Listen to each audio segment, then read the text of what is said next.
started? Okay.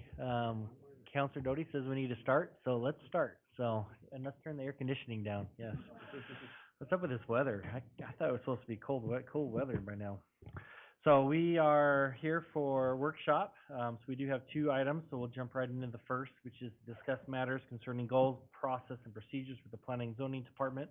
I know we have pretty much a new department in there, new director, and many new staff.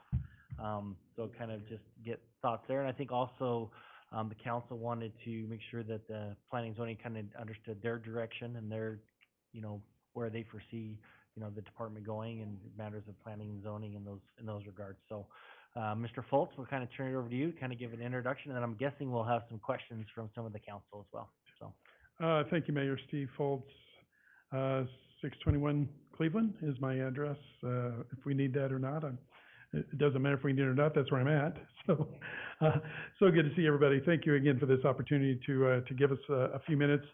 The way I look at this is our 90-day report, if I may. It's our first 3 months with the team, and we wanted to kind of get together. And first off, thank you for the time that you're giving us and the entrusting us and the staff and the team that we put together to help you through the process in developing this excellent community that we live in Caldwell. So we're looking forward to working with you today and collectively in the future, and then also individually. If I've had great opportunity to meet with some of you recently, some of you it's been some time ago with Councilman Static. We used to meet on occasions as I look under the balloons back a few years ago. So always enjoyed our time and our visits there. So I do want to make it very clear that we certainly open up our arms and our hearts and our minds to you and what you have envisioned in the future for this community. You very much have your finger on the pulse, and we need to hear from you. So with that, thank you again for this opportunity. What I want to do first off is introduce a group of folks that we're very, very proud of. I'll introduce them by name only since they're not here. But I did include for you a very, very basic organizational chart showing you how the Planning and Zoning Department is now structured. Steve Foltz, myself, the director. As many of you know, I've been around for a while, 18 years or so, working with Caldwell Economic Development. Left for a short break, and now I'm back. And so very, very pleased to be back and working with you. Our Planning and Zoning Deputy Director is Robin Collins. She hired on the same day I did. So she's got 3 months in as well. And Robin, I refer to Robin as my Swiss Army planner. She is actually a certified building official. She has also been over code enforcement in her past, planning, economic development, and she'll even empty the trash cans and things like that. So she really kind of does a little bit of everything. So we're very, very pleased and excited to have her as the deputy. And unfortunately, she was wanting to be here, could not be here. The bug that seems to be going around has found favor with her, and she has not found favor with it. But anyway, she's not with us today, but I'm very excited to have her on our team. We do have a short timer with us already. So Julie McCoy, our senior planner, has hired on as well. And we're very, very excited about her next journey that starts Monday. So she's staying with us here at the city of Caldwell as she's going to be the Parks and Rec director. And we've hired another senior planner that is going to be starting on the 31st. And her name is on the list. So somebody else is still from the county, and there's somebody in the back probably shooting daggers at me right now. But Elizabeth Allen is an incredible planner. Worked with her for a year and a half at the county. She worked diligently on their comp plan, carried a number of cases, land use cases, and is extremely capable. She and Julie are somewhat similar in that they have degrees both in anthropology and planning. So we're really, really excited to have her coming on board. April, everybody, she's the longstanding member. She's been here 15 years or so. And then everybody else has been here 2 months or less. So we've got Angelica Gomez as our administrative assistant doing a great job. Sarah Davis, our planner tech one. We do have 2 associate planners, and Alex Jones, I guess he's been here 11 months, and you know him, and Katie Wright, who we actually stole from Eagle as well. So she's been a great find for us and has been here now just for a little less than a month. So a lot of good, talented people that are getting to know the system. So we're very, very excited to have them on board. So when we look at this, when I look at this, the first 90 days that we've been in this process, we look at the just cause of what we're here for. And we have weekly staff meetings. Every week we talk about what that just cause is. And that is really to be working with you, the city council, the mayor, as we look at being able to provide a high end of excellence to the customers that we service, that being the citizens of the city of Caldwell. So that's something we work diligently on every day, is how does this benefit them and how can we get to yes. A lot of times there's situations where it becomes very, very challenging for us to get to a yes, but it might be a suggestion where we say, hey, this looks like a great project, but it might be better fit here. Or here's something we can do that really, if you make a tweak here or a tweak there, then we can manage this and it still fits within code and fits within, we believe, the vision of what the city has. And I do want to give some applause to Mayor Wagner, who, when he was in the senior planner position, was very, very helpful with us on the economic development front and in building Sky Ranch and North Ranch and some of those others that we would have some planning questions, and he was very good to work with us throughout the process. But what we're kind of stating is through operational excellence, transparency, and attention to what the mayor, city council direction and addressing our customers' needs, how do we get to yes? That's our general philosophy over all this process. So with that, one of the things that we're looking at right now and working is the comprehensive plan update. I had just a few moments to speak with Councilman Stoddard a little bit about that. That's something we have to take a very, very serious look at. The current plan is 2040. It's a plan that we kind of take a look at, and there's some really good elements in it, and there's some things that I think that we just really need to address as it comes to certain goals, objectives, policies, and action items. So that's something that, I think that we put together a great team to take a look at that. Robin Collins has worked on 3 comp plans in her career. Elizabeth has worked on 5. I've worked on over 5 or 6 comp plans in my career. So I think it's one of the things we want to take a look at. One of the things, and I could be wrong in this, but I'm just not finding it, is on the last comp plan, I didn't see a whole lot of opportunity for citizen input. When we were working on the county plan last year, I think we had probably 12 to 15 open houses bringing citizens in and getting their input. And I think that's key and vital when we start looking at building a comp plan. So we want to make sure that the citizens have those types of opportunities to come make their comments, so that gives us a clear direction, all of us, a clear direction of where we're going with this thing. We need to kind of look at a breakdown of the needs by component. The Local Land Use Planning Act basically kind of lays out 17 different areas that we're supposed to address. So when we're looking at the comp plan, there may be some components of that where we don't really need to look at an update. There's some that we're probably going to have to take a strong look and make some significant changes into. So that's something that we're going to take a look at. And like I said, the citizen input is going to be very, very valuable as we look at that. So we see that as a key element of what we're going to be doing and how we're going to be doing it. So one of the things I read recently that struck me, I actually wrote it down because I wanted to get it right word for word. And it was a book that was written, and it's on strategy, basically. And it talks about the idea of the crux, the hard part of getting through something. But they talk about, and he mentions in his book, he says, long-range planning can be useful when the key flows and events can be forecast, and when the organization has the grit to invest today for events whose timing and magnitude are uncertain. In many organizations, the demand of the immediate absorb the resources that might be committed to the future.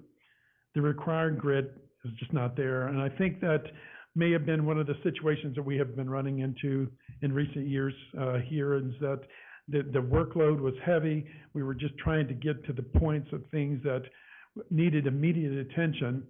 and we kind of lost sight of the planning aspect. And I think it was Jerome I heard say a lot of times, we need to be a planning and zoning group, not a zoning and zoning group. So with that said, I do want to thank you for allowing us the opportunity of getting a deputy director on board who is now sitting back and spending a great deal of time looking into the future, really looking at how do we as a community and how do we as a department become very agile in how we work through these processes. And while we're not trying to predict the future, we can see future trends coming and how do we address those. And so I think that's going to be very, very key when we look at that. So with that, we're going to develop that grit. It's going to take a look at what's coming down the pike and how do we address those elements and issues. So with that, one of the things that Robin has been working on diligently and doing a terrific job is on some of the codes and the ordinances that have been put into place. And a lot of the information that I have given you in your packet is items that she has already started working on and developing. You see a number of things here, the annexation rezoning process, annexation, and you can peruse through these and review these at your leisure. But one of the things that we did, we sat down and we said, let's take a look at our process right now.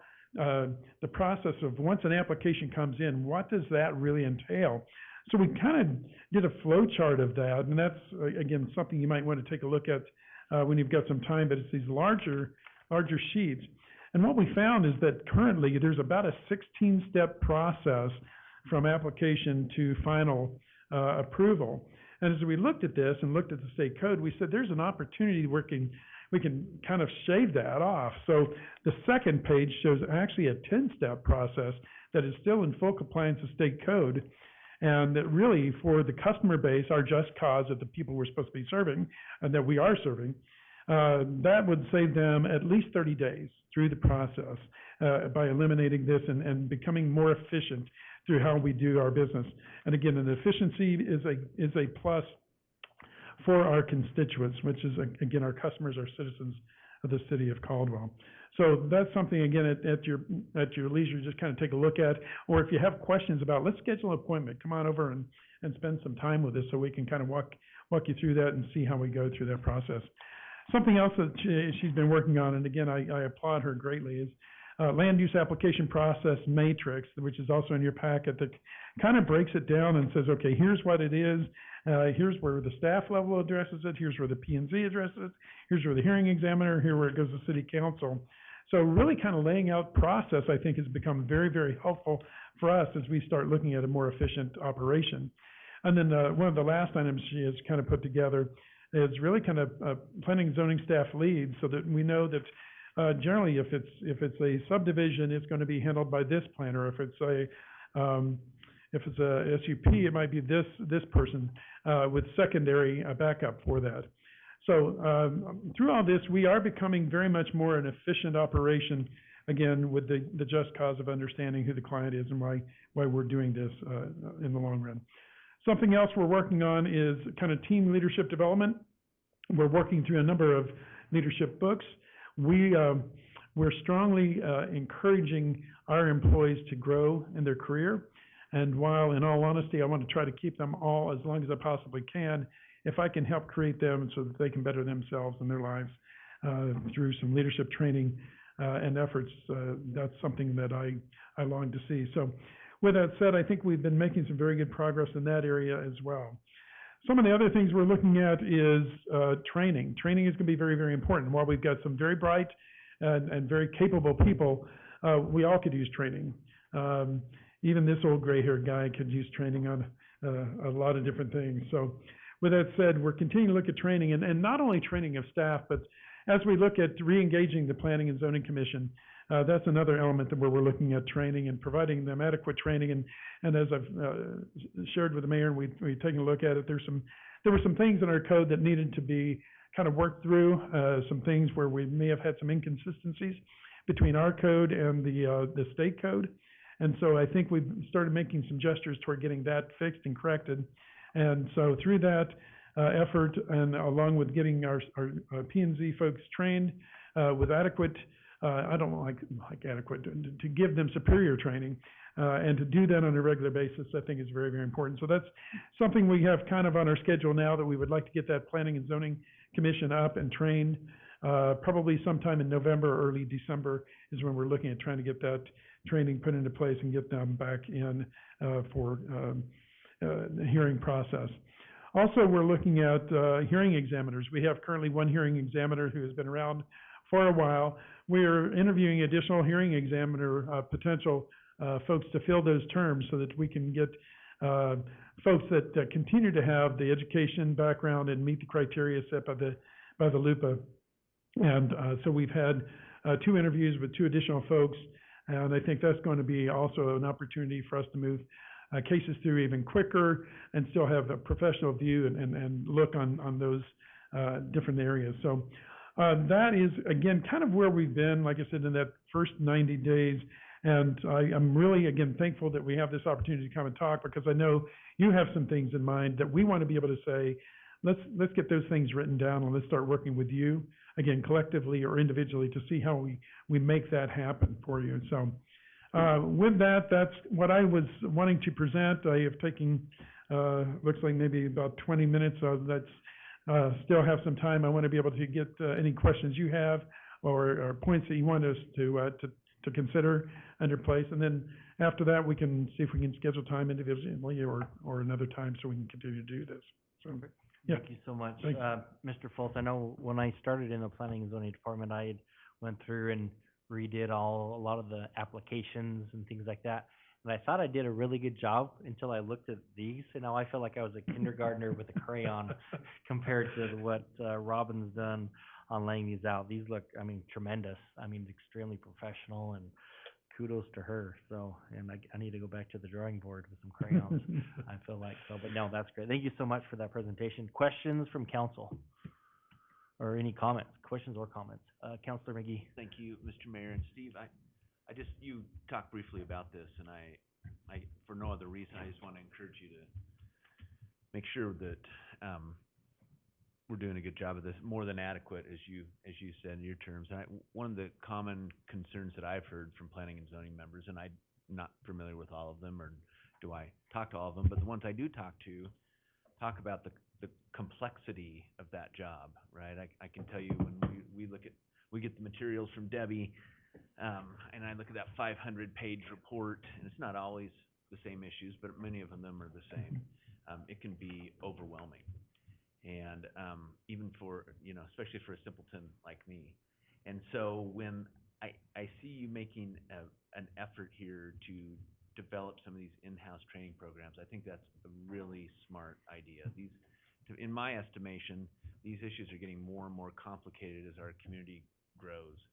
And if we want good decisions made, thoughtful decisions made, we need to have thoughtful people who are educated and trained to make them. And so I would really encourage you during your tenure to really follow up on that and make those programs exemplary, because I think that in fact that helps us do our job too. When we get passed on a decision that's well thought out, it certainly makes our job easier. So I commend you for doing that.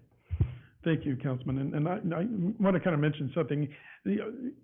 That training and that education internally is important for us, obviously. And one of the things we kind of ran into is, even though we're a small department, we've got to learn ourselves to talk better with one another.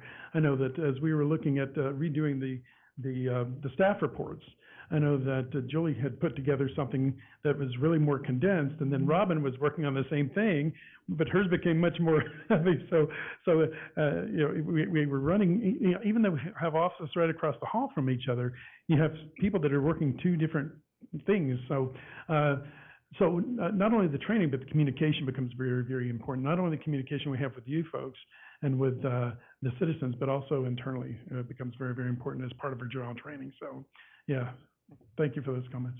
Yeah, thank you. Councilor Stoddard? Yeah, Mr. Mayor, Mr. Fultz, I go back to my July 15th email I sent to everybody. Too lengthy to discuss it now, but maybe we can get together with some of your folks and discuss some of those issues that I have. If I was king for a day and nobody else is going to agree with me, I would stop all new subdivisions that haven't been approved right now until we get this comprehensive plan put together. make sure that we've got all the codes in line and everything. I mean, that's, to me, it's kind of helter-skelter right now, and I don't like to see that. Another point, love to see Elizabeth Allen on your team. I've had several meetings with her, and she's really impressive as far as the knowledge on what should be done. The county's gonna miss her, I'll guarantee you that, so, anyway. But I would like to set up a meeting with your folks to discuss my July 15th, email. Absolutely, would love that, yes. Okay.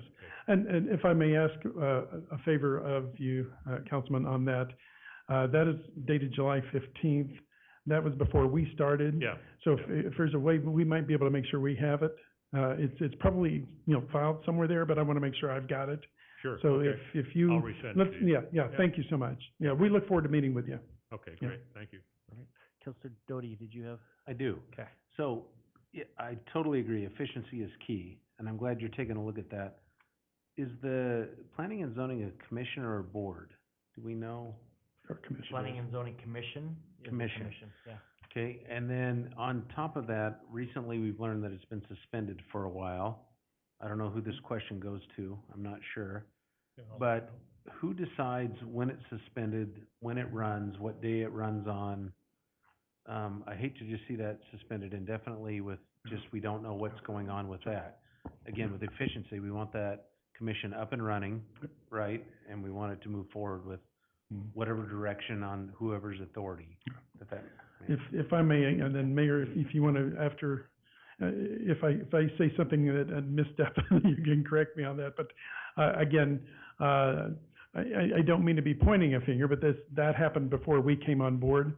So what I'm gonna share with you is what I heard from the former director, is that there was some challenges there within that group, and I think it had to probably do with some training, need of training, and then secondly, there was, as I think I mentioned earlier, there were some things in our ordinance that were some inconsistencies, and I think the mayor and I looked at some things that were actually in the ordinance that were not consistent, I would say maybe the Land Use Planning Act, the state legislative act for us. So it's actually the suspension, if you will, is the decision of the city council and the. But it wasn't. Yeah. It wasn't the decision of the city council, that's my point. It was Okay. just suspended. And that's what I'm looking for. Okay. Who has the authority to suspend it? Yeah. Who has the authority to set the dates they're supposed to Right. meet? Yeah. And who has control over I it? think in the past, and again through the chair, I think in the past,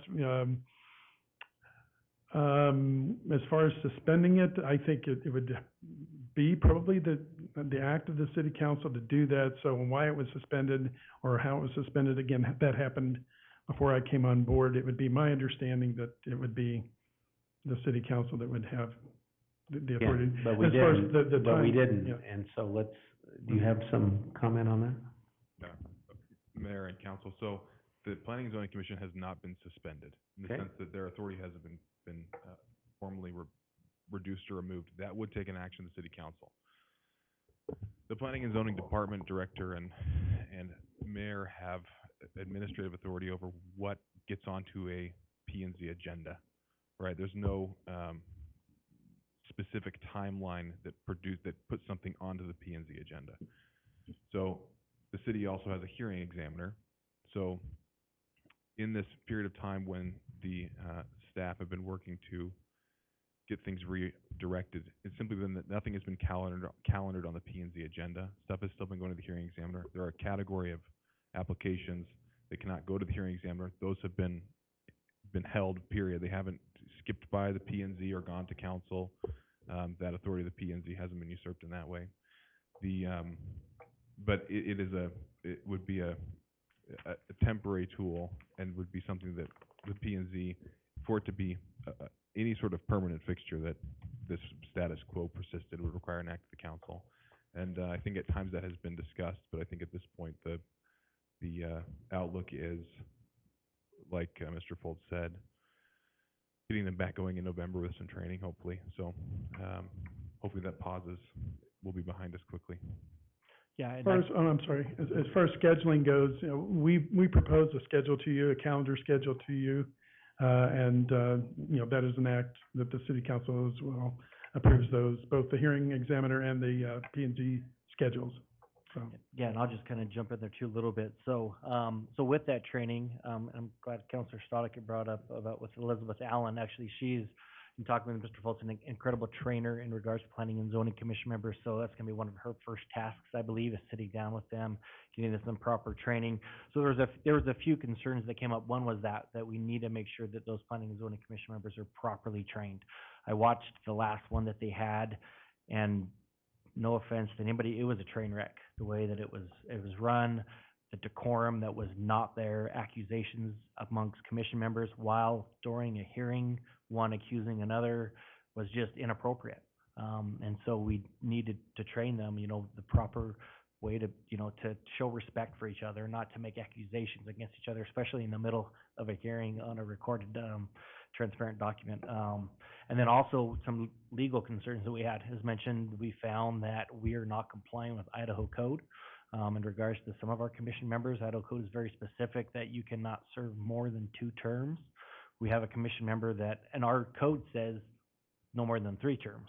So we need to fix that. We do have a commission member that's on his 3rd term. So, I mean, there is a concern there that if the case did come forward, somebody wanted to challenge that and went to court, they could say, well, technically your commission was not compliant with Idaho code, start all over. And so that gave us concerns obviously on that. Now, that scenario is, does that really happen? We don't know, but it could. And so we just wanted to be careful with that and get that corrected. And so felt it was appropriate to just kind of, like I said, kind of put that on pause while we can get some training in there and then also come into compliance. So you will see, so that commission member, we will be getting him removed at the next council meeting. That'll be on that so we can come into compliance, and then also correcting our code where it is also compliant with Idaho code on that regard. So those are a few things that came up, and for those reasons for that, so.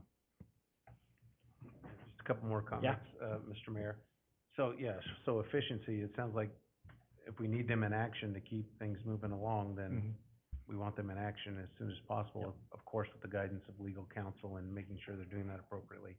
But I just wanted to make sure that it hasn't been overlooked or forgotten, and that commission is still gonna move forward, and we have a plan for them to get them ready to go, so. Yes, we do, definitely, for sure. So, and I had a chance to sit down with, so Betsy Hunsaker is the chair of the Planning and Zoning Commission, so we met a couple weeks ago, kind of talked about some of those concerns and some that she had, and talked about the training and things like that she felt was kind of lacking prior to, who we have in place now in our Planning and Zoning department. So we are actively working on that, and it's definitely coming in the very, very near future. So we plan on them being back in action, I'd say definitely by the end of the year. Yeah. So.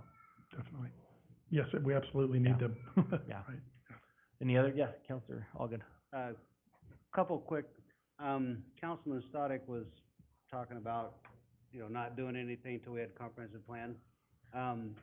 Is there a timeline, even a rough one, that you would have where we would kind of get a new comprehensive plan in place? Councilman, yes, there is, that we're looking at. I'm thinking within the next 6 months, we would like to have something in place. And again, it's one of those where, as I mentioned, of those 17 components that the LUPA talks about, there's gonna be some, like I said, it really doesn't require any attention, the transmission lines and things like that. So, yeah, I do wanna have citizen participation. I think that becomes very, very key and important through that process. So I would want to begin and launch this in a very aggressive way, probably in the next, sometime starting in November. So I would hope by early summer that we could be in a position to have this thing before you for consideration.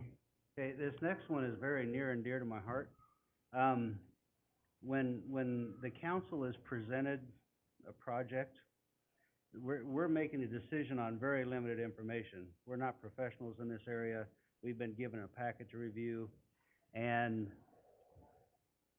previously, we've had some presenters way back that not only gave us just the facts, ma'am, but also gave us some insight into whether this developer was doing well, or this is a problem situation, or giving us more than just the facts, which I sincerely appreciate, because again, we're making a huge decision based on very limited information, and you guys do this on a daily basis and have an inside knowledge that we don't have. And so I appreciate when we receive a presentation if there's other circumstances that would help us in that decision, other than it was applied for on this date, and I appreciate that feedback. I wanna know those things, because, again, our limited information is limited. Does that make sense? Yes, yes. Okay, yeah, I just, it's important for us to just have as much, I mean, there's been cases where developers have come to us, and the presenter has said, you know, this developer has been tough to get to comply, this developer has changed things over and over. It just helps us understand what's going on. And anyway, if you would pass that on to your people, that the information like that is helpful for us to know what we're getting into, because we deal with it on such a limited basis. Certainly, as you know, council might direct us on things like that, we'll want to be able to share as much information on the case as we possibly can. These decisions weigh heavily on me. I take them very seriously, and I would, more information the better. Absolutely, absolutely. Yeah, again, and we're sorry to be losing Julie, but I know that she was working on making the staff report shorter, but also having the exhibits as a separate attachment that might be able to provide you even greater information. So, unfortunately, she's leaving us, so the rest of the team will be continuing to carry on her good work. So, yeah, well, you know, in those exhibits, I think we may be able to help out through whatever information we can, you know, possibly provide. Thank you. Yeah. Any other questions? Mr. Mayor, Councilor just one other point, Steve. I've had several phone calls from a couple of businessmen downtown that have some ideas about the area there by Centennial Way, just east of there, you know, where all that vacant ground is, and they were complaining that nobody's returning their calls. And if you got some messages from whoever they are, would you do that for me, please? Yes, yeah. I appreciate Again, that. it's one of those we're obviously trying to get to as much as we Yeah. possibly can. So, yeah, I'll follow up and see what we can. I think one of the and I'm owners- hoping it's not me, but if it is, I'll get back in touch with you. I promise. One of the owners is the gentleman who just bought the, I think, is the Methodist shop down there? Okay, Yeah, he's one of them, so, okay, okay, yeah. appreciate it. And if they continue to reach out, please call me directly, and Okay. we'll get it Okay. taken care of. Great, Okay, thanks. thank you. Okay, any other questions? Okay, thank you so much. Thank you for your Appreciate it time. and all that you do. Okay, our next item for workshop is our destination Caldwell to discuss the downtown wayfinding and parking signage plans. We apologize, we went a little bit over, but just have to speak a little quicker. So if we could be done around 5 till to give time for a little transition, that'd be great. Very good. Regan Rossi, 15579 Toscano Place, John's neighbor. First, Chair of Destination Caldwell, so first of all, thank you for allowing us to present tonight and to talk with you, and to point out to Councilman Allgood's good point. I too have limited knowledge and information on this, so I'm going to go ahead and introduce Chris Danley from Vitruvian Planning, and he will give the presentation for us. I also have Sabrina Minchell, our former director, with us to answer questions. She and I can answer questions after the presentation.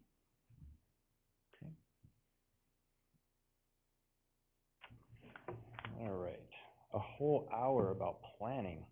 Now, we'll cut you off in about Wow. 15 minutes.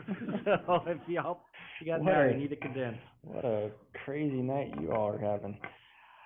Chris Danley, Vitruvian Planning, 961 Park Center, Boise, Idaho. Mayor, Council, thank you for the opportunity to speak with you this evening. I'm going to be talking, as you know, about the downtown wayfinding and the parking signage plan. But the long and short of it is, as all of you have heard this metaphor a million times, you know, we don't want a plan that sits on a shelf. Well, this plan is on the 1 yard line, right? And it's a matter of getting it over and into the lovely end zone, as a big sports fan that I am. So how do we do that?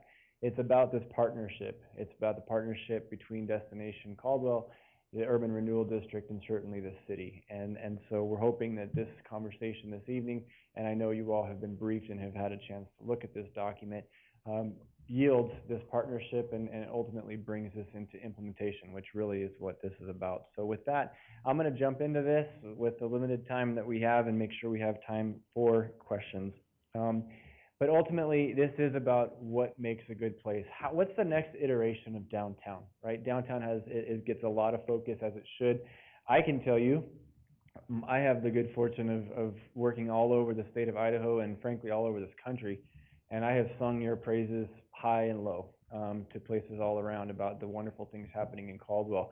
But it definitely is that time to ask what is the next iteration, especially in the face of a potential downturn in the economy, right? What's the next wind in the sails that can possibly happen and what's needed in order for downtown to, and the rest of Caldwell to continue to succeed. So that's really what this was about, this notion of how do we make this place even better. One of the first questions that we had to ask ourselves is this concept, which is a 5-minute walk, right? So often is the case as a planner, I think when people say there's no parking, what they really mean is there's no parking directly in front of the door that I want to go to right there, right? And in downtown, we know that there's that perception about if it's a block over, if it's around the corner, it just doesn't exist. Well, we're here to say that it definitely does. And there's a lot of wonderful reasons as to why we need to get out of the car or walk a block, in order to access these fabulous places that you have in downtown. So this concept is really the foundation of again, where we decided to start, because it really was our problem statement, which is, again, how do we convince people that all these fantastic things are here, come park, go around and experience all of them for yourself. So implementation was our ultimate goal, and we got to that point where we get into this evening with the background as well is, again, growing in the success of downtown. All of the bullet points, I don't need to continue to read them, but how do we get there? Wayfinding, placemaking, and again on parking, as well as the agritourism that you all are acutely aware of. How do we continue to bolster that and take advantage of it, right? We know people come from all over the place to experience that. Well, how do we get them into downtown as well? Yeah, right? Or if they're coming to downtown, out to those types of places. And so all of these things were part of the project background. So what did we do? We started with going for a walk. As a practicing planner, I can tell you there's really nothing more powerful than going for a simple walk, because I can show you a map, I can show you pictures, we can have a conversation, but until you go out and see for yourself and feel for yourself, you're just not going to get all of it. And I can tell you with certainty, in some of those pictures that were taken at night, we had people who owned businesses in downtown who went in downtown Caldwell and had not really been there in certain parts of it and said, oh, I never come over here, or I didn't even know this was there. And they own a business in downtown, right? So if they're feeling that, then what is the balance of the community and the region even feeling? And so that was a big eye-opening experience for us. So, the general vision, as I think I've hit on this a lot, the general concepts, certainly, again, wayfinding was a big piece of it. Safety, we talked a lot about that. How do people feel safe at night in particular? What's maybe missing in certain elements, and how do we overcome that? The products, again, you can kind of see for yourself, and we're in the plan.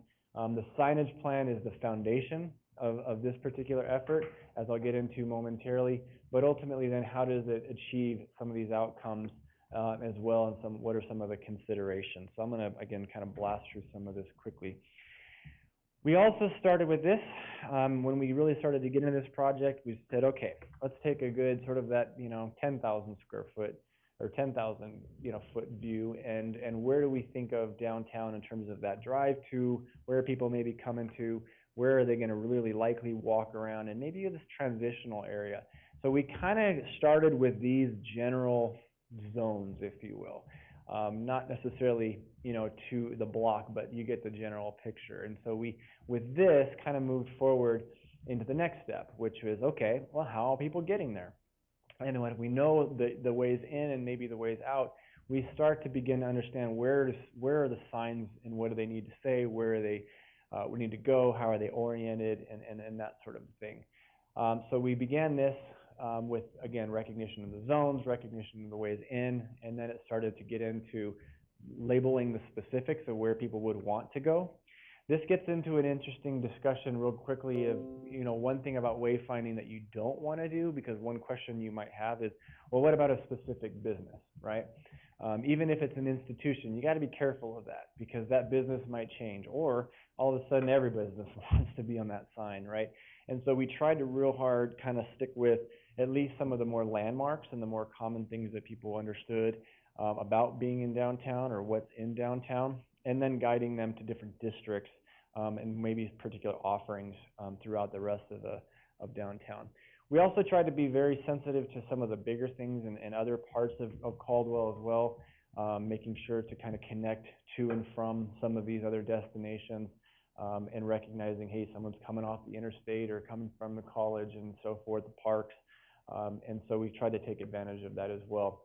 So this is really the meat of it, is we started to get into, again, the real specifics about location and the orientation. In this case, it was about parking. And it was saying, hey, you know that parking you think doesn't exist here? It really does, and here's where it is. So go this way and go a block that way, and you'll find as much parking as you need. And so this is that first iteration of getting people into downtown and getting them parked so they don't have that perception and don't get frustrated, and they start to get out and take their wallets out, right, and start spending money in the great businesses that you have, or experiencing the wonderful things that there is and there are to offer in downtown. Beyond that, we also looked at, I'm going to jump ahead just to this one, some of the gateway signs. So this is, again, just kind of like not necessarily the orientation of going this way and that way. It's more of like, here's the welcome to downtown, to make sure people understand that they are now entering into this area, right? And it's kind of like, especially if you don't know downtown, you have pretty much arrived. And so it's this kind of handoff from the gateway to the parking to the businesses, and then we get into this, which is the pedestrian wayfinding. So I can speak to this definitively because this was one of my tasks of specifically doing this, is walking every single block, taking into consideration the proximity to some of those locations that I mentioned earlier and the landmarks, and then really understanding where the sign should be oriented, where people might be coming from, on foot in this case, from the parking lots or from the residential areas. And then telling them how far away things are. In some cases, there's a couple of different ways to do it. It could be distance, it could be time, right? We always say we never have enough time, right? That's one of our cultures, our staple cultures. Okay, well, a minute that way is, X, Y, and Z. Great, 2 minutes is that way. So it kind of reaffirms it's not that far. And so that was another big piece of it. A couple of other things here, and before I start to wrap up a little bit, again, just kind of the other way around of kind of orienting people to other destinations, is especially if they're leaving the downtown area, the college and the Memorial Park and other places. So kind of blast through this. Another big component of this project was placemaking. And if you're not familiar with placemaking, this is the fun part. This is where we get to celebrate our culture, right? This is where we get to actually do fun things on a small scale to a big scale. And it gets people to our particular, in this case, downtown environments. But it takes some investment, and sometimes it might be something very small in scale. It could be the other way around, and maybe it's much more significant. You all have certainly invested quite a bit in downtown in certain ways, as Destination Caldwell has as well, and you know a lot about this. So as part of this, we identified locations where some of that placemaking could happen, and then the general scale of what it could look like, and different ideas of what could possibly happen there. So I want to make sure to get to Q&A here. We're getting into the implementation steps, and again, this is all about that partnership and really how do we get this over the goal line, right? And so it's all about the adopting of the plan takes place first, and then getting into actually funding, right, and making sure that these signs, in this case, the signs themselves, the posts, the labor to get it all put in, is that first iteration. And so as you've seen in the document, there's cost estimates, there's all the different phasing, and it's really about how do we begin this journey of what has been defined and outlined in the plan. And then who's paying for what and all that wonderful thing. So there's some agreements that need to take place. And ultimately it's about just pushing it forward. And so again, I want to be mindful of time. I know you have a busy and fun agenda and cookies and cake and all that kind of stuff. But a quick overview, just in summary, again, let's keep this off the shelf, right? Let's keep this on the forefront and make sure that it gets implemented, because a lot of good work and time and effort has gone into it. So with that, if there's questions that I can answer, certainly be happy to. Otherwise, if Renee or Sabrina can, then we'll certainly stand and look at that. Oh, right on time. That never happens. Perfect. Excellent. Thank you so much. Questions from council? Just an opinion, Mr. Mayor. Yes, please, go right ahead. You know, your premise relative to, walking a block or two, I think is great, as long as, if we'd have Southern California weather 12 months a year, I'd agree with that. But we get in November through probably March, I just totally disagree with that, because, you know, you're gonna have an age group that probably will, but you'll have an age group that won't, that probably has more money than the other group does, and, you know, that's one reason that we've been looking at this parking deal for as long as I've been on the council, since 2015. And I still think we do have a need, I think, for a close proximity parking garage for folks that just refuse to walk that far in the wintertime, so I think it would help us if we did. You know, you all know the downtown area and the parking situation, you know, really well, inside and out, obviously.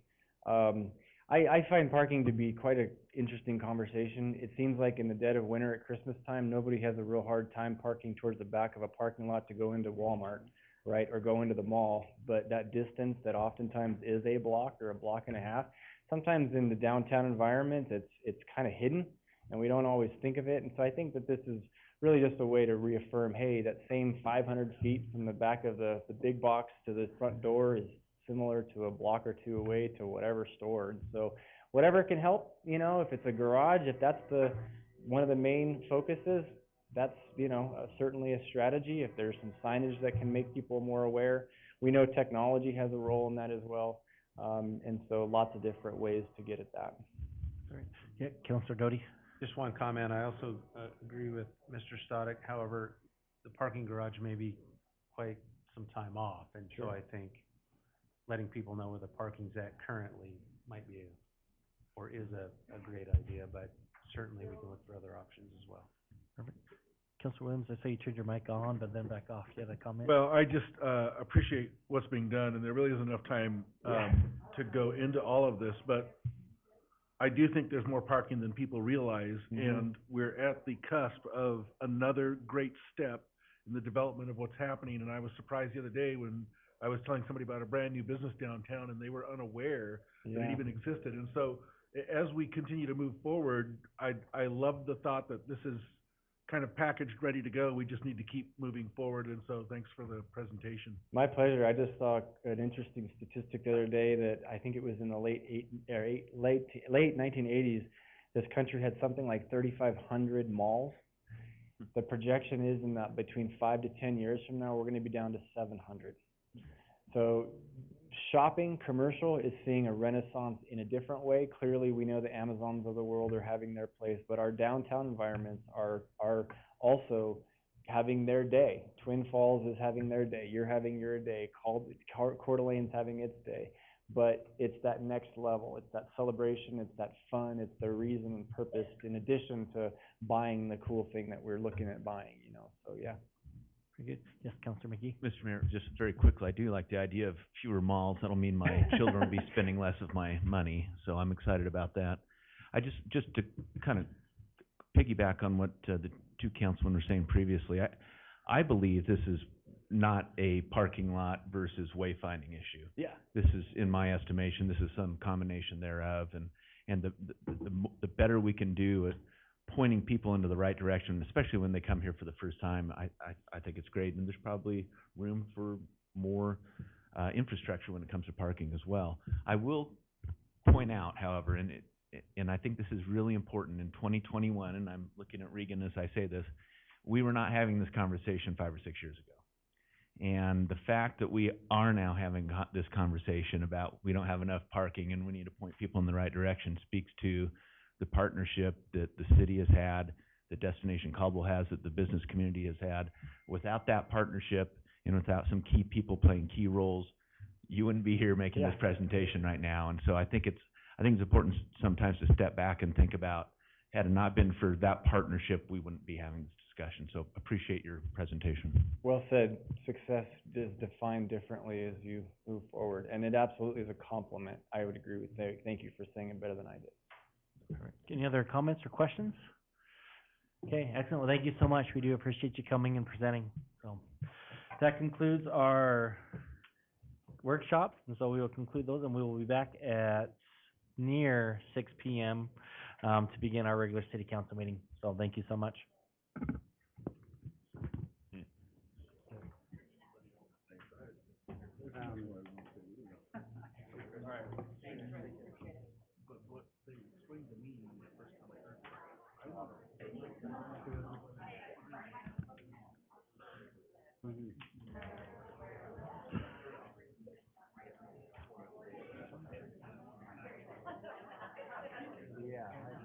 Yeah, you're not next.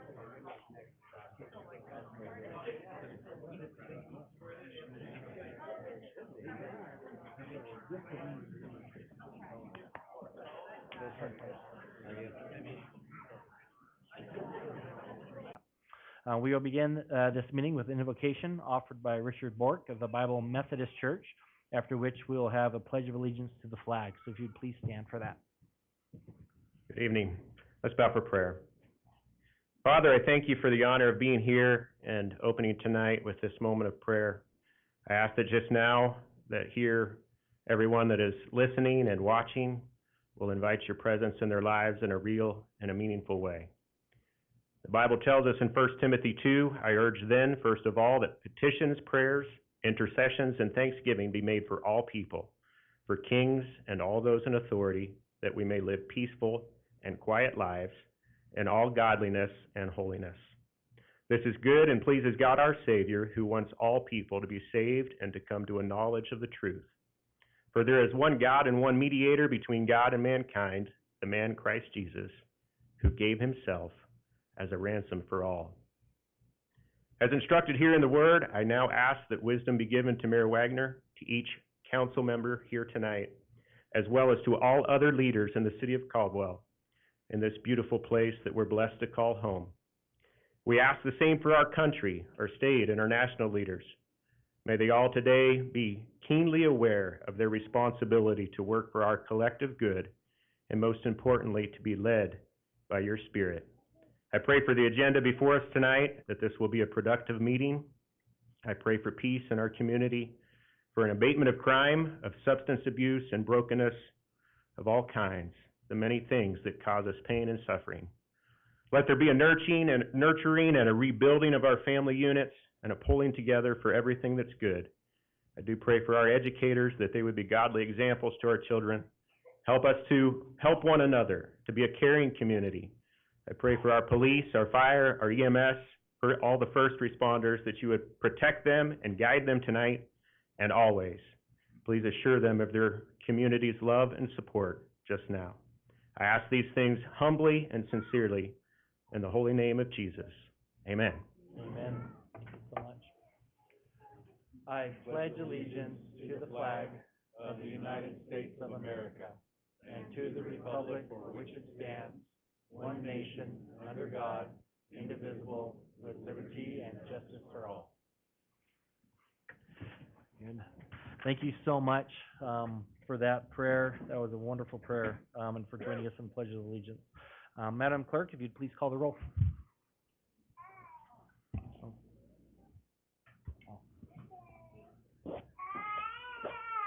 Aldred, Here. Williams, Here. McGee, Here. Register, Here. Stotting, Here. Doty. Here. Very good. And let the record reflect that we have a full quorum here tonight, all council members.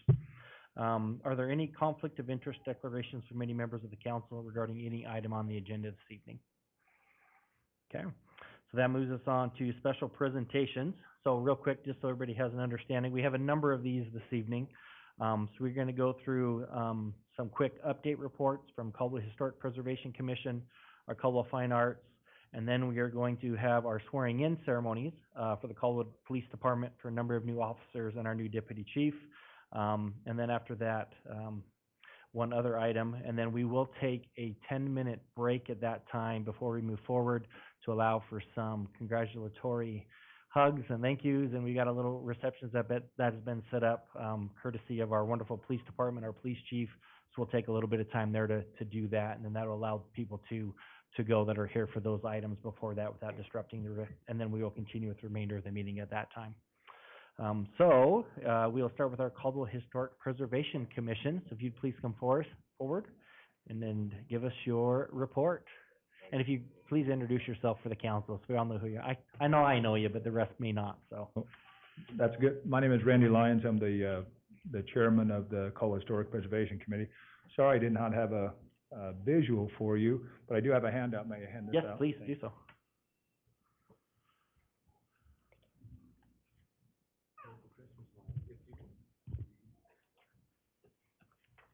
That's debatable for the fact.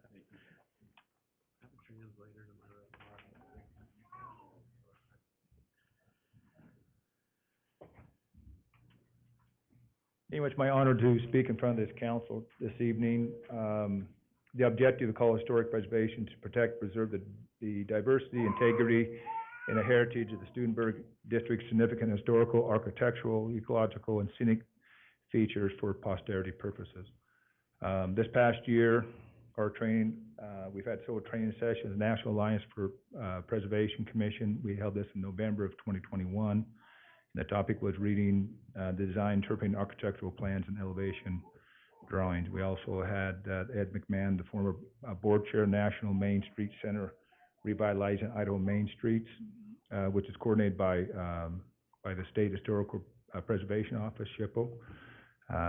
In January, we had our annual commission training, and we also reviewed the Department of Interior's guidelines. We also finished up with our annual plan and zoning training, which was held in 2022. We haven't had that pleasure of visiting with you before, so just trying to catch up in the last couple of years with COVID and so forth. We've worked on yearly goals, and we also have a 5-year plan, a 5-year goal. Jerome Mapp, who's just retired, was a huge contributor to some of these ideas. So the first goal we have for our yearly goals is in coordination with all the excitement and construction going on in Caldwell, the creation and implementation of a continuous Caldwell historical timeline, which is to be placed in a prominent and at appropriate location, eventual Caldwell Creekside mixed-use project. If you look on the following pages, it gives you an idea what the city of Boise has done on 8th and Main on the Eastman Building.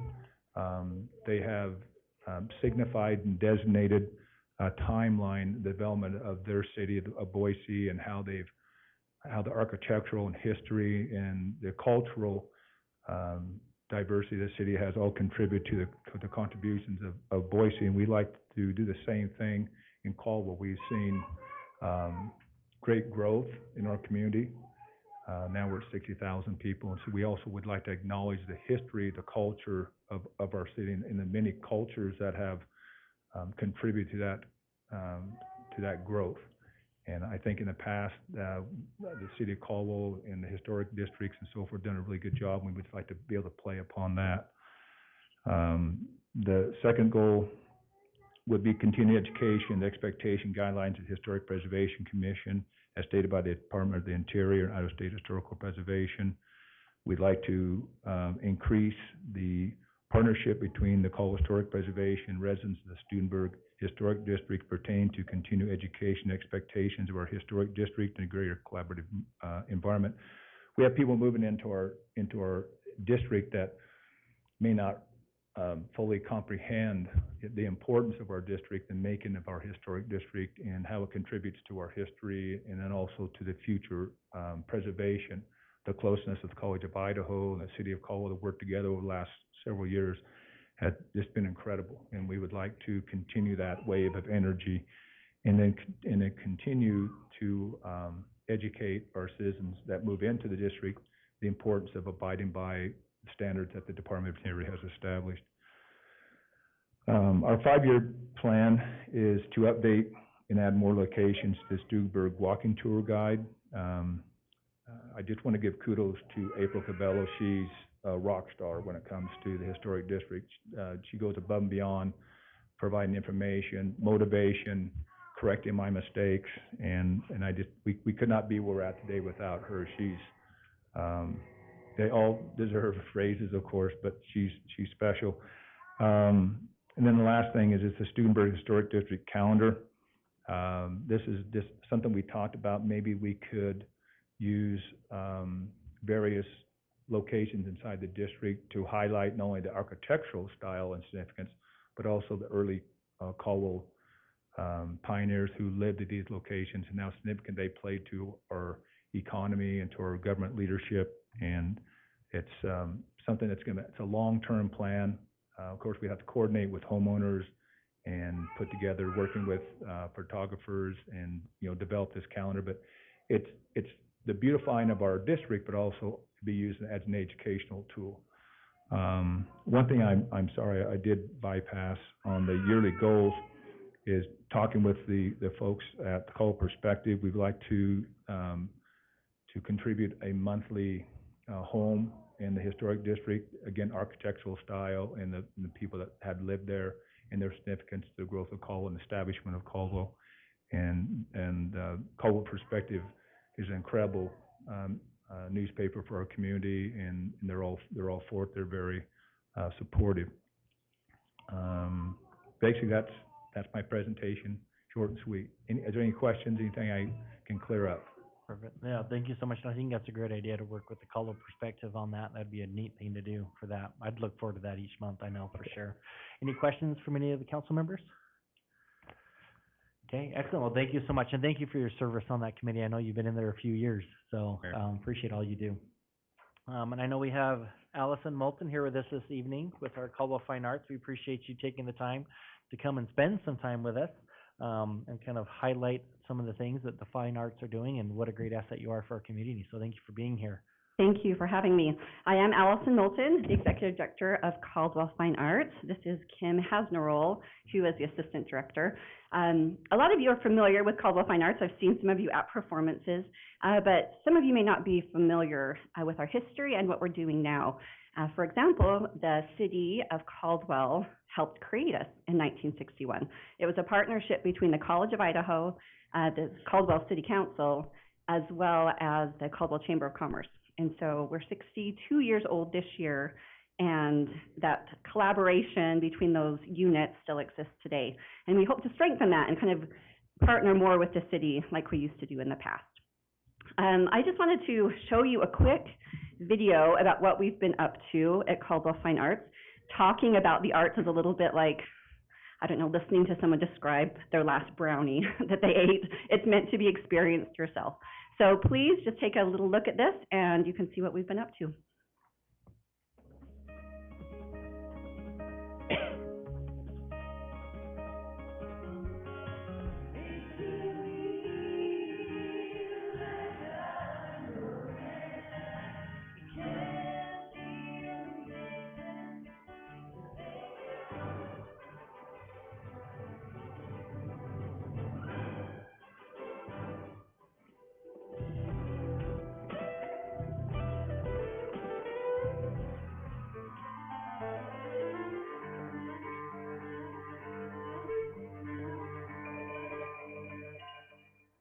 One can't lead from a bunker, one must share in the misery of it.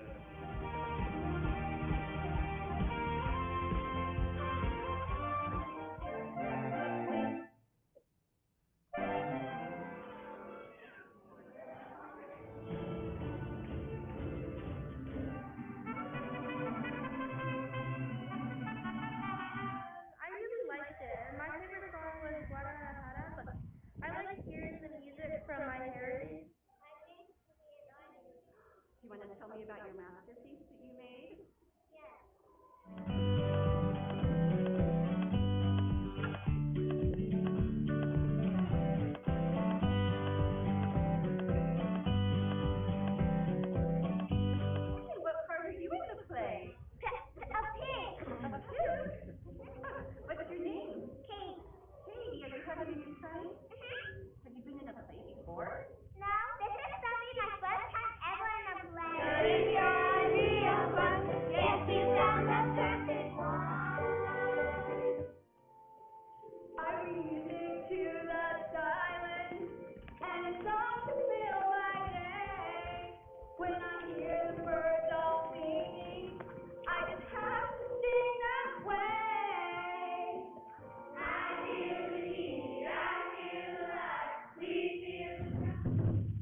So that's just some of what we've been doing the last little bit. We love having packed concert halls. We love it when people say, I can't believe this is in Caldwell. But the thing that's most important to us right now is getting the arts out of the performance spaces and into parks, into plazas, into the juvenile detention center, into nursing homes. We're even going to the cemetery next week for ghost stories. We really want the arts to be accessible to our whole community. That's super important to us. But we do have wonderful evening performances, and I do have tickets to invite the City Council to come either to Kathy Matea and Susie Bogus, which is on October 29th. I'm fangirling just a little bit, if anyone else is into 90s country. And then we also have Jake Shimabukuro tickets. So I'll leave these maybe with Debbie, and you guys can decide if it's City Council night or split it up with families or whatever. But I'd like to invite you to come experience Caldwell Fine Arts. Like you maybe saw on the last slide, 77% of all of our patrons come from zip codes outside of Caldwell. And we're proud of that we have become a destination in so many ways, with the plaza, with our shopping, but also to be a center for the arts, to bring people in from all over the place, and even out of state for some of the concerts. So we're just really proud about what we're doing. We appreciate the city's support, and mostly just want you to know that we're here. And if there's things that you need us to do, we've already talked about doing some great things with the mayor's youth council, and just have lots of other plans. So come see us at a performance or keep your eyes out, because we want to be everywhere in Caldwell. Thanks for your time. All right, awesome, thank you so much. And I'm glad you noted that, because that's one thing I saw out there too, is that 77% number from outside of Caldwell. We love Caldwell money, but we love Nampa and Ada County money even more. So we love that they come and spend their money here. So that is really a huge number, so that's fantastic. Thank you. And any questions for me? Any questions? Okay, awesome. Thank Thank you. you so much. We appreciate you being here and all that the Caldwell Fine Arts does. It is a lot of fun. I know we went last year to Molly and the Mine Shaft, and my 9-year-old still talks about them. We bought their CD, and we still have to play that all the time, because it's his favorite concert he's ever been to. Probably one of his only, but it's his favorite. So it is a good time. So yes, thank you so much. So that moves us on to our swearing in of our Caldwell Police Department new employees. We have our new Deputy Chief, Sean Sapolaga. I should have practiced that before right now, but I hope that was close. And new patrol officers, Dwight Penke, Milton Malara, and Moises Montes. So we will go ahead and go forward with that at this time. So if you want to just come forward.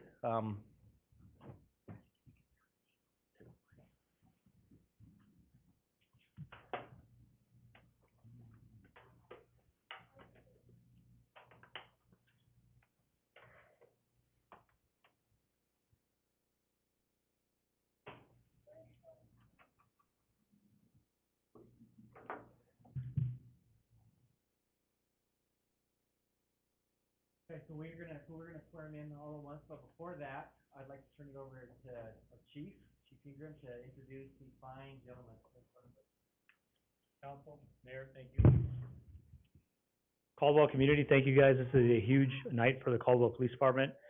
As you can tell, Caldwell has been in the news a lot lately, and you would think, based on the things that are happening in the news, that no one will want to join this department. Well, that's quite the contrary. As you can see, we have very diverse group of men up here right now.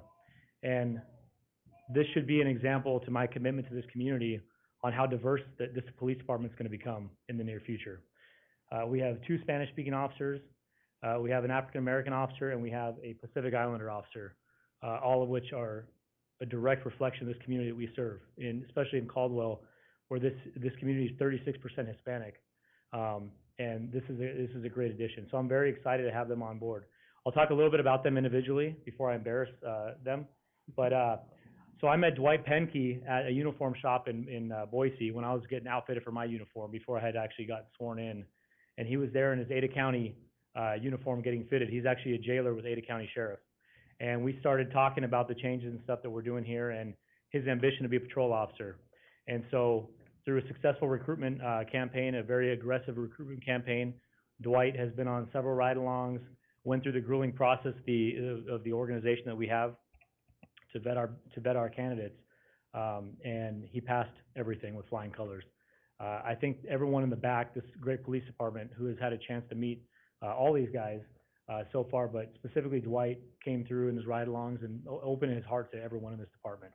And this is exactly what this community needs. They need someone like these gentlemen here that want to be here and want to do better in the community. So thank you, Dwight. Dwight was raised in Southern California, and he's actually a lot older than he looks. We're about the same age, and so he's got a lot of life experience. He played sports. He grew up. He's got a beautiful wife and son sitting in the front row here, and we're excited to have Dwight on board. So thank you. Sorry, Sheriff Clifford, for stealing him from you, but sorry, not sorry. Moises was a deputy for the last several years with Owyhee County Sheriff. He applied several months ago.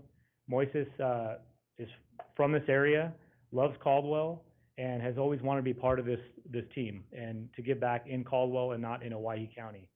He saw the opportunity to join at a very crucial time in this organization's history with the changes that are happening and kind of the direction that we're going, but specifically with the effort that I'm trying to do here with this organization to push this place in the 21st century of getting Spanish speakers on board and really mirroring the community that we serve. And so Moises comes with a lot of life experience as well. He's a proven leader in the Owyhee County Sheriff's Office, so I appreciate him coming over as a lateral. He's going to hit the ground running and be out there to be in a police car serving this community to the best of his ability. So thank you, Moises. Nilton is a lot younger on the spectrum. Nilton came in as a fresh new recruit applicant. He went through the testing process. He comes from Southern California. He was an explorer with the Los Angeles County Sheriff's Department, actually in an area where I used to live. My family lived for the last 10 years prior to coming to Idaho. And so I know the rigors that he went through as an explorer with the Los Angeles County Sheriff's Department, because that program is very intense, it's very paramilitary, and it instills a lot of leadership in young men and women in this country. And so having gone through the whole process and just having a very positive attitude and outlook, he moved here a couple years ago with your sister, correct? Yes, sir. With his sister. He broke away from the family from LA for personal reasons, came up here and lives in Nampa and just loves this community and has wanted to be a police officer his entire life. So we're gonna have to wait to see these two men, both Dwight and Nilton, go through an academy, which is gonna be sometime next year, but they're gonna hit the ground running. They're gonna go through a mini academy that our police department hosts here in Caldwell, starting this Monday. And so it's gonna be very exciting to see them grow through their career and just be leaders in exactly what this community needs. Thank you. Welcome. Thanks, sir. Sean Sopolaga, where do I start with this guy? So he's my deputy chief. He's the man responsible for the day-to-day operations of this department. And I met Sean in 2019, prior to COVID, prior to masks and all the stuff like that changed the world, in a class, an 8-month leadership class in Northern California. And when I first met Sean, we were with a bunch of other police leaders from California. I knew that this guy was something special. And just his character, his humility, his background, his talent. He's a D1 college athlete. He was a kicker, actually. I'm just kidding. He was a defensive end at Idaho State University. He got a full ride scholarship to that school. He ended up finishing at Northern Colorado University, where he continued his education and his football program. And then he went to the Eureka Police Department in Northern California. When I met him as a sergeant with Eureka PD, way up by the Oregon border, in the class that we attended together, we had a lot of backside campfire conversations about careers and just what he wanted to do and stuff. And he ended up getting a promotion in the Humboldt County Sheriff's Office as a lieutenant. So he went from a sergeant with the Eureka Police Department to the Sheriff's Office, where he actually took over the Regional Drug and Gang Task Force and oversaw their entire regional SWAT team. So he comes with a lot of SWAT tactical gang interdiction, drug interdiction experience that he can bring to the city of Caldwell. And he's got his master's degree from University of San Diego. He's gone through post-executive leadership courses, management courses. He's just an awesome guy, and I've personally known him for a while. His wife, Stacy, they have 3 kids. The 2 boys back here, Gunnar and Axton, and Allah, she's sitting in the 3rd row. And so very nice. They live in Star. Happy to call him not only a friend, but someone that will take this organization into the future. And I think that's exactly what the men and women in this department need, a leader like Sean to have the day-to-day operations. And I'm super proud and excited to call you my partner and to welcome you guys into the ranks of this police department. So, thank you. That's it.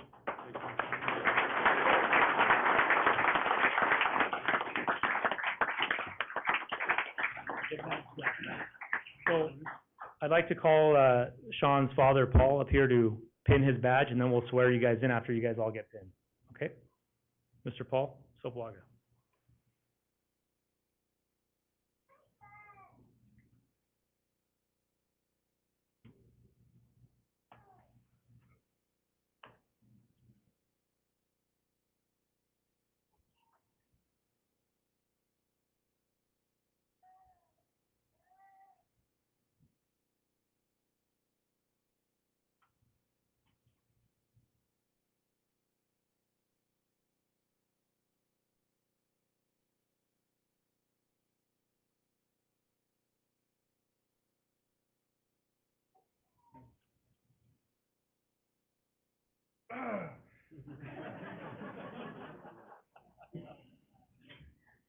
That's good, it'll work.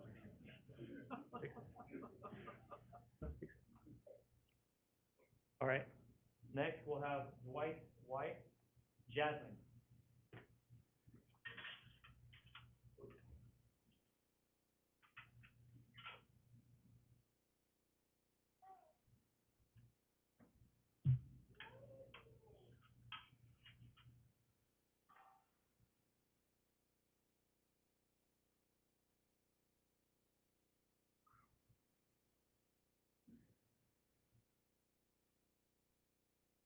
Next we'll have Milton's mom, Wendy.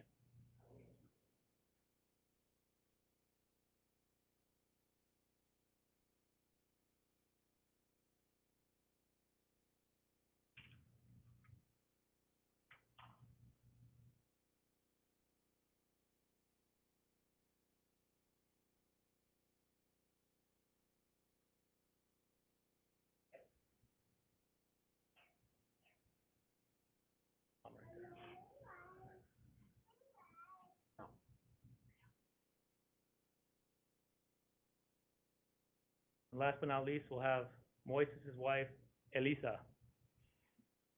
Did I get that right?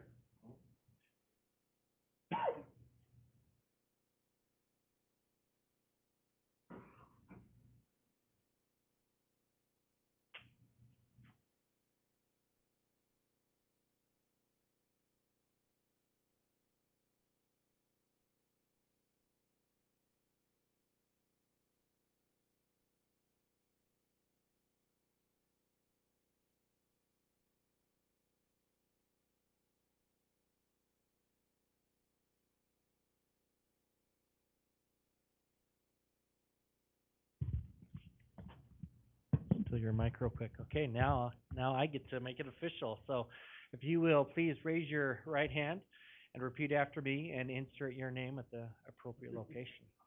So I, insert your name, I, Sean Soplaga, do solemnly swear solemnly swear that I will support the Constitution of the United States that I will support the Constitution of the United States and the Constitution of the State of Idaho, and the Constitution of the State of Idaho, and that I will faithfully discharge the duties and that I will faithfully discharge the duties of, and then fill in the blank for your position, of Deputy Chief yes, of the City of Caldwell, of the City of Caldwell, according to the best of my ability. according to the best of my ability. That's it. Congratulations.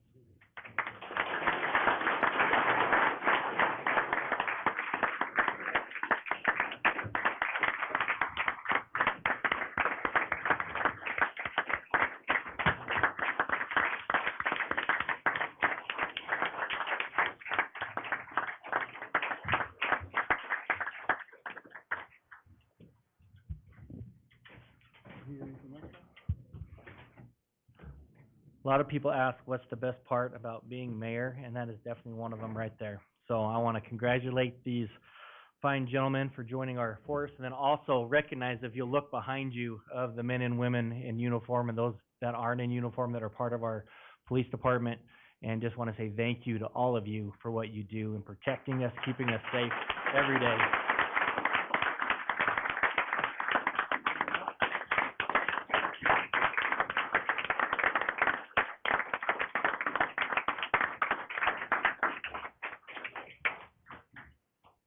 So Caldwell would not be the place it is without all of them. So I know that I pray for them every day, and every time I see them, I always tell them to be safe out there, and I mean it. So keep yourself safe and continue doing what you're doing. We love you guys and appreciate you.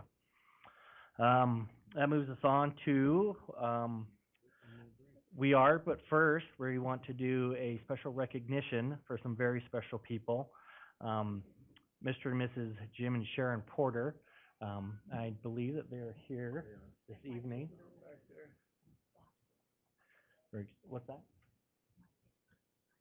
Okay. So if you, let's see, where are you at, Jim and Sharon? Stand up. There they are. So if you don't mind, please come forward. Just pretend like you're giving another prayer to start us off. So they're our backup typically, so on that. But Jim and Sharon have served many years on the Friends of the Caldwell Train Depot, and we want to recognize them for that. So I'll just read this. This is a certificate of appreciation to Jim and Sharon Porter. It says, in appreciation to Jim and Sharon Porter for serving as members of the Friends of the Caldwell Train Depot. The Mayor and City Council thank you for your continuous support in preserving the history of this downtown structure and your involvement with the many programs and outreaches to make the community aware of the rich history of Caldwell. During your service, you both have provided leadership, insight, and direction to further the mission of the Friends of the Depot.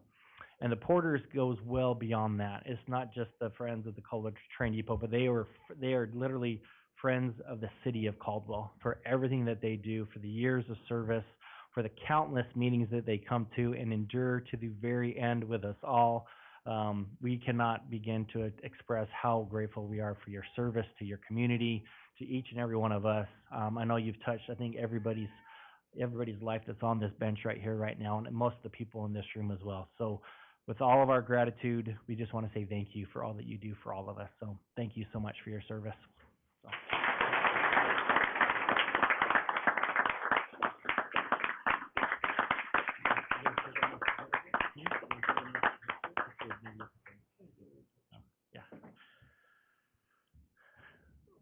So Debbie has some wonderful flowers for Sharon and a nice print of our wonderful Caldwell Train Depot. So again, thank you so much for your service.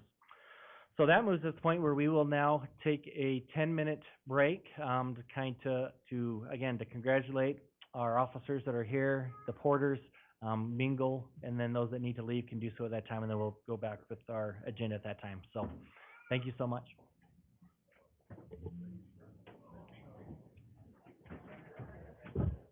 Don't run off now. And don't talk to anybody about any of the agenda items while you're out there. Some people may try to talk to you, yeah, then you might get it back. And maybe hang out down there as well. So thank you again for everyone for coming and for that. That's we always love doing those things with at our city council meeting and recognizing those individuals in that regards. So that moves us to audience participation. If there's anyone in the audience that would like to speak on a matter that is not on the calendar, the agenda before us this evening. So we have two. Now this cannot be a matter that is on the agenda this evening. So if you come and address us, cannot be on any, whether that's consent or regular agenda item for the special presentation, or not special, for the audience participation. So if you would like to come and speak on something other than any of those items, you're more than welcome to do so.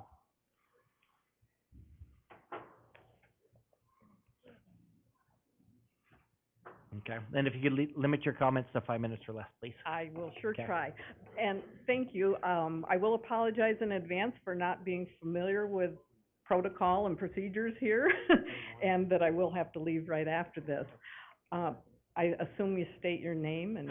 Yes, that would be great. Okay. If you could do that, please. It's Dr. Victoria M. Young, residence, or do you need that information too? However you want to give it to us. Okay. Well, I live on Wyoming Ave. Mhm. And what I'm here to talk about tonight are absentee landlords.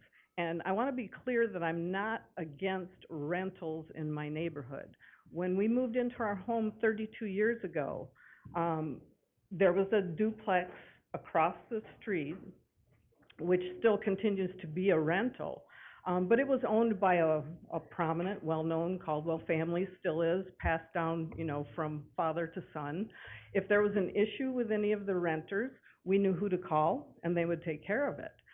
The house next door to us, actually, when we moved in, was also a rental, and it was a daycare, and never had a problem.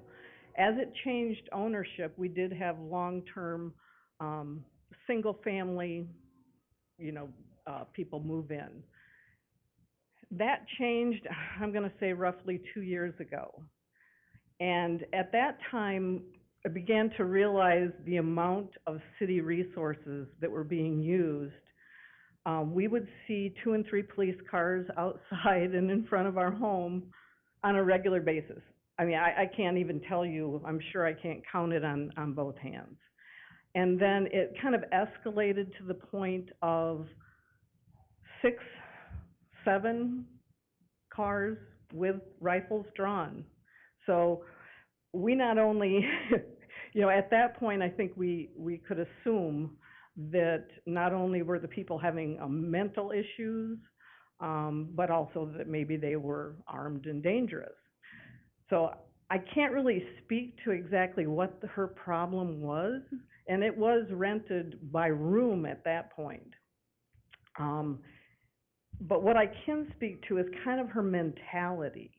I looked out my window one day from my office room, and I used to have this beautiful pink plant, flowering, blooming, enjoyed it. I looked out, it was gone. And so I asked her what had happened. And she said, they cut it down. It was on our property, but she cut it down because it was attracting bees. But it was her words that she used. She said, this isn't an HMO, as if there are no rules if it isn't an HMO. Well, again, that escalated. Finally, I recognized the owner when she was there one day, and we had a little discussion about that. The house did end up selling, and that, all's well that ends well, but it was probably a good 1.5 years that we went through this on a regular basis with that group. Well, now the house on the other side of us has sold, and once again, this is an absentee owner. And we're having a little issue, but I think it could easily be solved without calling in police, if I could just talk to the owner. Well, fortunately, my husband had seen the realtor there and had gotten a card. So this is a case where just pure chance we're going to be able to take care of the issue. But if that hadn't happened, as a long-term homeowner, now feeling unsafe in my own home and lacking the privacy that I used to have, I would be once again upset that I'm going to go through another 1 year or 2 of not even being able to communicate with the person that owns the home. So being able to communicate, I think we're going to be able to solve the problem. So just out of curiosity, though, I did check to see who owned the home, and it's an LLC. So again, if I didn't get this card from the realtor, I would have absolutely no hope of tracing this, because the LLC that it's listed under doesn't match the LLC that's registered in Oregon. So I have traced it a little bit further, but only because of addresses and, having done some research on this kind of thing in the past. So I guess I'm here tonight to suggest that the city simply look at maybe developing some type of good neighbor policy. When I rent, a VRBO or an Airbnb or something like that, and it's in a nice neighborhood someplace else, they list, the things you can and cannot do.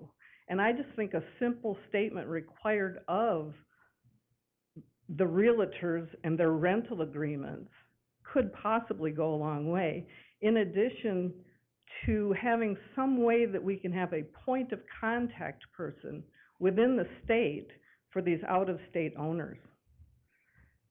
Because it is really a problem. And I think what prompted me finally to come here tonight was listening to candidates say that they don't want to see the quality of life in Caldwell, in our state of Idaho, change. Well, I guess I'm here to say it did change. I think we can reverse that easily, but we really do need to get a handle on it. Because some of even the road rage, that kind of thing we're seeing, is a result of conflict that I believe we could solve if we could communicate personally, one-on-one. So anyway, my issue, I hope, is resolved. I hated to see all of the police resources that have been used, and it was definitely an eye-opener. Okay. Thank you so much. And I noticed our planning and zoning director taking notes. That's Mr. Foltz right here next to you to look into, I think, what you had mentioned. So, we'll kind of look into that and see, because, obviously, there are property rights that people have, but there's zoning codes, zoning rules, regulations that they need to follow as well. So we can look into that, as well as that organization you had mentioned also. So we Okay. appreciate that very All much. right. And thank you for coming down. Thank you. So, okay, is there anyone else, again, with audience participation in regards to an item that is not on the agenda this evening? Come forward, and again, make sure that it's not any of the items on here. I can attest, the email you sent earlier with your request was received by all council members, Okay, and reviewed by them, so. that's on the agenda, so That's we're not on the- gonna talk about that. That's correct, so. Okay, Stan Seward, 4003 Preston. I did wanna, say thank you to all the council members, on behalf of, many of the airport users.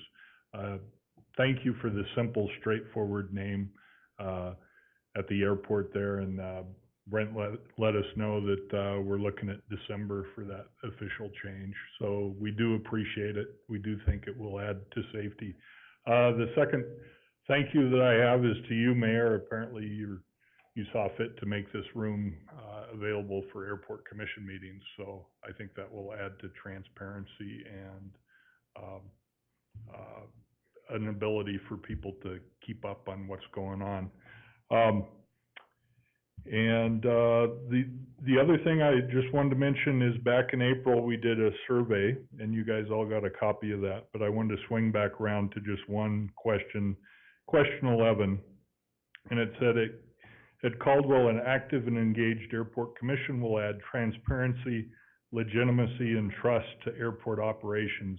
And the 130 or so people that took the survey, we had 99% come back either strongly agree or agree on that question.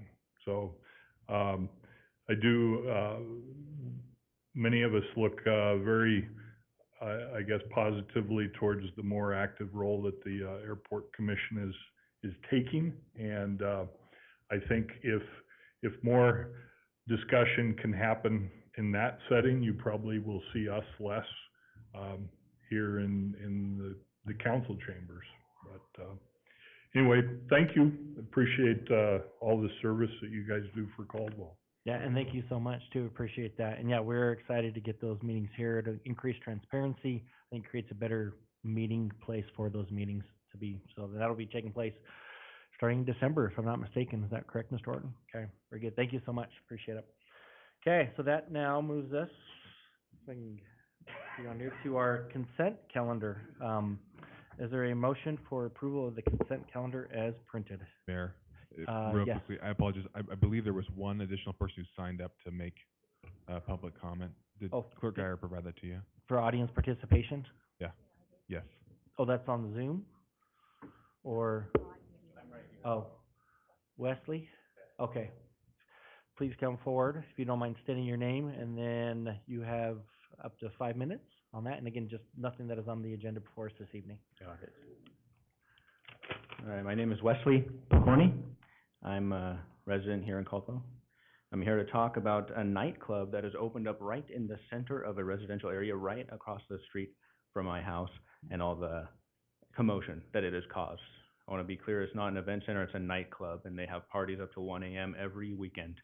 And my specific request is that you revoke their permit entirely. And the nightclub I'm referring to is King Legend Nightclub and Event Center, located at 424 East Elgin Street.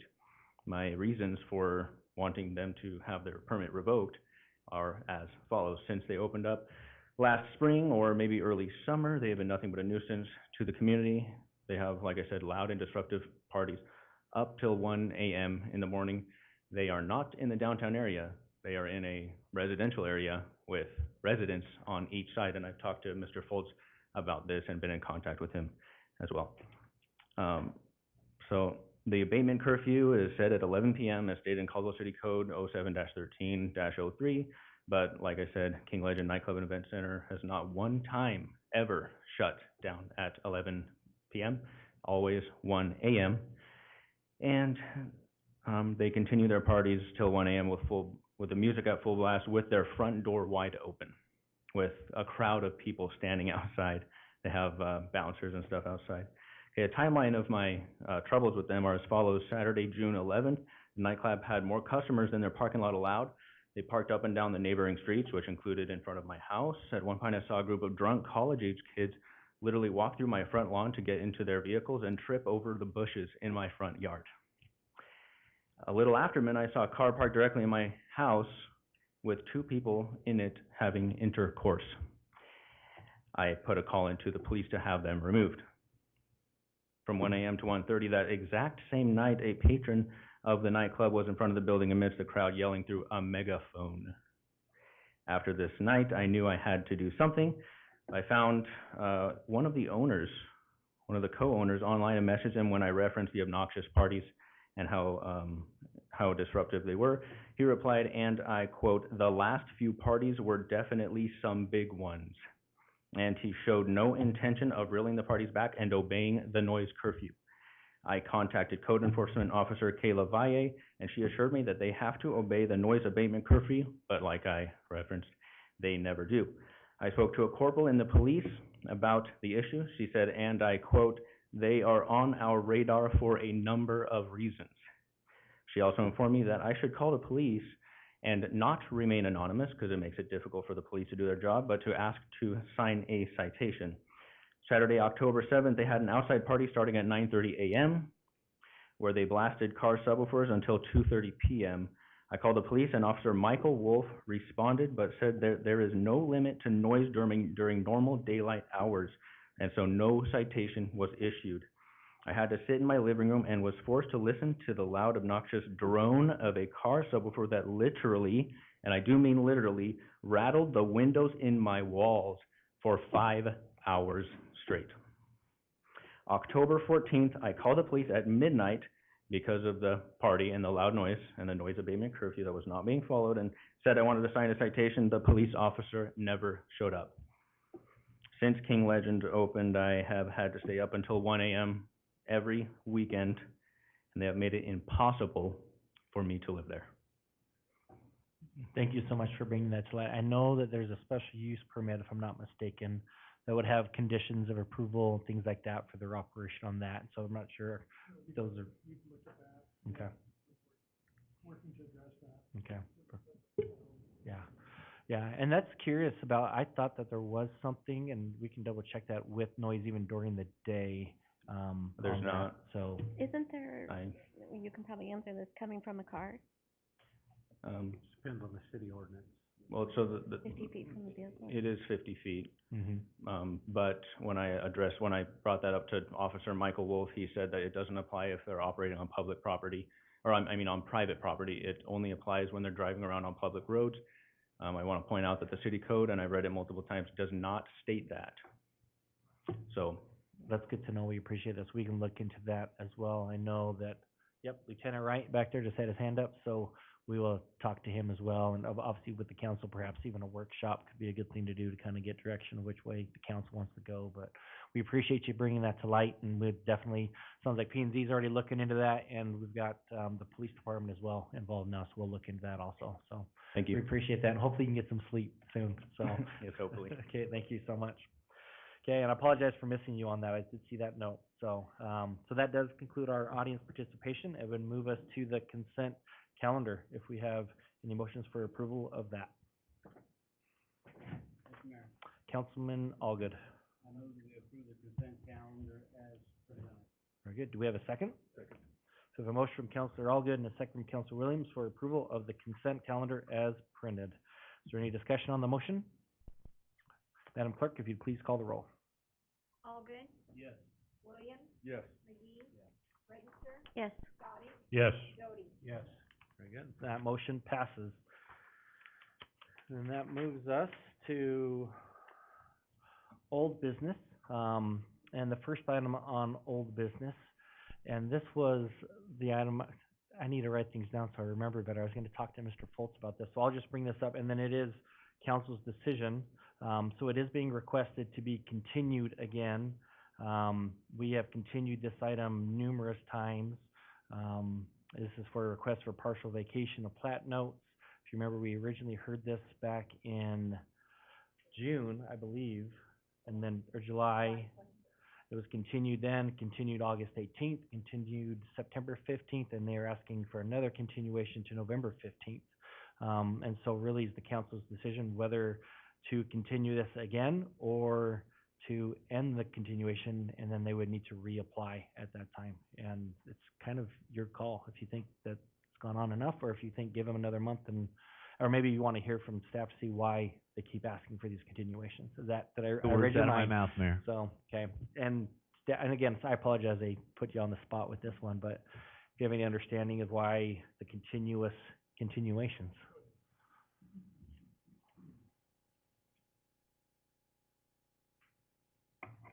Okay, Julie McCoy, Senior Planner for Planning and Zoning, 621 Cleveland and Caldwell. The reason that this has been continued this particular time and the previous time is they have now got like contracts with the landowners. What this is they want to turn the common areas over to the business owners that are adjacent for maintenance instead of it being part of the business owners association for maintenance. And they have to get the signatures of each of them to agree to it before they're able to do that. And they have said that that's been pretty time consuming. So that's the story behind it. There you go. Any questions, Councilor McGee? Mr. Mayor, Mr. McCoy, I'll ask you to kind of try to make a judgment on this, because we can continue this and we can keep doing it, and it's not that big of a deal. But if, you know, based on your conversations, this is kind of, I do remember this, and it was kind of, she mentioned that was kind of how it was beforehand too, and so I wonder if we're just running this out. Do you get a sense that progress is being made, I guess is my question. Quite honestly, it's really hard to make the judgment because this is the second time that they've told me they needed to continue this. And the previous was the 15th of September, that meeting, and we continued to this one, which was a month later, and now they want another month. So honestly, to be honest, I'm not entirely sure. I would hope that it would be done this next time, but with the continuances, I'm not certain that I can guarantee that. Okay. Any other questions for staff or Mr. Waterman? Do you have something? Mayor and council, I can potentially provide some additional context also. My recollection was the original time this came to council, Mr. Hilty was here. There was a presentation made and a recommendation that it be continued by the council so they could obtain, they could clarify the agreement to provide some more specificity on what the city's authority would be. They got those changes to us, to our office, and then at that point, we had the exhibits, but they didn't contain signatures and consents and specific descriptions that would demonstrate, after it was approved, that the property owners were obliged to maintain specific portions. It said adjacent to their property, but I asked Katie to put lines on the map, consents from the property owners, so that when they signed it, they knew that landscape area is going to be my problem. And when I point at me, I of course don't mean me personally, but it would be their problem, whoever they were that was signing it. And then we got that approved. It went back to them, and I can't remember exactly how long ago that was. But the point of the narrative is to say that they have not simply been the period of time during which they've had to obtain the signatures is shorter than the last time I believe they continued it. And it's not like they've been Sawtooth Law and Katie Van Vliet have been simply sitting on that task. It's been evolving. So again, it's not dispositive, but the sense I got from Katie the last time I spoke with her was that they were undertaking that process. It had started relatively recently, and they were making headway at least. If they can't get the signatures, then it's essentially, based on the prior council conversation, they may have to withdraw the application anyway to avoid the recurring issue that you have now where it keeps you up on the calendar, you can continue it further away as sort of a drop dead date and then have that, us communicate that to the applicant if you would like. The council's continued it for a final time until January of 23. If it's not done by then, they'll deny it.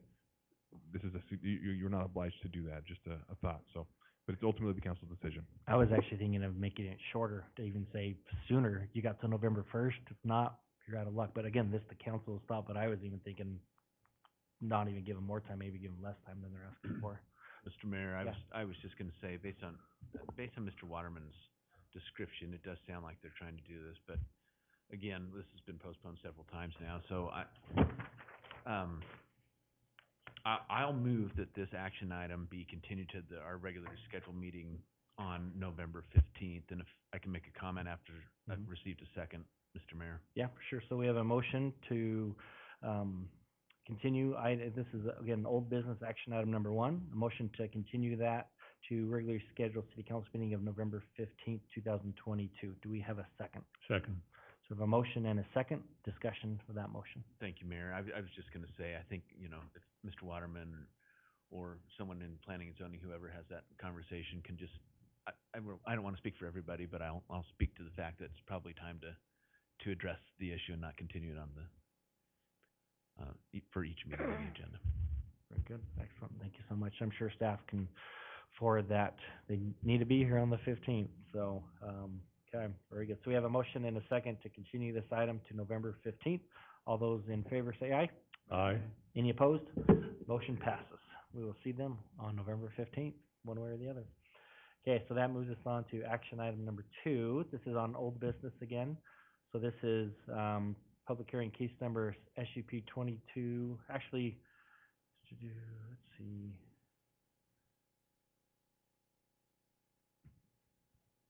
We were going to, hold on, sorry. Okay, sorry. I know we had wanted to make sure that there's an item that was heard sooner than later, and this was the one. I just wanted to make sure we were there, because we told the people last time we would try to hear it as soon as possible, so I apologize. I want to make sure that was the next one. So it is this one. So case number SUP 22-4, AMD 22-2, and this was a continuation. This is for Nexio Capital requesting, it was denied by the Planning and Zoning Commission, the SUP, and this is an appeal. And this is for a request on approximately 3.3 acres for R3 high-density residential to allow for the construction of 72-unit multifamily development. And so with that, staff report would be appropriate. So thank you so much. Yes, Julie McCoy again. So I did have a list here of people who had signed up to testify virtually. Did you want me to read off the names, Debbie? For the record, that'd be great. And Okay. Mr. Orton, do we have anyone in the waiting room? So while he's looking that up too, just make sure, since we do have several on Zoom, make sure you are speaking into your microphones for us and for staff so that everybody can hear what is being said for those that are not here present. Okay. So the names of those that have signed up to join us virtually are Erica Maldonado, Judy Barrett, Juliana Poulton, Christina Sarla, Erin Davis, Joanna Castro, and Lisa Nyers. So, Mr. Mayor, quickly, Christina Sarla is on with us. We had another person join the waiting room who came up as Kathy's iPhone or Catherine's iPhone. No such person is registered. I did send him a couple messages and then put him in the waiting room because we can't, it's a security issue to admit him without knowing that it's them. I did send a text message to each of these individuals that Julie has mentioned, inviting them to please provide their name when they come on so that we can make sure it's them and admit them. No other people have attempted to enter the room so far. Perfect. Okay, I think a few of these sounds like may be here present with us at this time, so, okay. Okay, good. Thank you so much. And then I had an email from Erica Maldonado that she asked that I read into the record. And so I'm going to do that before I do my presentation. She says, my name is Erica Maldonado and I live in Dakota Crossing Subdivision. Nexio Capital is requesting a special use permit for a 72-unit multifamily development, case number SUP 22-00004, AMD 22-02. This email is to ask the city council members to decline this request. The Planning and Zoning Commission has already denied the request made by Nexio Capital. My concerns for building apartments in this area. Building so many units in this area is a safety concern for those who already travel the crossroads of Celeste Avenue and Moss. Valley View School District has now closed enrollment at Lakeview Elementary because it can no longer hold more students. Moss Street and Celeste have not been developed to handle more traffic. Irrigation in this area was regularly shut off this summer. We were told by the irrigation department that we could not water our yards and gardens every day because of all the new homes. Thank you for reading my email, and I hope the city council members vote to oppose the case request. Okay, and if you want to get my presentation up, thanks.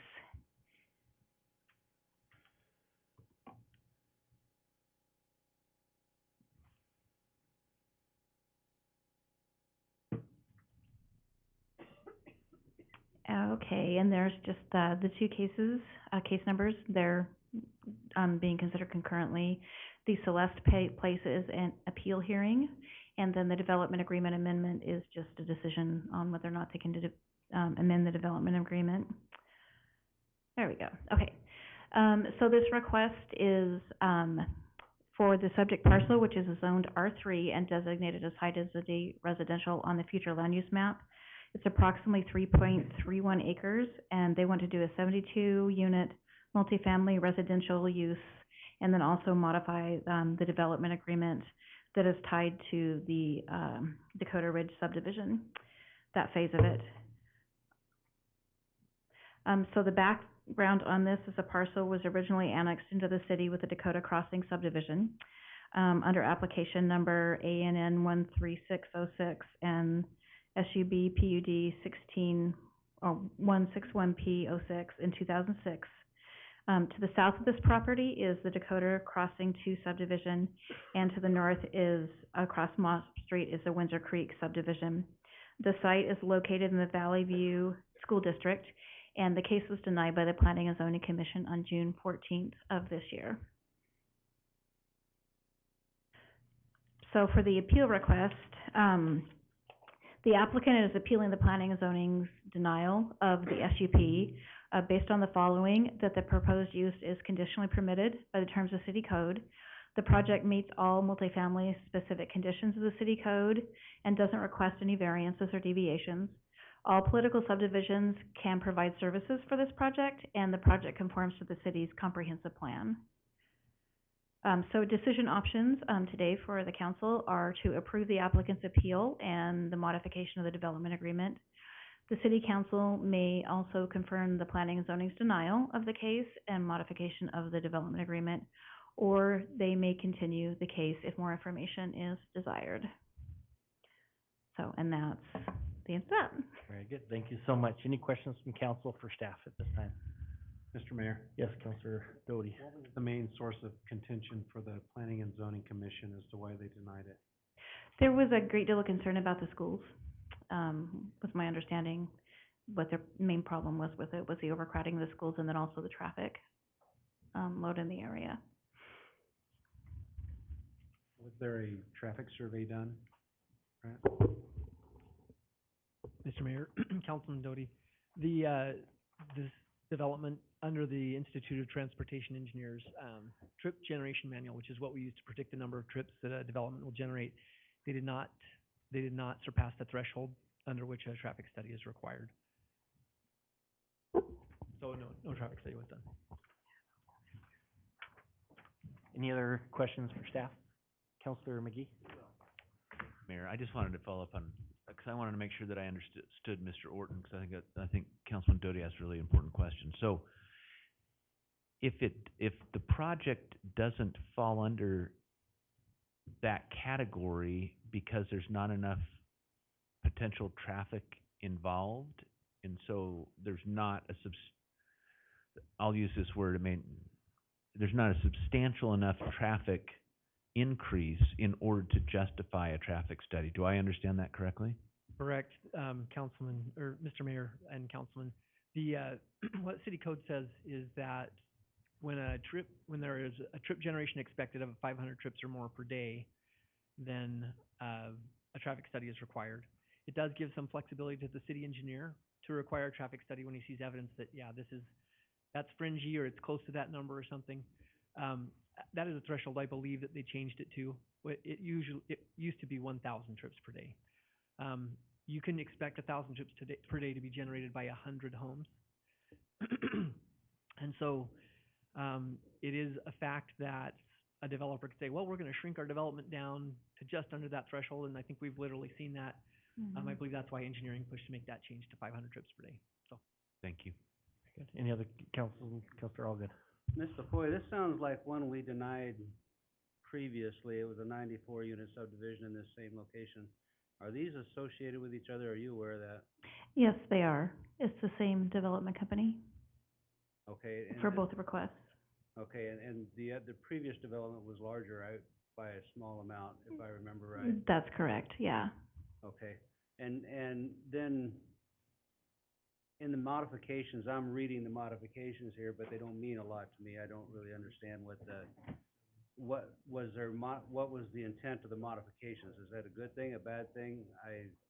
I can't really speak to whether it's good or bad, but the original development agreement was tied to a single-family home subdivision, and this would allow for modification for multifamily units.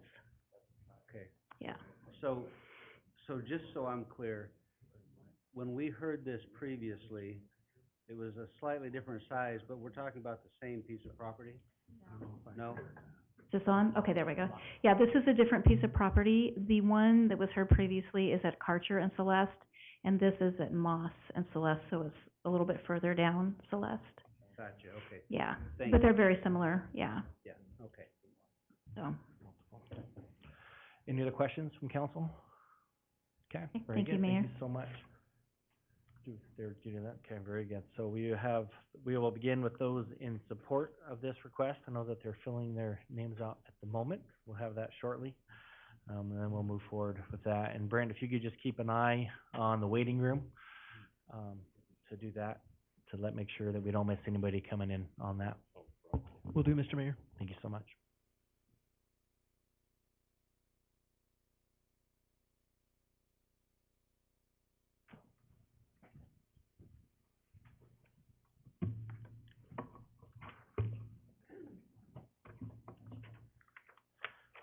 Okay, so we do have our list now. So if you come forward, if you'll just please state your name and your address for the record, we'd appreciate that. And then you'll be given, the main applicant will be given 8 minutes for their presentation, and then everybody thereafter will have 5 minutes on that regard. So if you could just be aware of that, and then obviously questions to follow after that. So if you get to the 8-minute mark, we will give you a chance to wrap up, so we won't just cut you off and say no more, so. All right, and I may pull the next people coming up behind me to finish it, because 8 minutes is pretty tight. Okay. Thank you, Mayor, City Council. My name is Elizabeth Kekritz. I'm an attorney with Givens Pursley.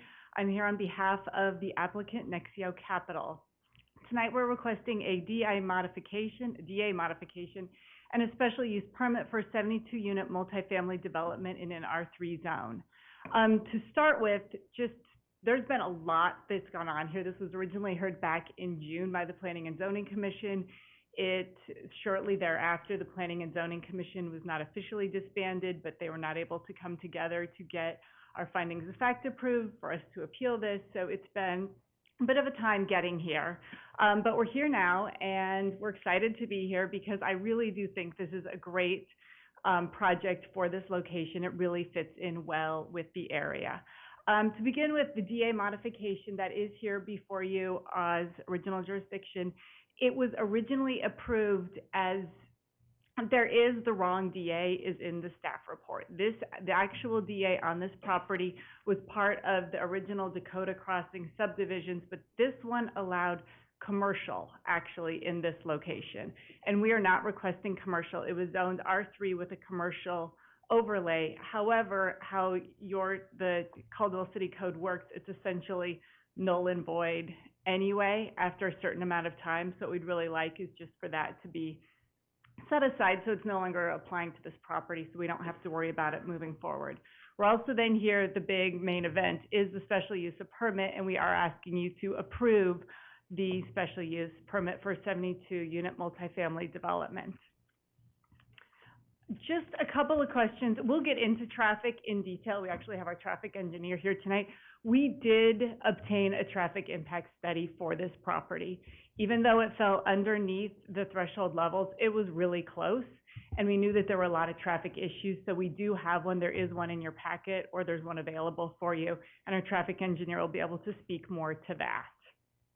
With me tonight, I have control, is the applicant team. Justin Christensen is here. He's with Nexio Capital. I'm here. Then we also have Nicolette Womack, our planner, was unable to attend tonight. Our civil engineer, Anthony Newton, is here, and our traffic engineer, Bob Beckman, is also here. Just by way of background, Nexio is not some great big out of California development group. They are smaller. They're located in Utah, and these are all developments they've done in Utah. There are palm trees because that's St. George. Okay, to sort of orient yourself, this is where the property is located. It's north of Karcher, right at that new intersection of Celeste and Moss. Over this past year, that was punched through. Both Celeste and Moss are, although they're still not super busy yet, at this point in time, they are designated as collector roads in the map. In your maps, here's just a little bit closer in on the property. Let me get back to my notes to make sure I hit the things. And right here you can see there is going to be, as part of the last stage of the development to that property to the west, they are required to put in the bridge over Moss.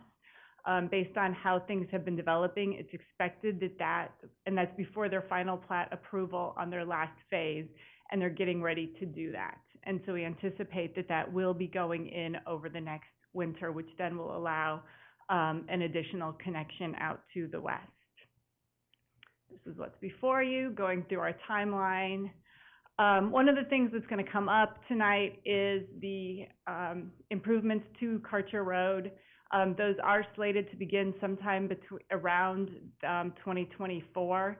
And looking at this, that actually will fit in well with our timeline for the construction.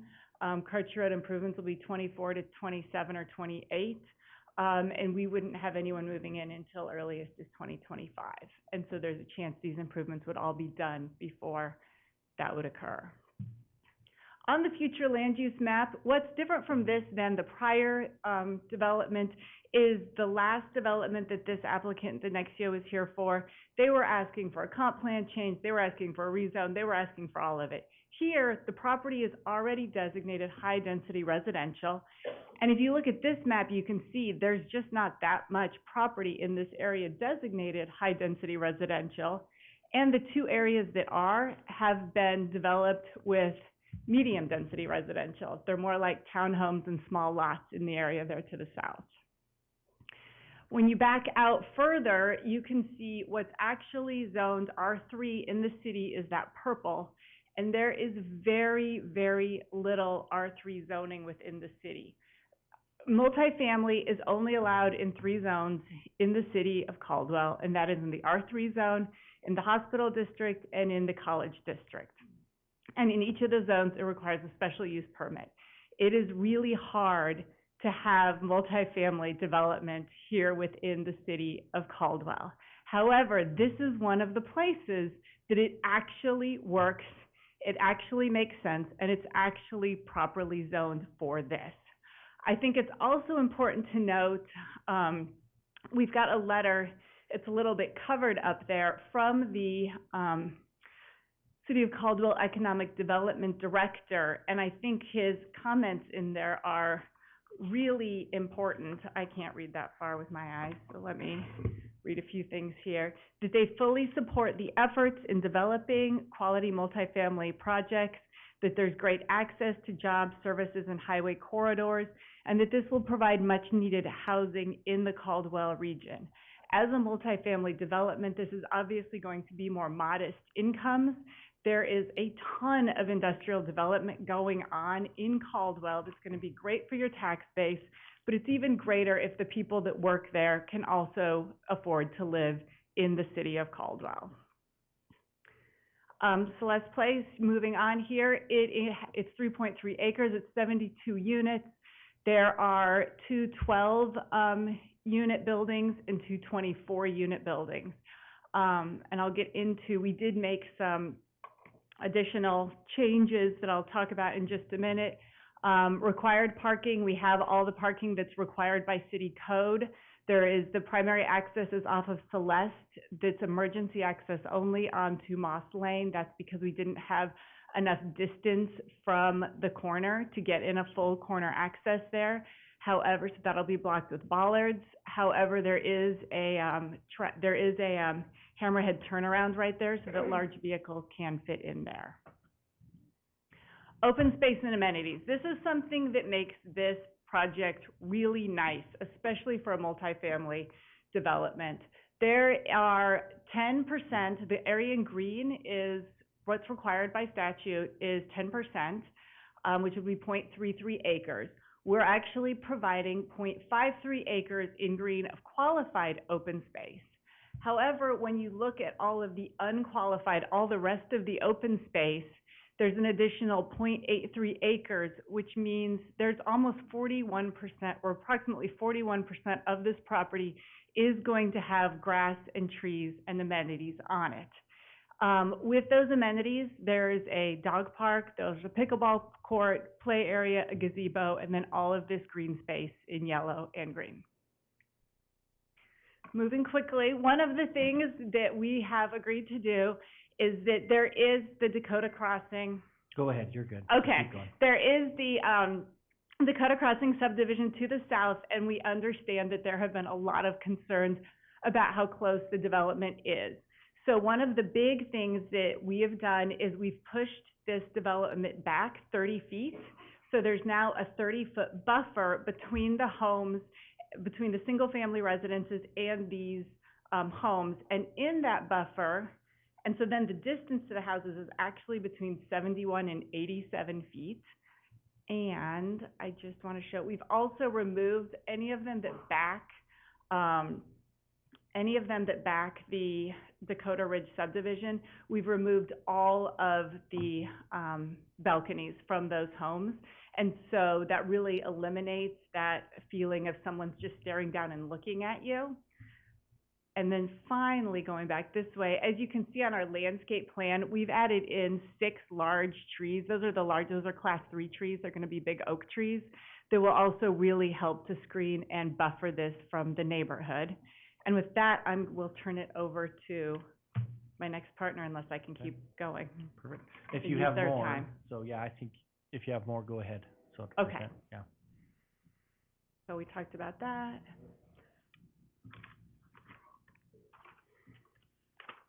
I'll keep moving quickly. The front elevations that we're showing here is one of the things that also makes this nice is Caldwell doesn't have as much of a fully developed design review process as a lot of other jurisdictions here in Treasure Valley. I understand that there's a lot of talk about doing more of that, but that this does include all of those various design characteristics that are often requested and just make a place more desirable to live. There's a lot of facade modulation, there's roof elevations that goes up and down. The siding includes, there's faux stone, there's hardy board, there's the metal aluminum. I'm not an architect person, but the metal aluminum. So there's a lot of different, it really makes it a lot more visually appealing. It also now has these modern muted colors. Okay, trip generation. What is important here is that we were not required to do one, but we did do one. And what people end up getting mostly worried about on traffic impact studies, or what tends to come out a lot, is how, those peak hours. How much is this really going to generate at the peak time? Because there's going to be more traffic generally, but it's really those peak hours that people tend to get really worried about. And in this, the model shows that this will generate 537 daily trips, and of that, leaving out in the morning peak hour is 34 trips. Coming back home at the PM peak hour is 32 trips. I also think it's important to mention that this is also, it's anticipated, once that build out to the west goes in, the canal goes in, the bridge over the canal, it's estimated only about 65% of those trips are going to be going down to Karcher right there. And so of the people that will be at that really busy Karcher-Celeste Road intersection, it's only 65% of 34, which is less. That's attorney math. Significantly less. The traffic impact study did recommend no mitigation, which I actually thought they might have been suggesting something at that Celeste Karcher Road intersection, but they're not, because of these scheduled improvements that are intended to occur within the next, 2028 is just not that far away anymore. It's coming quickly, and so this entire corridor is expected to be done by then. We have pushed on ITD to try to get a better idea for when this particular intersection is done, and we can't get much more than, 2024 to 2028. But they have reviewed, ITD has reviewed the application. They have no objections to the proposed development. And what they did, what they were able to provide, is after they do the proposed changes to this development, the R-cut, which is that crazy turnaround,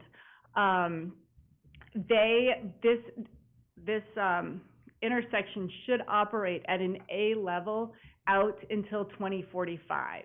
So with all their projections, with all the rest of this land around there becoming developed, they are anticipating that this will operate at an A level in 2045.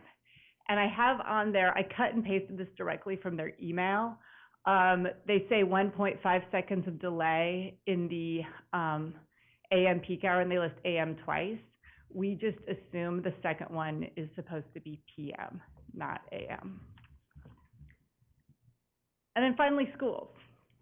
The developer did enter into the agreement with the Valley View School District, where they agreed to contribute, to give the voluntary donation to the school district per door at the rate of $500 per door. They agreed to do that some time ago. They understand that there will be an impact on schools, but to the extent that they're able, and to the extent that Valley View School is able to request it, they are willing to pay their share to help alleviate this. One of the things that Valley View Schools doesn't do that other school districts do is really figure out, or they just haven't probably had the numbers where they've needed to, how many students will be generated per door in a multifamily development. And so we were trying to find some comparisons, try to figure out what would be the best way to look at this. And so we went to the West Ada School District because that is the largest school district in the state. There's over 40,000 people, and their estimates are based on looking at their whole school district.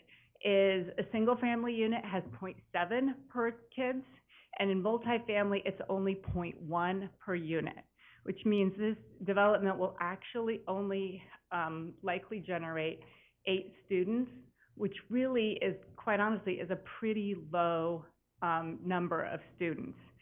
And I have more information on that if people are interested in how West Ada gets to that number. I printed this off. I was at another planning meeting in Meridian, where they had a woman who comes in and explains how they do that calculation. And they actually have gridded the entire city. And with every single development that they're approving, the school district is going in and later doing a count on, in an R4 district, we actually had this many students, and they were mostly in kindergarten, or they were mostly in elementary school, junior high, high school, and they've divided it up into like mile by mile blocks. And then they've divided it into their north area, their south area, their west area. But over the entire school district area, it is averaging 0.1 per unit. And so that's just their rough sort of number that they use whenever this comes up. And so I do have a copy of this presentation they gave.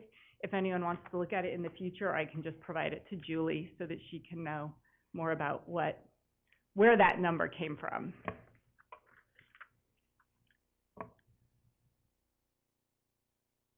With that, we are in agreement with all of the planning, staff, and engineering terms, and recommendations.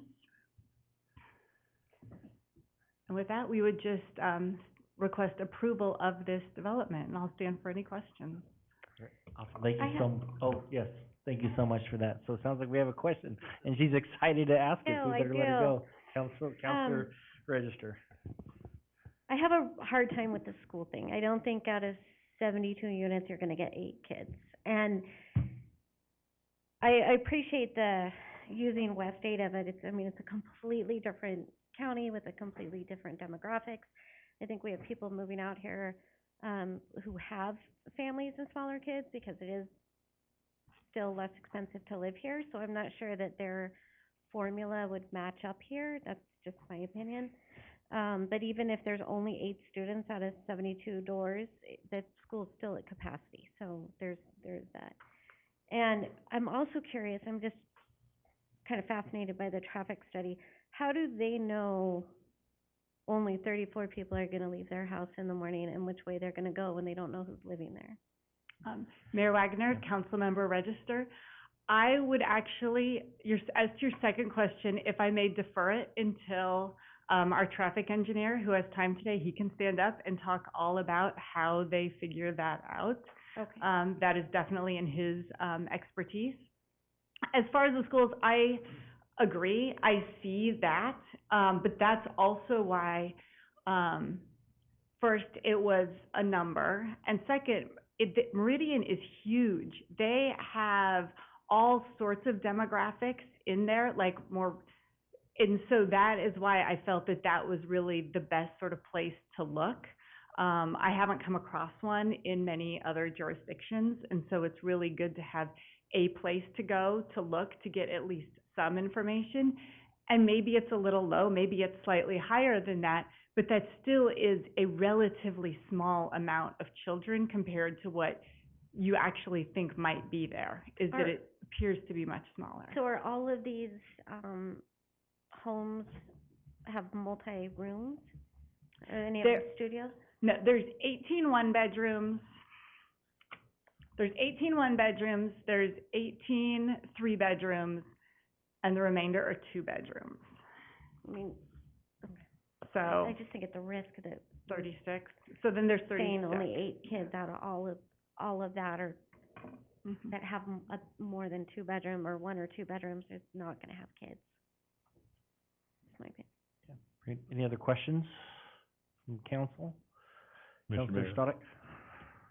It's been my experience throughout the years, and I've been at this probably longer than anybody, maybe Mr. Algo's got a few years on me, but it seems like, relative to traffic studies, I've yet to see anything that really matched what we were told in the beginning. It's always been underestimated relative to traffic study, and I'm sure your traffic guy can do that too. Relative to schools, we have a major problem right now with schools. And, you know, we as an organization can't tell you what to give for schools, or, you know, it's just not there. There is gonna be some legislation, I think, in this next term that will probably address that relative to the impact fees, but $500 a door doesn't even come close to even the students that you've mentioned in this project to pay for another school. Then you have to ask yourself, where are they gonna be bused to? They'll be bused to another, probably portable someplace, and again, extra expense there. I don't know if you're familiar with the Cedar Crossing apartments on South Florida and Karcher? I think I might know Okay. where they are. What we requested at that time, this was back in the 2015, 2016 era, is that they can only build duplexes next to single-story residential homes instead of, you know, having fourplexes or whatever, because even the 70-foot buffer doesn't get the job done, because you can still look down in the residential's backyard. And they agreed to that, and it's quite a successful project. So I would like to have you guys think about that too. Instead of having an apartments, think about duplexes next to that buffer zone for your neighbors. And relative to, again, I have to agree with Councilor Register, the numbers that Ada County gives you relative to students, again, when you look at what the real numbers are for students, and we visited with Valley View, I mean, I can't tell you how many times. It's always underestimated. It's always well over that, and, Council Registered mentioned that we do have a different demographics here, which we do, totally different than Eagle or Meridian, relative to agriculture and everything else, so, usually the Hispanic part of our labor force, usually, I shouldn't say usually, they have more kids, you know, than any other spectrum of that, demographic, so, and that's another thing that people don't take in consideration, so, that's all, Mr. Mayor, thank Okay, you. thank you so much. Other questions or comments? Just a quick question. Question, yes. Maybe I missed it, I apologize. Did you have a date or an approximate date when the bridge would go in on Moss? It is not, Mayor Wagner, Councilmember Allgood, it is not within anyone in this room's, control, is my understanding, is that the developer will put it in when he applies for final plat for his third phase, and it's my understanding he's getting ready to do that. And so, I mean, that's what the rumors are, but we can't control that, and so we would Not anybody anticipate. associated with you? No, it's not associated with us, or I'd be definitely letting you know. Very good. Any other questions?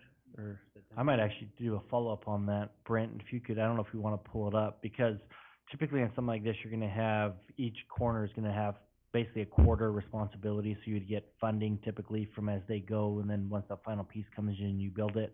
Is that the case here? Do we have some funding already for this bridge, or how's that mechanism gonna work for that going in? Mr. Mayor, members of council, yes, so these developments have happened over a long period of time. The original annexations and development agreements for, all four corners actually occurred during the boom, in the 2006, 7, and 8 era. And so that's when those were laid out. So they got two things happening here. One, the Wilson Feeder Canal, and two, the Wilson Drain. And so the way this was set up is that developments on this side covered, this half, and that would be the crossing over one of those features. I believe that's the Wilson Feeder Canal. And then this side was the drain. I could have those reversed, but, Mr.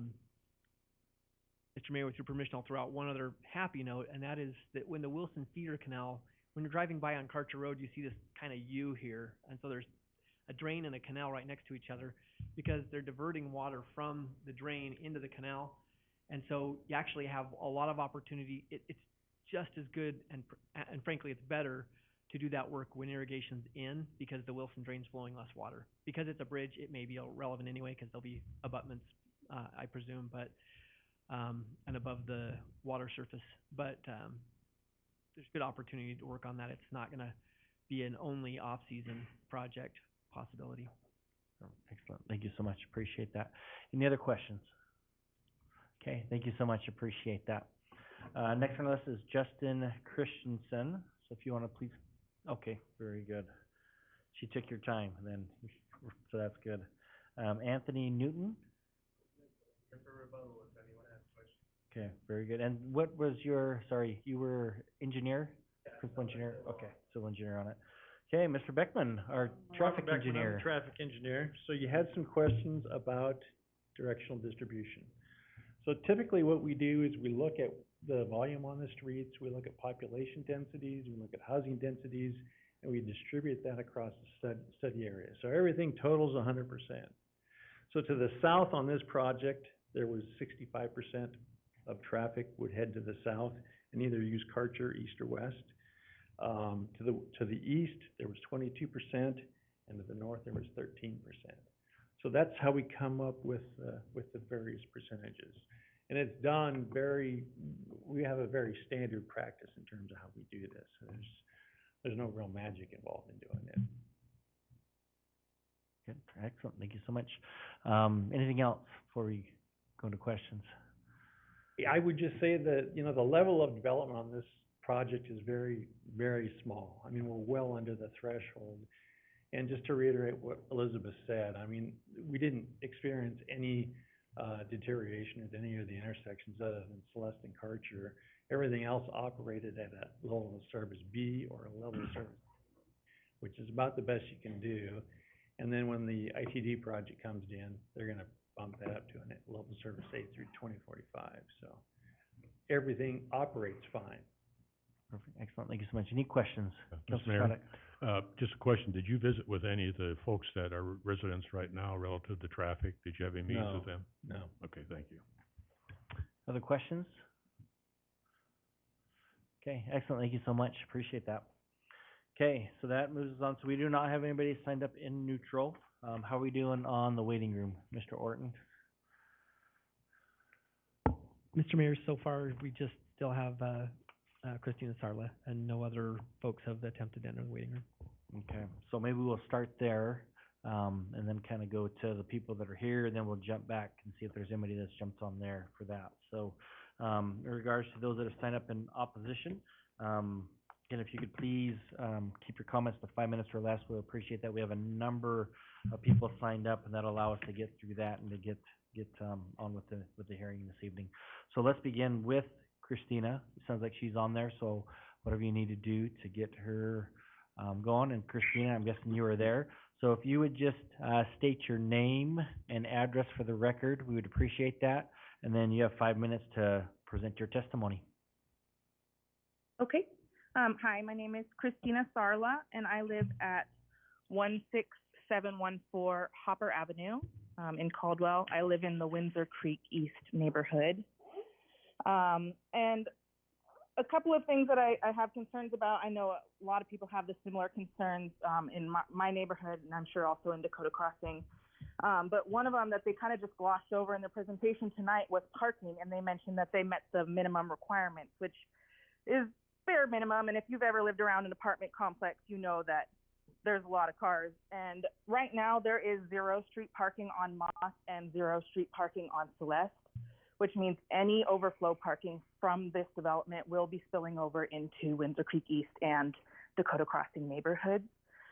So that's definitely a concern for us. Additionally, it's been mentioned, but the schools are overcrowded. I have 2 students, and last year they were both at Lakeview, and this year they've been split up, and they are now at Central Canyon and Lakeview because of overcrowding. And so that's already hard, and there's a lot of other students in our neighborhood that are having to be double bused from our neighborhood first to Lakeview and then from Lakeview to another school. So I just worry that adding those apartments is going to continue to make that worse. It also just seems like a very strange place to put it. It is surrounded on all 4 sides by single-family homes. There's not really any like thing nearby as far as shops or anything like that. So it's not really, I don't know, it just seems like a strange place for apartments to go, like in the middle of all the single-family homes. And then another concern that I have is that since Celeste has opened up, because when we first moved in, our only access point was from Homedale Road.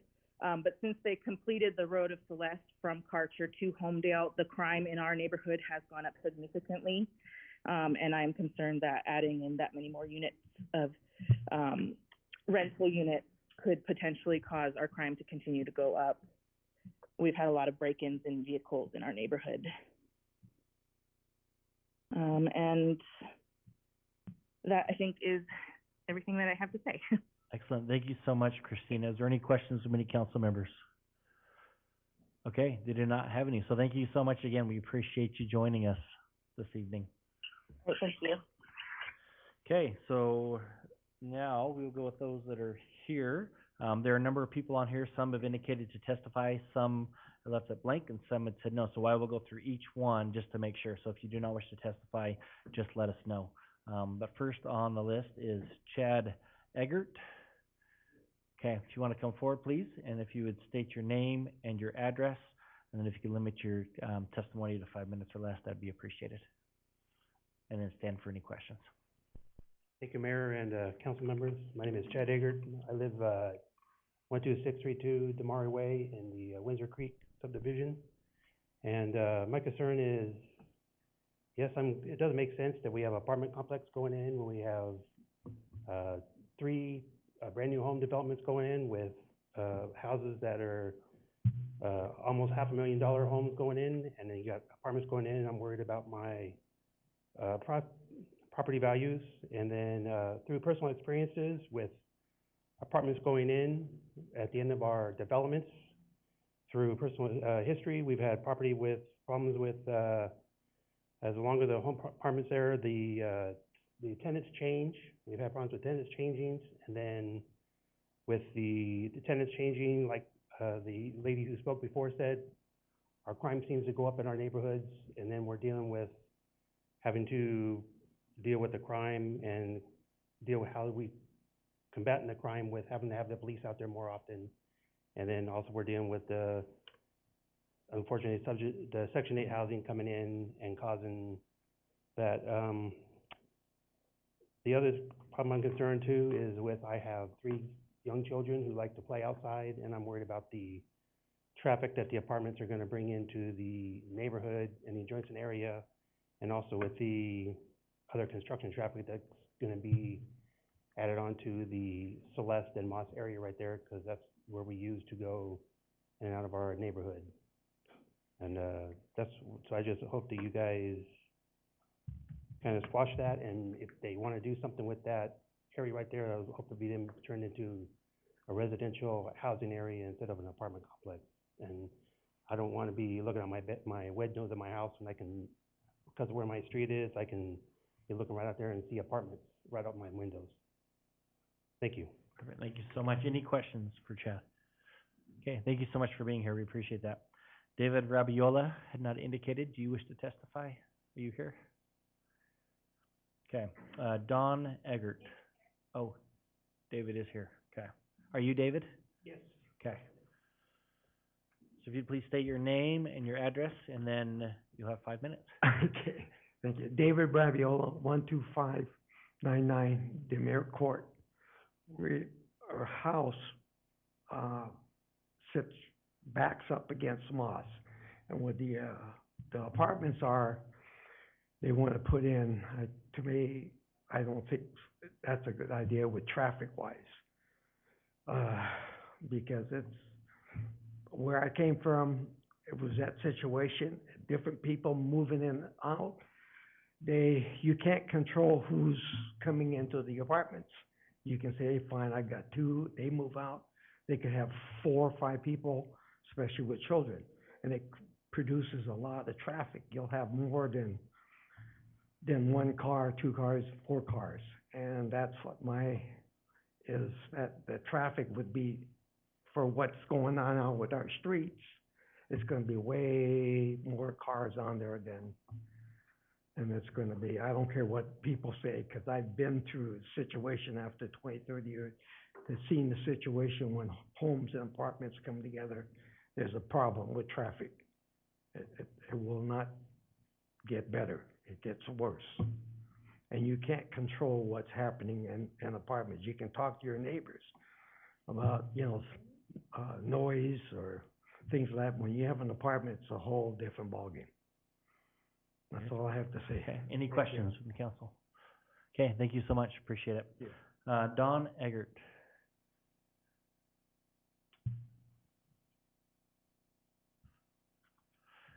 So if you'd please state your name and your address, then the 5 minutes is yours. I'm Dawn Eggert. I live at 12632 Demary Court. We lived in a house that had apartments built right behind it before. The amount of crime that apartments bring is ridiculous. And these were high-end luxury apartments that rented for over $3,000 a month, when the average rent in the neighborhood where we lived for a house was less than $2,000. We had drug trafficking, we had human trafficking, all sorts of things happen in our neighborhood because of those apartments.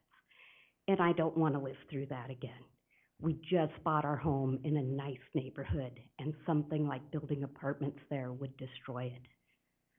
I have children, they ride their bikes, they play games. You guys talk about traffic slowing down 1.8 seconds. I'm worried about my kids getting run over by extra people going up and down those small streets. It's not safe for that neighborhood. Please squash it. Thank you. Any questions? Okay, thank you so much. Appreciate you being here. Ann McBride had not indicated. No? Okay. Eric Maldonado. Erica. Is it Erica Maldonado? Okay. Oh, she had submitted a letter, is that what, oh, is that when you read it? Okay. Keith Steifenhagen? Is he here? Okay, so he indicated in opposition. Deborah Levick? Judy, is it Barrett? Barra?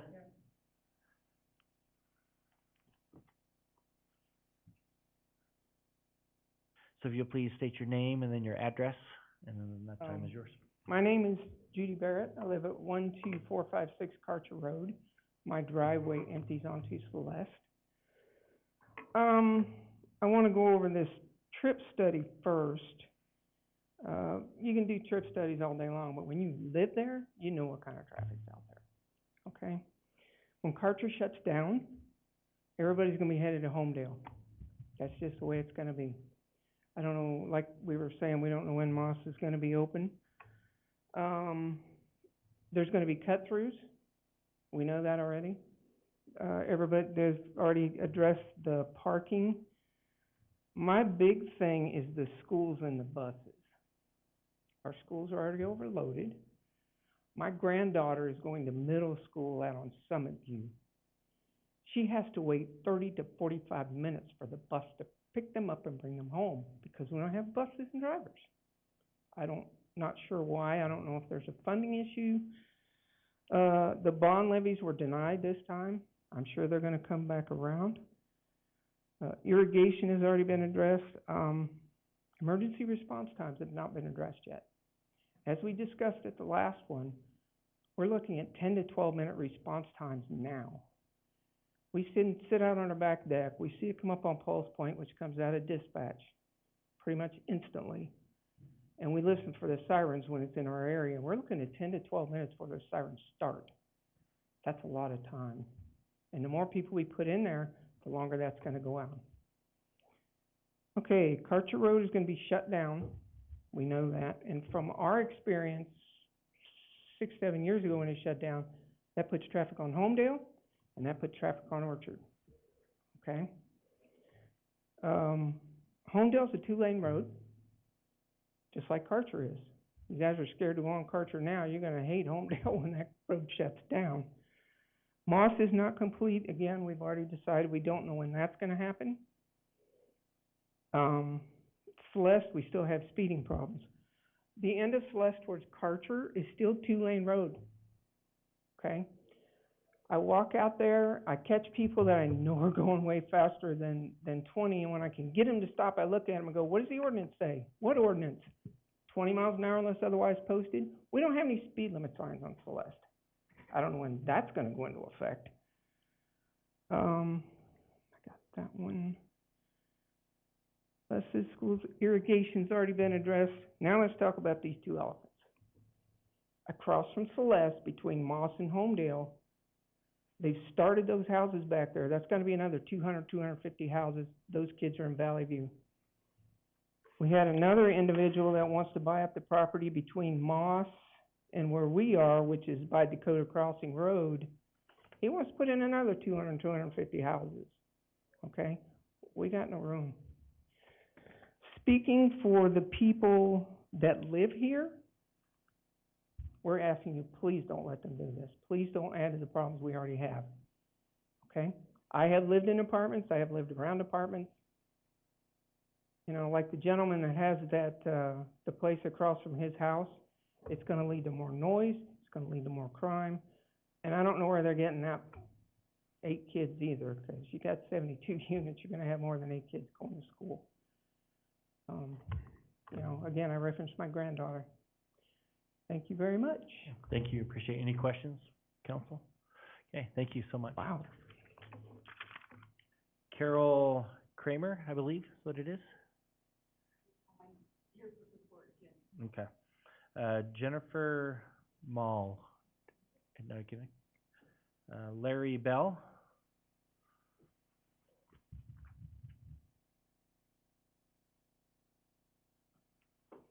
If you'll state your name and address, then you have 5 minutes for your testimony.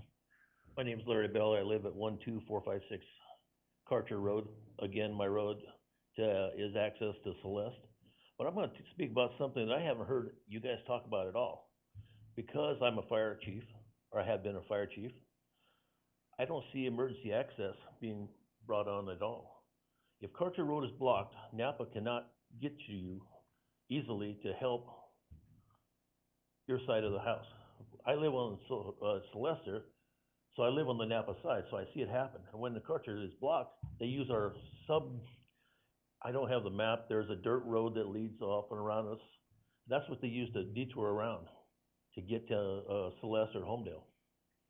I'm surprised the fire chief isn't here going, what's going on here? I have a bridge, I can't get a truck crew. I have on the other end of Moss, I have a driveway that is owned by a gentleman that's here that has not been developed. He can't bring an engine across that.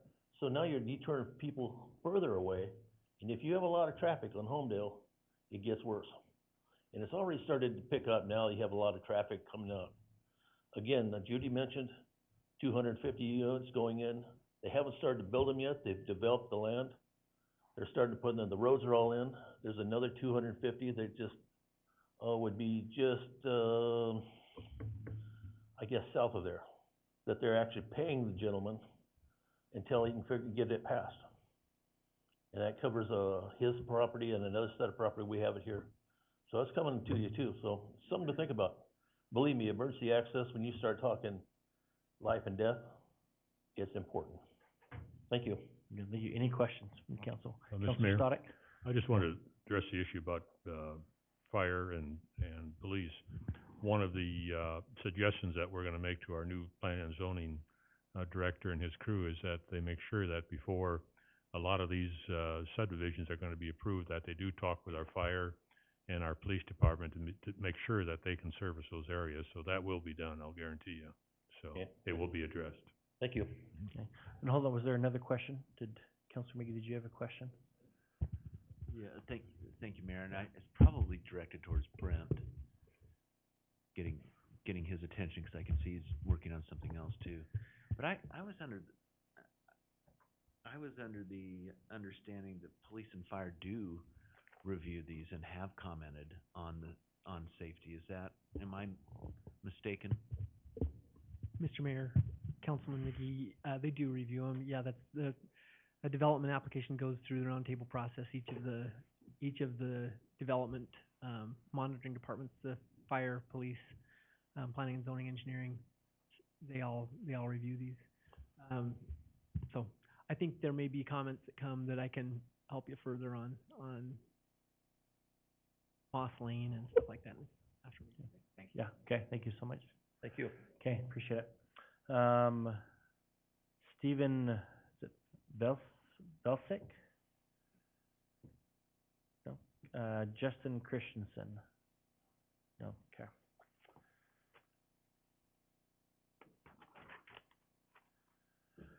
Jamie Simmons? So if you'd please state your name and address, and then you have 5 minutes for your testimony. My name's Jamie Simmons. I live at 12498 Moss Lane, Nampa, Idaho 83651. I am going to be probably one of the few people that don't live in one of the subdivisions around there. We live in an old farmhouse. We bought our house, 2009. Whenever we bought our house, it was a dead-end street. It was surrounded by farm fields. That was where I wanted to raise my family. Since then, everything has been developed. My fence line that used to be, alfalfa, my property line, that's what used to be on the other side of it. Now I'm looking at a 6-foot vinyl fence, and on the other side of that is a road. I used to sleep with my window open. Even with my window shut, I can still hear the traffic. Those kind of things impact us. I don't know if anybody else fights with printers at home, but I do. It has been the whole process has been super frustrating for not only myself, but for other members that are here and also people that couldn't even make it, because this is the third time we've had to reschedule our lives. We didn't get any, usually whenever like any of the property owners that are around within so many feet are supposed to get certified letters. We didn't get those letters this time. So I can't even tell you who didn't get letters, who doesn't know about this. You know, I've got several neighbors that didn't even know until today that this was going on, and by that point it's too late for them to do anything. You know, you guys have heard our concerns, the frustrations. You've got more that you're going to hear. You guys are our elected officials. You know, you guys are our voice, so please remember that part of it. We don't want this to go in. And I apologize for everybody that's in a subdivision. I'm just going to say that right now. I'm an old farm kid. That's where I come from, is farming. That's how I was raising my kids, is, you know, we've got a little hobby farm going on. When my kids ask to go play with their subdivision friends, I cringe. I just do. You know, I limit their time with them because that's not the mentality that I want my kids to have. If you guys put an apartment complex in, I'm kitty corner to that. And then I have to deal with that. I know that they're saying, you know, it's going to produce 6 or 8 kids. If you do the math, if you Google like what the average household is, you know, for kids, it's 1.93. So if you times that by 72, you are going to be looking at 138 kids roughly. And I do think that that's on the higher end of the spectrum. You know, I don't expect that. But whenever they're offering to do $500 per door, that's like $39,000 total. That doesn't even pay our salary for one teacher.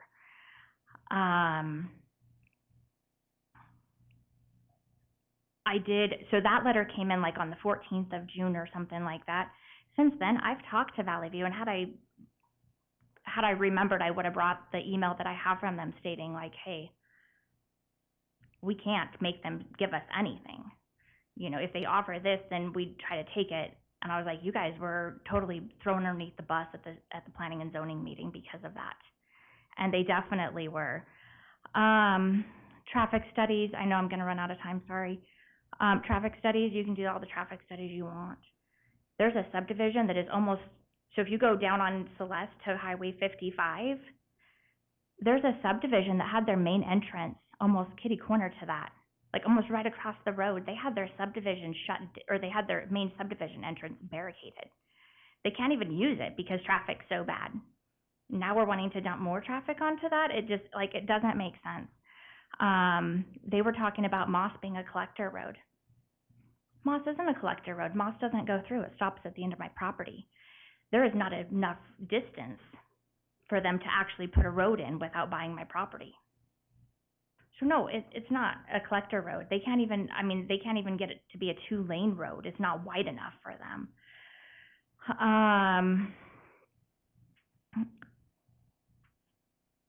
I worry about the lighting. Like, I like my stars. I like seeing them. You know, if you're doing an apartment complex, it's, you know, the parking lot's going to have to be well lit. So then you have the lighting. The subdivisions, we've gotten used to them. We've got a pretty good bond with them. You know, we all care about that general area. If you start bringing in people that are renting, they don't care about the area. So I got so much more, but I'll cut it short. I do worry about the crime rate as well. We've already had several break-ins down the road from us. We've had to put up security cameras, everything like that. And then this doesn't go into, like, the last gentleman was talking about the emergency services. So, you know, they're not paying anything into that. Like, you've got a developer coming in, building an apartment complex to get revenue. They're making the money, but they're not putting any of that back into, like, our transportation, into our schools, into emergency services, or neighborhood conservation. So please, please, please, we don't want it. It doesn't fit in with our neighborhood. we like where we're at, it'll impact it too much. Very good. Any questions from council? Yes, Councilor Allgood. Yes, ma'am. You've lived there quite a while now, so I was kind of your trips in and out every day, what route typically do you leave your area? What way do you go is your common way of traveling out of your neighborhood? So, Moss technically dead ends at my property. You can get through to Moss, like you can go through Moss, absolutely you can. There's 3 dead end stop signs. You can go to Midway, is that where you would go out? You can, yeah. But then you're entering the private property. Oh. There's a ton of people that access it, there's a ton of people that fly through there that aren't supposed to. It's not I don't know what the right word is. So private property, I would wonder on that because it should be right of way, whether it's prescriptive. Right, so there's part of it actual that's right of way, but not right of roadway or something like that. The next gentleman speaking can honestly talk about that as well. You show that, Brent, and clarify that. Is this the area you're talking about right here? Correct. Okay, so that shows the right of way. Brent can highlight it. But it's not right of roadway. Mr. Mayor? Yes. So I think there's maybe some confusion. Rob mentioned to me that at the planning and zoning meeting, there was some confusion about this. So this here is public right-of-way. And it is, the city does have the legal right to improve it as a roadway, and we have improved this here as a roadway. The confusion is this, on the north side, you see this person owns to the center line of the street, and so this road is still in a public right-of-way, but it's a prescriptive right-of-way. And in the old days, under the old laws for prescription of right-of-way, the jurisdiction that maintained the road system had to make some kind of improvements or some kind of maintenance to that for it to become a prescriptive right-of-way. So I think what's maybe happening based on the discussion that the city engineer shared with me is that there's confusion mixing these ideas. A public right-of-way that is fee simple public right-of-way like this, where this little pass-through is a bona fide public right-of-way, and the city does have the right to improve it, and it does have the right to send traffic on it. Right, absolutely, except the problem that McDonald is running into is it's not wide enough for a roadway. It's not wide enough for a legal roadway for the city to maintain. So, regardless of how you look at it, But, and back to my question. like usually we'll go out Midway. You go, how do you get to Midway? Or I'm sorry, out Moss to Midway, and then depending on which direction we're going, we either go up Midway or down to Karcher. Either way, you're using a traffic light once you get out there, out on the Midway. Yeah, so we'll either use that traffic light there, or we'll go up and hit the boulevard, but I won't even let my daughter, who's 17, hit the... But you don't use Celeste much? Not very much, no. Okay, all right. Thank you. Any other questions? Good. So real quick too on, you talked about a collector roadway. So it is designated as a collector roadway, whether it's built to that So now they or were, not. they're calling it a collector road. So but it is it's- a collector roadway. That's So- what the developer is calling Yeah, it. so I'm just letting It's you know- not a collector road So at this it is point. designated as a collector roadway. So that is why they're calling that, because ultimately it will be built, whether that's 1 year from now, 5, 10, 50 years from now, it will be built to a collector roadway someday. Like I said, who knows when, but the designation is a collector roadway, so that's why they would be calling it that, because we plan on it being a collector roadway someday in the future. That date to be determined. When you eminent domain my property? Nope, that's not the plan, so. Okay, Bruce Winker, if you'll please come forward, state your name and address, and then 5 minutes. My name is Bruce Winker. I live at 12498 Moss Street, Lane, whatever, Napa, Idaho, 83651. Lisa, you got that up there. We'll go ahead and talk about traffic. Okay, so I've been dealing with Rob McDonald since 2010, 11, because they decided to put this subdivision. They started on Homedale, so they didn't get a lot of the old folks that have been there. You know, my neighbor's been there since 74. We didn't get it here. We didn't know anything about the subdivision. One day you drive down the road and your farm field's tore up and you have a subdivision going in, you can't do nothing. So I've been dealing with Rob for a long, long time. Rob McDonald himself, even at the last meeting, stated that what you have marked up there is public right-of-way. The difference between right-of-way and roadway from him and his department has said is a roadway is maintained by the city, state, or government. That is not roadway. That has never been maintained. It's always been a right-of-way for a driveway to the house west of it. Okay, so going to your collector road, they want to be a 3-lane road, collector, 1 east, 1 west, 1 center lane. To do that, you got to eminent domain my property. The reason we haven't sold is it takes my well, takes my garden, it takes my bees, it takes our livelihood, it takes our farm. We bought it in dead end road for a reason back in 2009. You know, you can see the kids' trampoline. There's a fire pit right next to it. That's the kids' yard. There's a garden under the little box that shows measurement there, and the bees. To make that a collector road, to even make it a through road per the Canyon County Highway District, per Rob and Augustine with the street department, right now it's not wide enough to maintain. You've got to have a certain amount of measurements from one side to the other to get a car through, 10 feet minimum. There's not 10 feet there. 12 feet for you guys to maintain it. There's not. What you don't see in the Google, and if Rob was here, I'd give him a bad time, because when they developed Moss and Celeste, they used Google Maps, just like you're seeing there. That is an irrigation ditch. From my property mark, there's an irrigation ditch to the driveway. That driveway is like 9.3, I think is what it is. So it's all covered in weeds. Rob told me himself, it's like, well, it wasn't on Google. But if you look over to the east there, you can see the irrigation box on the pipe. That all is supposed to run water.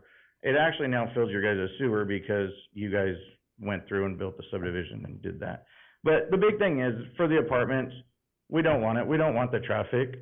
You know, Homedale and Midway, they put a 4-way stop. Lake and Homedale, 4-way stop. Why? Because of accidents. Why? Because of traffic.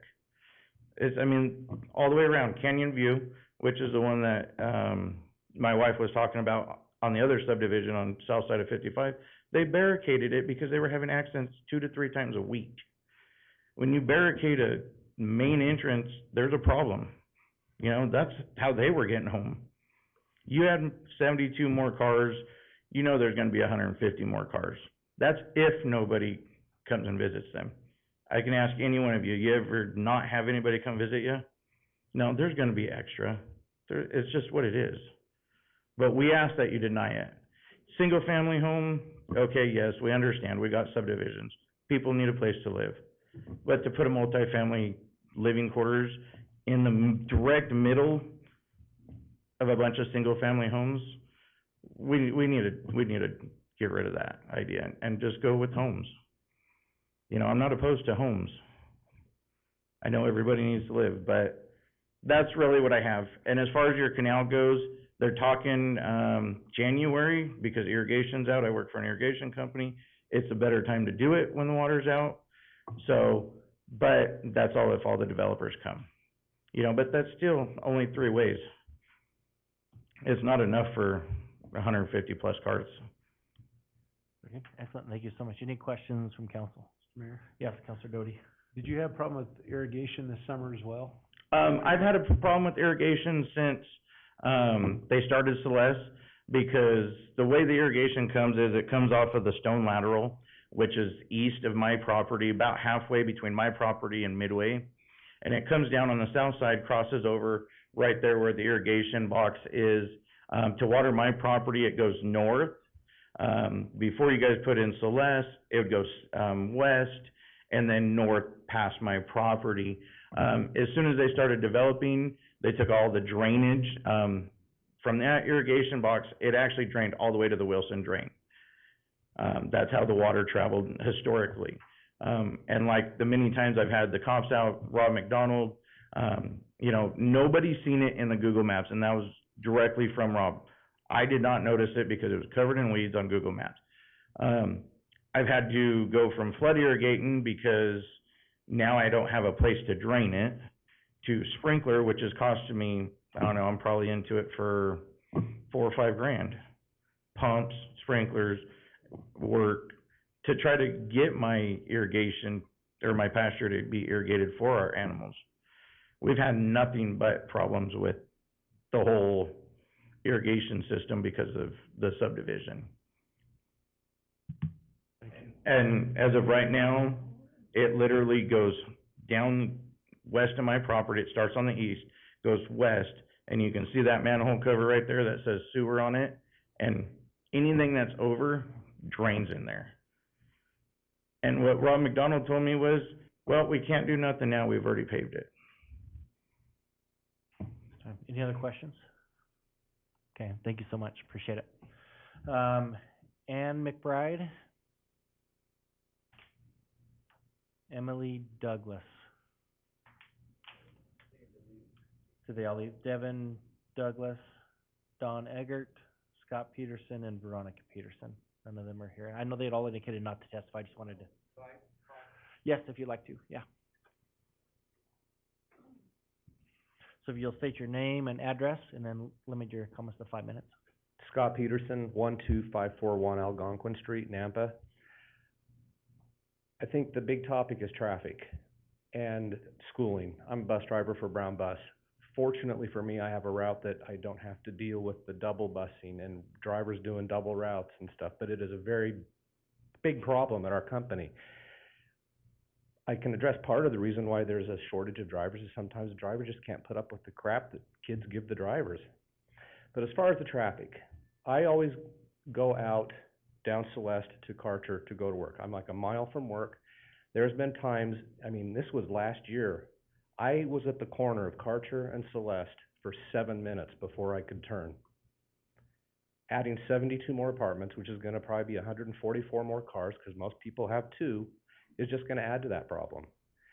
And I think that's about all I'd really like to say. And we are worried about the rise in crime. So it's not all I want to say. Just recently, we had somebody break into one house, not in the house, into a car in our subdivision, stole a handgun, stole some other stuff. So crime is on the rise. We're getting security cameras installed ourselves to, I want to catch anybody that's doing that kind of thing. And so that's about it. Good, thank you. Any questions? Okay, thank you so much. Appreciate it. Okay, that finishes everybody that signed up in opposition. So that'll return us to the applicant for their rebuttal testimony. So if you'd like to please come forward. If you don't mind stating your name again real quick for the record, just so we know who you are on the recording, and then the time is yours for your rebuttal. Right. Thank you, Mayor, City Council members. Elizabeth Kekris. So I would just like to focus in on a few of the comments that were made here tonight, and that so let's just start with traffic. We provided, despite it not being required, we provided a traffic impact statement. We did the entire full analysis, not a short form one, and there is quite honestly, within reason, only so much you can do. And our traffic impact study, it followed all of the requirements of the traffic engineer's manual. It's national standards, it's how it's done. It's with Kimley Horn, where they're one of the top firms in the country. They're all across the country, and they do them all the time, and they do them right. And so there may be more traffic, there may be less traffic, but as far as the numbers that we're providing you, this is what these computer programs that are vetted all across the country say are going to happen from developments like this one. And so to the extent that there's any sort of numbers that you can rely on, that you can really look at, it's these sort of numbers.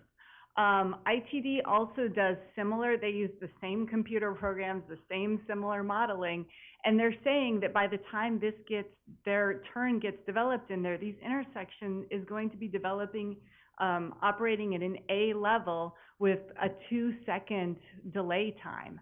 I mean, that's pretty impressive. That's really quick, that turning around through that R-cut that they are proposing there. Schools. Schools are tough in Idaho. They're really tough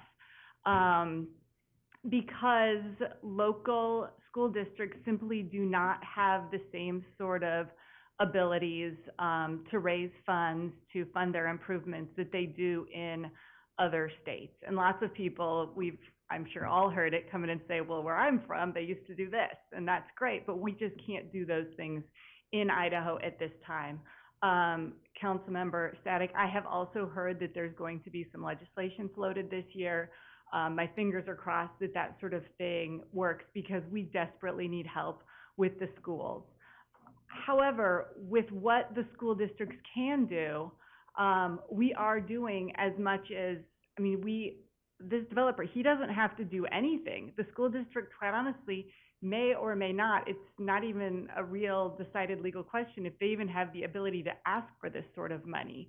But yet he's coming forward, he's meeting what they're requesting. They've sent a letter in the past explaining how they landed at the $500 number. And so Justin and his team have decided that they will do what they can to alleviate the school district numbers. The school, the overcrowding issues, the school will take these students. They have acknowledged that the students that are coming from this school, from this development, will be in their schools. To that end, also, it may be that it's a higher number for the student generation rate. Unfortunately, Valley View School just has historically not done those numbers. And so once again, we're left looking at trying to come up with real articulable numbers and facts and how we got to them. And that's where we did. We went to the West Ada School District and took this 0.1. Suppose it's 1, which would be really high for development with mostly 1 and 2 bedroom apartments. That's still just not that many students compared to so many of the other subdivisions and developments that are going on. This is a small development. This is only 3.3 acres. There's just not that much that we're proposing to go in here. We did, in answer to Councilmember Static's question, we did have police and fire looked at this. There were actually multiple conversations with fire about the Hammerhead turnaround, how this was going to work, and neither police nor fire had any objections to this development. They did have the opportunity to look at it. I guess I would just say businesses, they want to come here. There's so much cool stuff going on in Caldwell right now, and especially with these big industrial areas that you have filled going in. I believe in the North Caldwell industrial area, almost every single parcel is currently under contract or under a letter of intent, which is crazy and which is awesome. But these businesses, they need places for people to live. There are very few places that are zoned R3 and are designated high-density residential on your future land use map. This is showing that this is an area that was anticipated to be developed with more high-density residential. And that's why we've come forward with this proposal. The streets are not there's not the traffic generated for a collector street yet, but it will be there. It will be coming. So I guess in closing, when you look at what the standards actually are for approving a special use permit, I believe that we meet them all, and we've shown that we meet them all. We meet all the specific requirements of the code. We're not asking for any variances. In fact, we're exceeding them in many respects. The ability, so it's conditions pursuant to specific provisions of the ordinance, the ability of public subdivisions to provide services, they are able to do this, and that it's not in conflict with the comprehensive plan. I previously provided our memorandum in support of an appeal, and if you go through it, it just like ticks box after box after box on your comprehensive plan on how this makes sense for this location. Create neighborhoods where citizens can live, work, and play. Create compact mixed-use development patterns. This is that compact. Higher density development to help support public transportation. Create communities that are more livable, affordable, connectable, and sustainable. I mean, they're all throughout here. We listed some of them. There's a whole bunch more in the appeal. But for these reasons, this is a really good project for this location. It makes a lot of sense. It hits all the requirements for a special use permit, and so we are asking that it be approved this evening. Very good. Thank you so much. Any questions from council? Mr. Mayor, Councilor Stoddard? I just want to just say that, you know, it's not your fault the system's broken relative to traffic and everything. I mean, the model just doesn't work. I live, right off of South Florida between Karcher and Orchard. And I can't tell you how many times folks that have developed Sienna Hills, Sears Point, you name them all, have told me this traffic isn't gonna be a problem, but yet you can sit at those stoplights for anywhere from 5 to 10 minutes. I mean, it just doesn't jive, and it's the system. It's not your fault. It's the system that's broken. Regarding the number of students, I think it's the same thing there. They just don't take into consideration, the area, the demographics of the area, because like I mentioned before, you know, we have a lot more farm workers in our area and have a lot more kids than usually a normal family would. And again, you're not at fault over that. It's just the system again. But I think you have to keep in mind is what fits in a certain area. And I mentioned again, the apartments there that are on South Florida, Cedar Crossing Apartments. You know, they did build the duplexes so they wouldn't be, you know, the original plan, they had to be over-towering into the person's backyard. I really think you need to think about that. Traffic, again, I've been down Homedale, I've been down, Midway, all the other streets that you're talking about, and it's definitely a problem. Maybe we as a city need to do a little bit better job too relative to, you know, some of these right-of-ways and how wide the streets are. And, you know, somebody had talked about a speed limit sign, 20 miles an hour. Maybe we need to put one of those up too, but it's not all your fault. I don't want you to think of that. Sometimes the system is just broken and we need to fix it because that's the way we plan. We have to plan off of that. And, we're not always right. So anyway, that's all. Okay, thank you. Questions, council?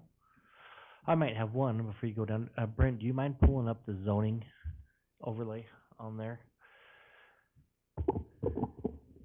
Forgive me, I'm gonna pull over to my monitor. I can't see it well enough to do it from there. So maybe here I could point if you want, or do you throw it back on there?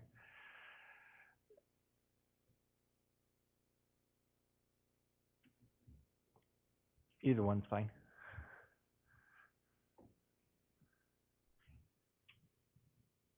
So, and I don't know if you may not know the answer to this, our planning department might not, but if you don't, we should be able to find it on here. So that shows the zoning, of the property. Yeah. So is that the zoning map?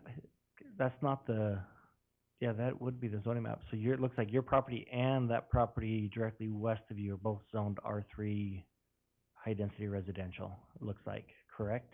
And the property to the east, just a little bit. Yeah, so I guess my question is, I was curious when that was zoned, because this is not an annex or a rezone application, so do we know when that was zoned to R3 high-density residential? It was in 2006 or 2007 when it was originally annexed in, and that was Okay. part of the development agreement when this area was designated the high density, but yet the underlying development agreement, which you don't have the right one in your packet, it got very confusing for some time.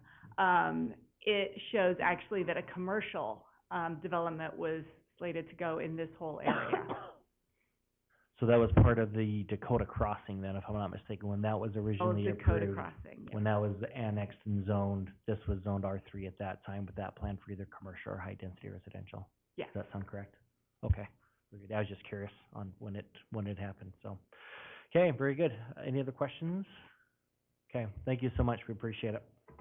Okay, that completes everyone that has signed up in the rebuttal. So I would stand for a motion to close public testimony portion of this hearing. And a second? Second. So a motion from Councilor McGee and a second from Councilor Register to close the public testimony portion of this hearing. All those in favor say aye. Aye. Any opposed?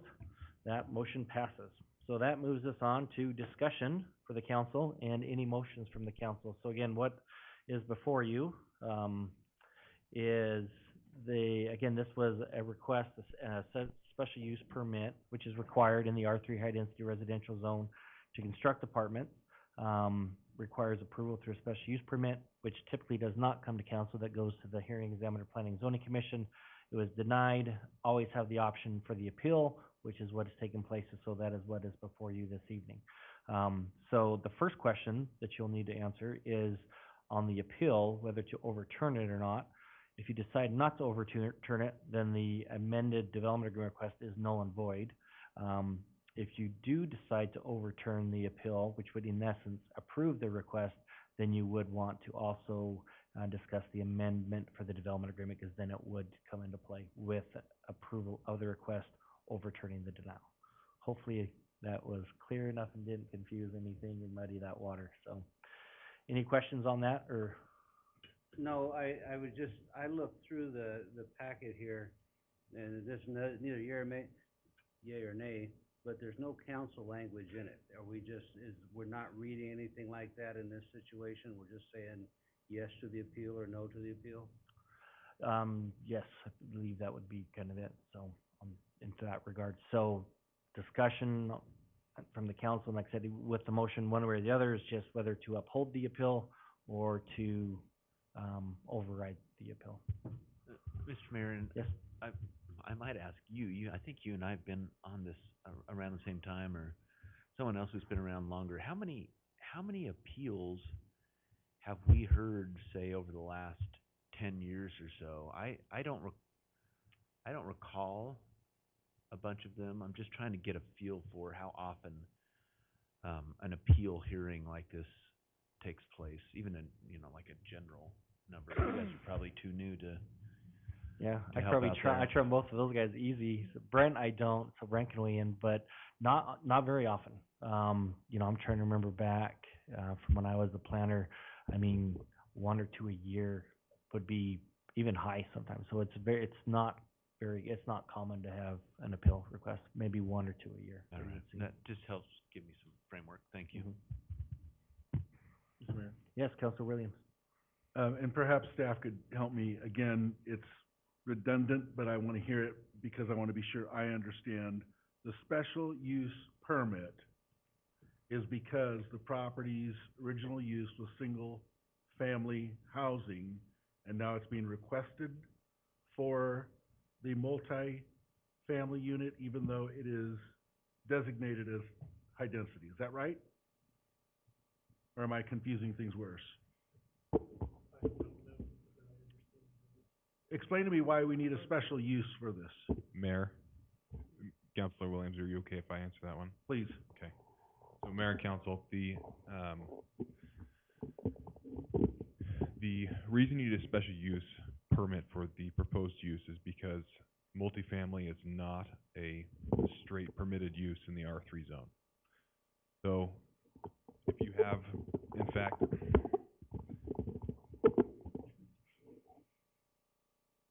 there is no zone in Caldwell, I don't believe, where multifamily is a straight permitted use. So there are 3 categories for uses. They're either permitted, they're not permitted, or they're permitted by special use permit. The purpose of a special use permit is when you have a use that has a potential likelihood to negatively impact surrounding uses. And so the council hears it on special use to determine whether or not there are conditions that can be imposed to mitigate that negative impact on the surrounding use. And the ability to provide services is also one of the criteria that we're allowed to have in our code and which is in our code. So this is, the special use permit for this is because there's a request to do multifamily.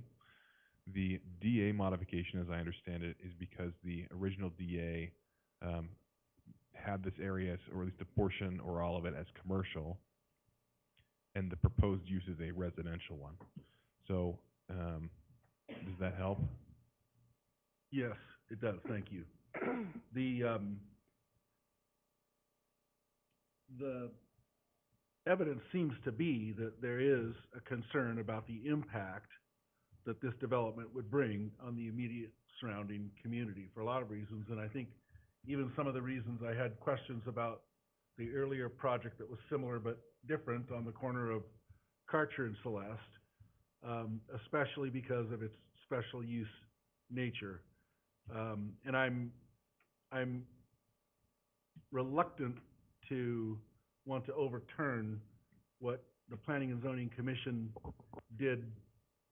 At the same time, I'm sympathetic in this sense that we do need apartments somewhere in Caldwell.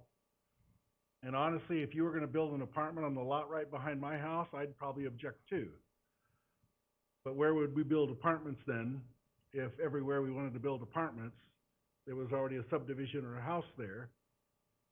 And nobody wants apartments in their backyard, but we need apartments somewhere in Caldwell.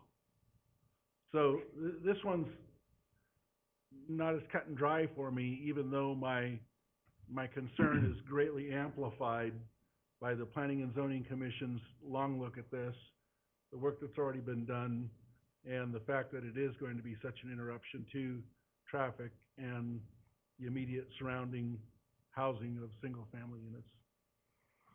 Very good. So your question there actually spurred a question for me.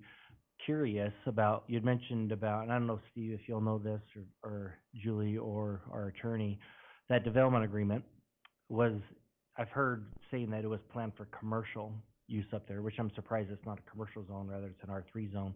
So I guess the question is, what, was there in that development agreement certain uses allowed that, let's say this is denied, or the appeal is upheld, I guess maybe is a better way to put it. Can the commercial use go in there like next week, or what would be the allowed use in there, I guess, according to that development agreement? Is there a stipulation saying these uses are what's allowed? Do we know, or? Mhm. Oh, yeah.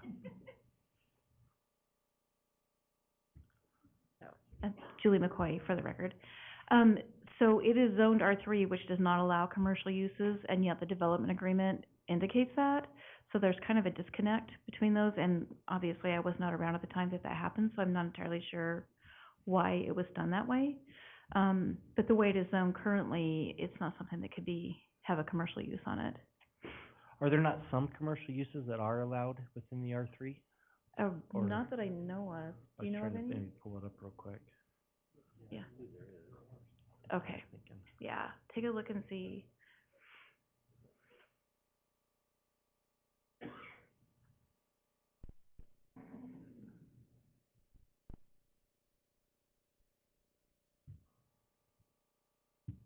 Can't even find our code on here. We need a web administrator. We should hire one of those. For sure. He's hiring one if anybody's interested, looking for a job, so. Should be right here. There are, okay. Oh, there we go. I got it bookmarked.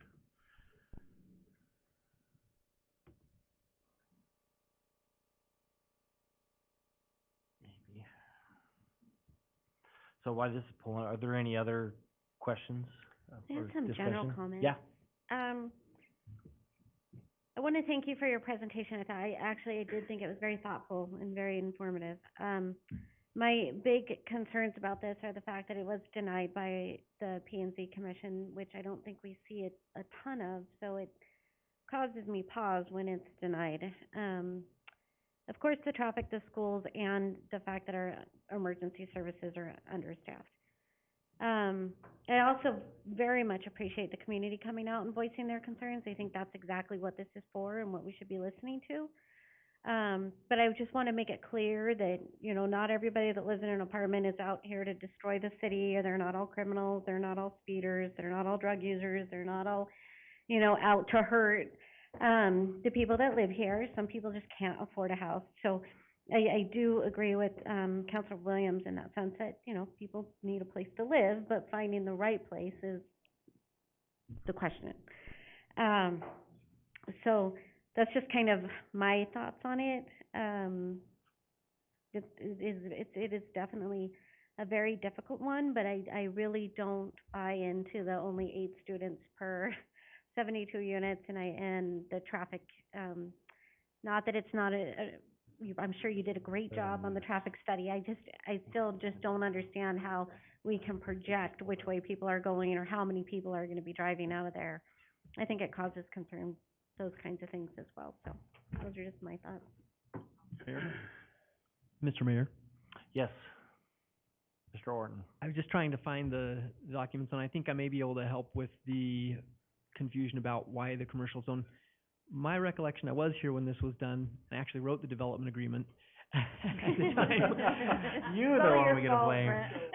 Actually, the property on Karcher was meant to be commercial in the original plat. There was a subsequent plat in that this project and the adjacent parcel that are both zoned R3 were part of. I don't think the intent originally was for them to be commercial. I can't find the documents to make sure I'm remembering that right, but that's my recollection. So I think that commercial was supposed to be done on Karcher, and this was supposed to be residential, a higher density residential there in the original, two plats that were done there for Dakota Crossing. Okay, perfect. Thank you so much. And if I may, we looked up, in the R3, and so it does allow for commercial uses like a greenhouse or a nursery, so agricultural type use.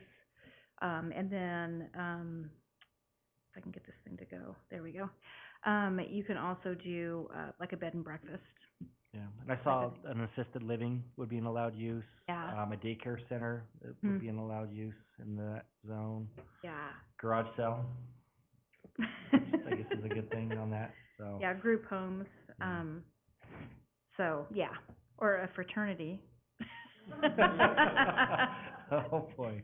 So, but yeah, looks Move like that's that. kind of the gist of it. Move the so. nightclub down there. From Milton. It doesn't look like a nightclub, so if that gentleman's here, if he lived out there, he wouldn't have to worry about that, so. Okay, excellent, thank you so much, thank you for looking that up. Any other comments or questions for staff, or? I'll just make a comment. Yes. Just to add my 2 cents Yeah. to the whole thing. I don't buy into the problem with the school. I mean, obviously Valley View has a school a population problem. But just like one council meeting ago, we approved like 1,400 or 1,500 new homes. So 72 new homes is not going to make a big impact one way or the other on that. However, what I struggle with in this application, and the applicant has put together a very good project. I mean, I think in the right place, this project would be excellent. I don't think the infrastructure is here for this project. If Moss Lane went all the way through, if the bridge was in, if you could go to Midway or Lake, and there was more outlets than Celeste, because based on the picture we were looking at before, that little driveway is not an outlet for this kind of infrastructure. I think this is a good project. I would probably be more inclined if the roadway and sewer and everything was already built. Anyway, that's my 2 cents. Okay, very good, thank you so much. Is there any other discussion or any motions from any council members? Mr. Mayor, Yes, Councilor Stoddard. make a motion that we deny the appeal and accommodate the decision that Planning and Zoning gave us on, June 14th, 2022. Very good, okay, so we do have a motion, and that would be for denial of the request, which would be upholding the denial from the Planning and Zoning Commission. Second. So we have a motion from Councilor Stoddard. Again, that's to uphold the denial for the special use permit, and a second from Councilor Doty. Any discussion on that motion? Just a clarification, sir? Yes. Are we voting yes or no? No, that's a good question. So a yes vote means that you're upholding the appeal, kind of opposite there. So a yes vote means you're upholding the appeal, or upholding the denial would be a yes vote, which denies the project. Right. A no vote would be the opposite of that. It's probably just funny if I try to explain it. Okay, I just didn't wanna hit the wrong button. Yep, okay, very good. So the motion is in, and so if you want to go ahead and cast your vote.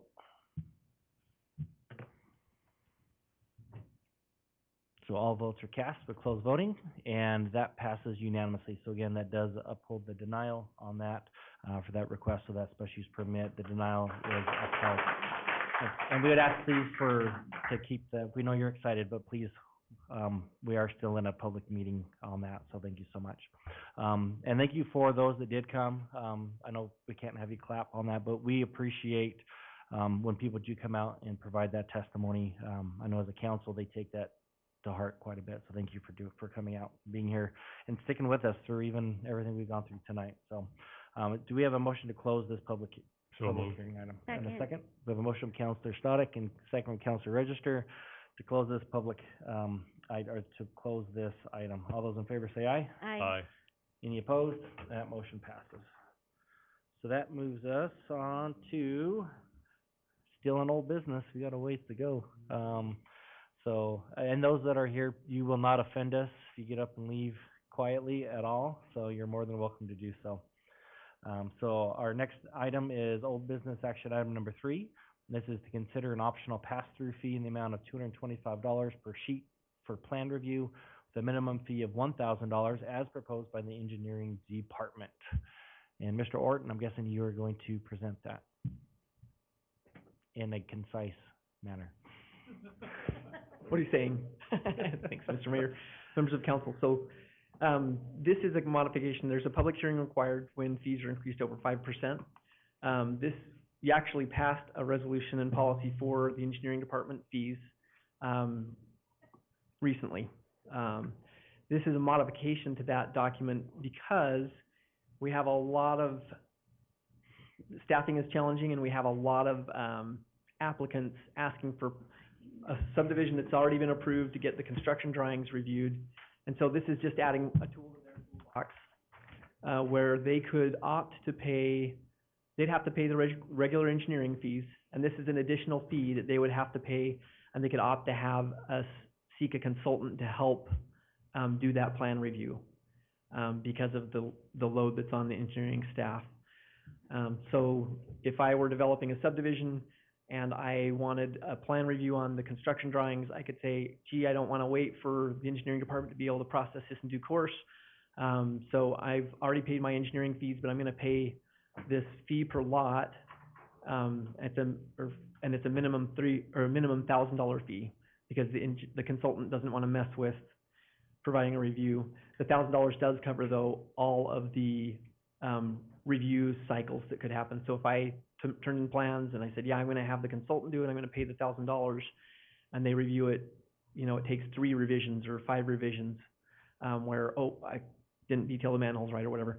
So that's the crux of this. So it's necessary to have a hearing, because this is a new fee.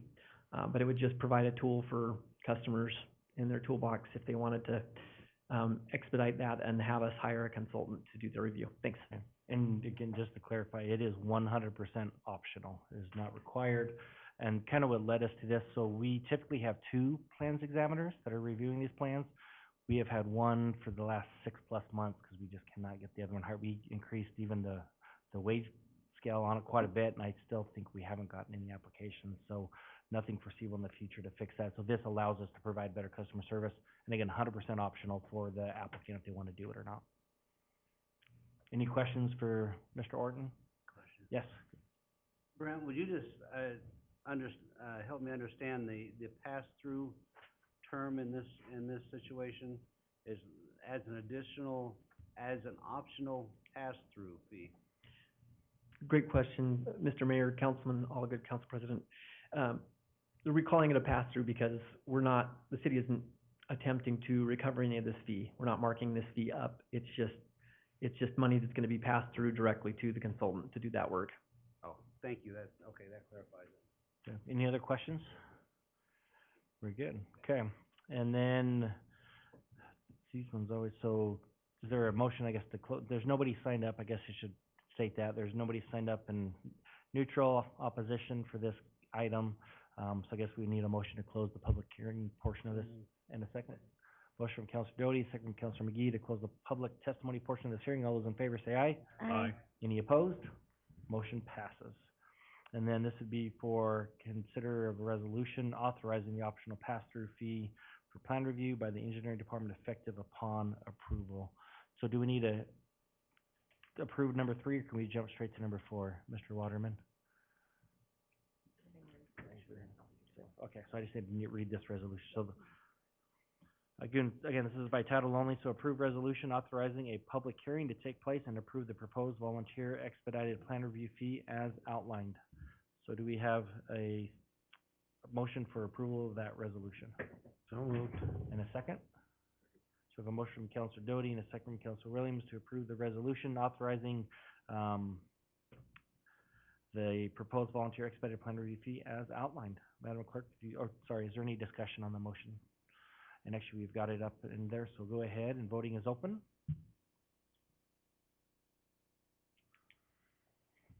All votes cast, voting is closed, and that motion passes unanimously.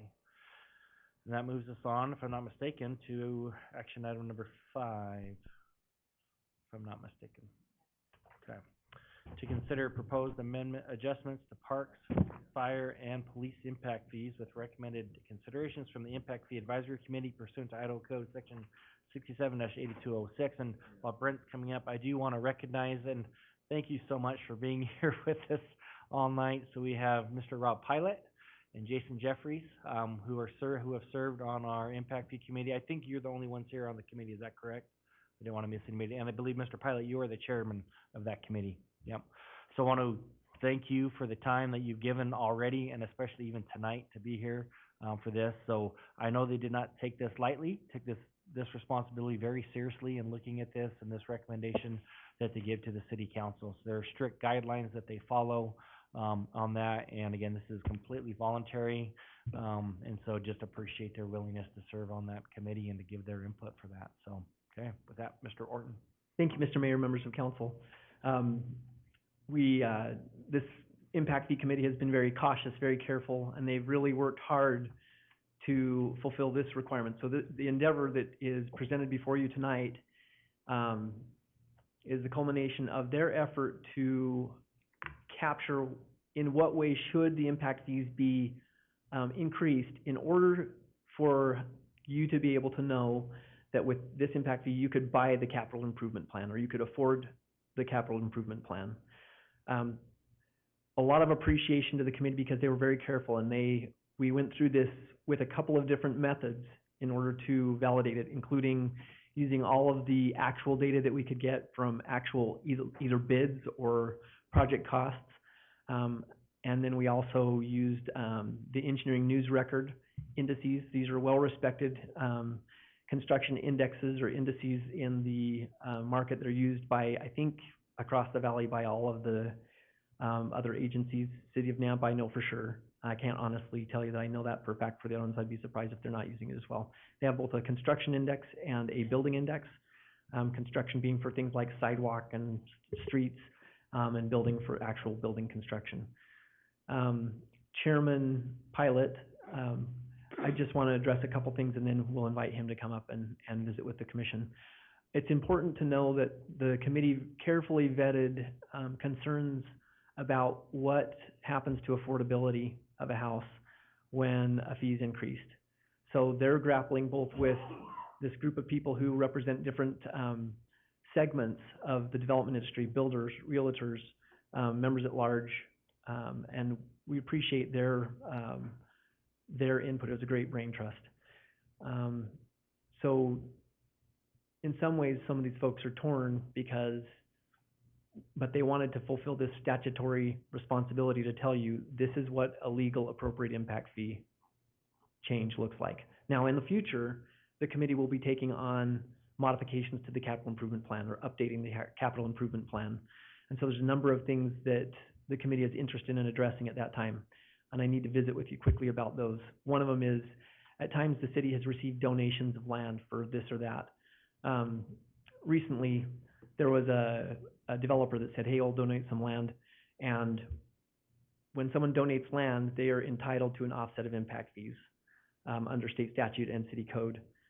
Putting that aside, we're talking more about someone donated land and we're going to go develop a park on it, and they're not developing anything. The Crookums, as an example, donated $100,000 to an addition to Brothers Park at Indiana and Ustick within the past few years, and that was a boost that helped the city to acquire that property. And so one discussion that they would like to have is whether donated land should be considered, we see some historic rate at which donations have happened, maybe an acre out of 10 or an acre out of 50 or whatever it is. Should that be considered as something that we should discount the total capital improvement plan over? The city's perspective on in the past has been that we have said, hey, that donated land helps us cover the city's share, because if we know the statutory impact fee and we choose, or the council chooses to reduce that fee, we are responsible, or you are responsible as a council, to identify a funding source to replace that revenue that is not collected on the impact fee. So that's important to know, and we've considered that, hey, that donation of land could maybe be something that could count towards that. It's another source, and that's what the statute says, is another source. Another item of interest, the swimming pool. The council remembers, I'm sure, that the swimming pool, we thought it was $3 million originally. Contractor came back and met with you and gave you a presentation and said it was $6 million, and then we said, okay, give us a guaranteed maximum price, and he said $12 million. And so the committee we've cast that out really as a usable data point to help us make this recommendation to you. But it's something that the committee's going to want to discuss in the future capital improvement plan discussions. And lastly, I'll quickly just mention one more thing. Right now, there's a citywide, in fact, beyond the city, because it's a cooperation with Canyon Highway District, traffic study being done, or transportation plan, I should say, being done, with two purposes. One, to update our transportation plan for the entire city and make sure that we're going to be able to accommodate the traffic that would occur as this community builds out. Number two, it is the basis document by which an impact fee could be established for transportation impact. Right now, we're addressing that with traffic mitigation, which requires that a developer help build something. We can't collect a fee from them. They can opt to pay a fee instead. But this would be the alternate method to that, and could probably be more complete, and it addresses it building by building as opposed to having someone who fell below the traffic study threshold and therefore had no mitigation to do. With that, I would stand for your questions in preparation to turn the mic over to Chairman Pilot. Any questions for Mr. Orton?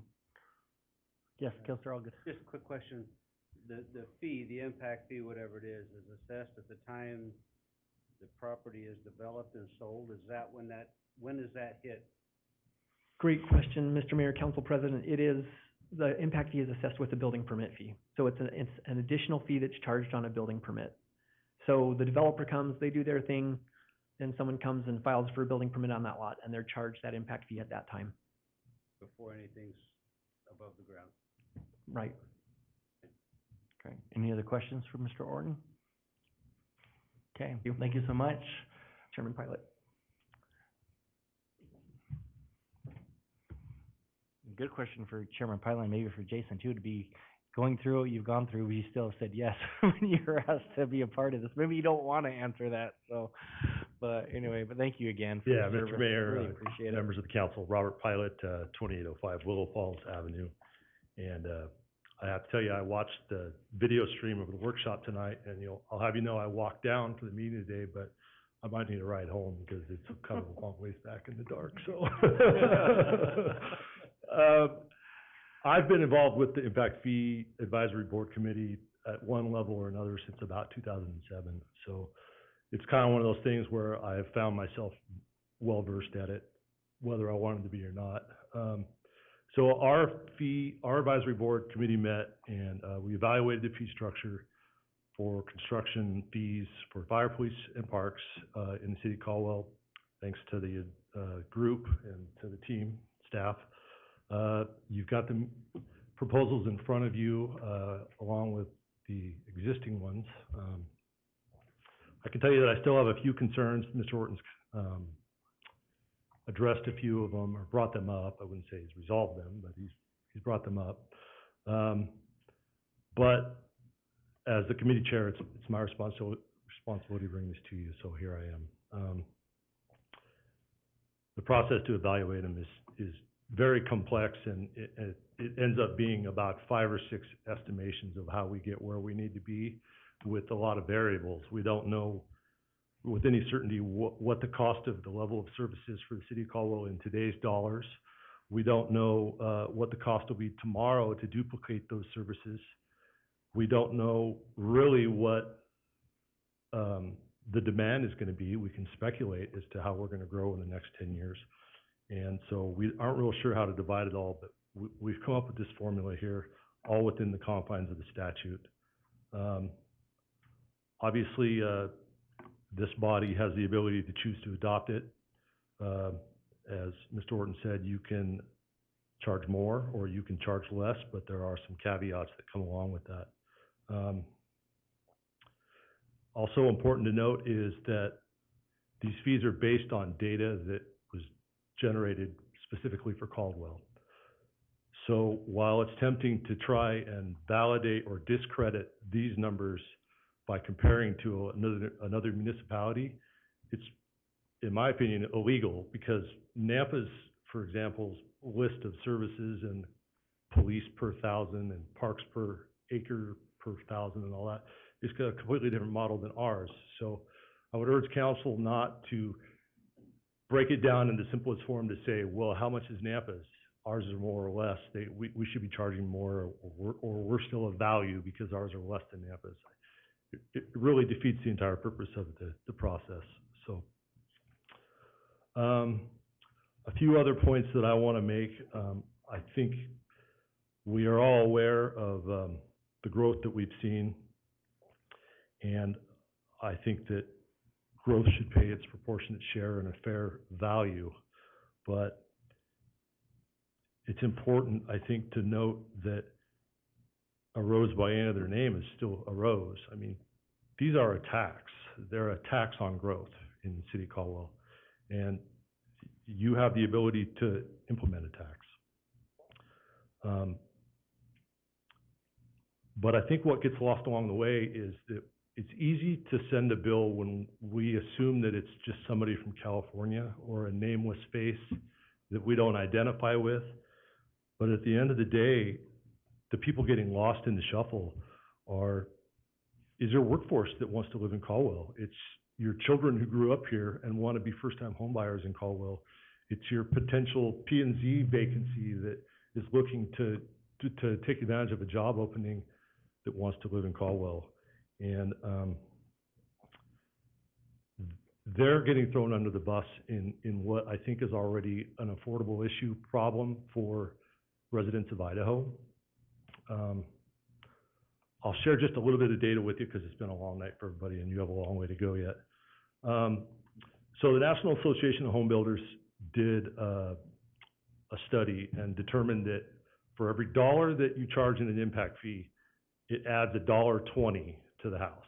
Because in the construction businesses, I'm sure you're all aware, it's heavily based on commission and finance.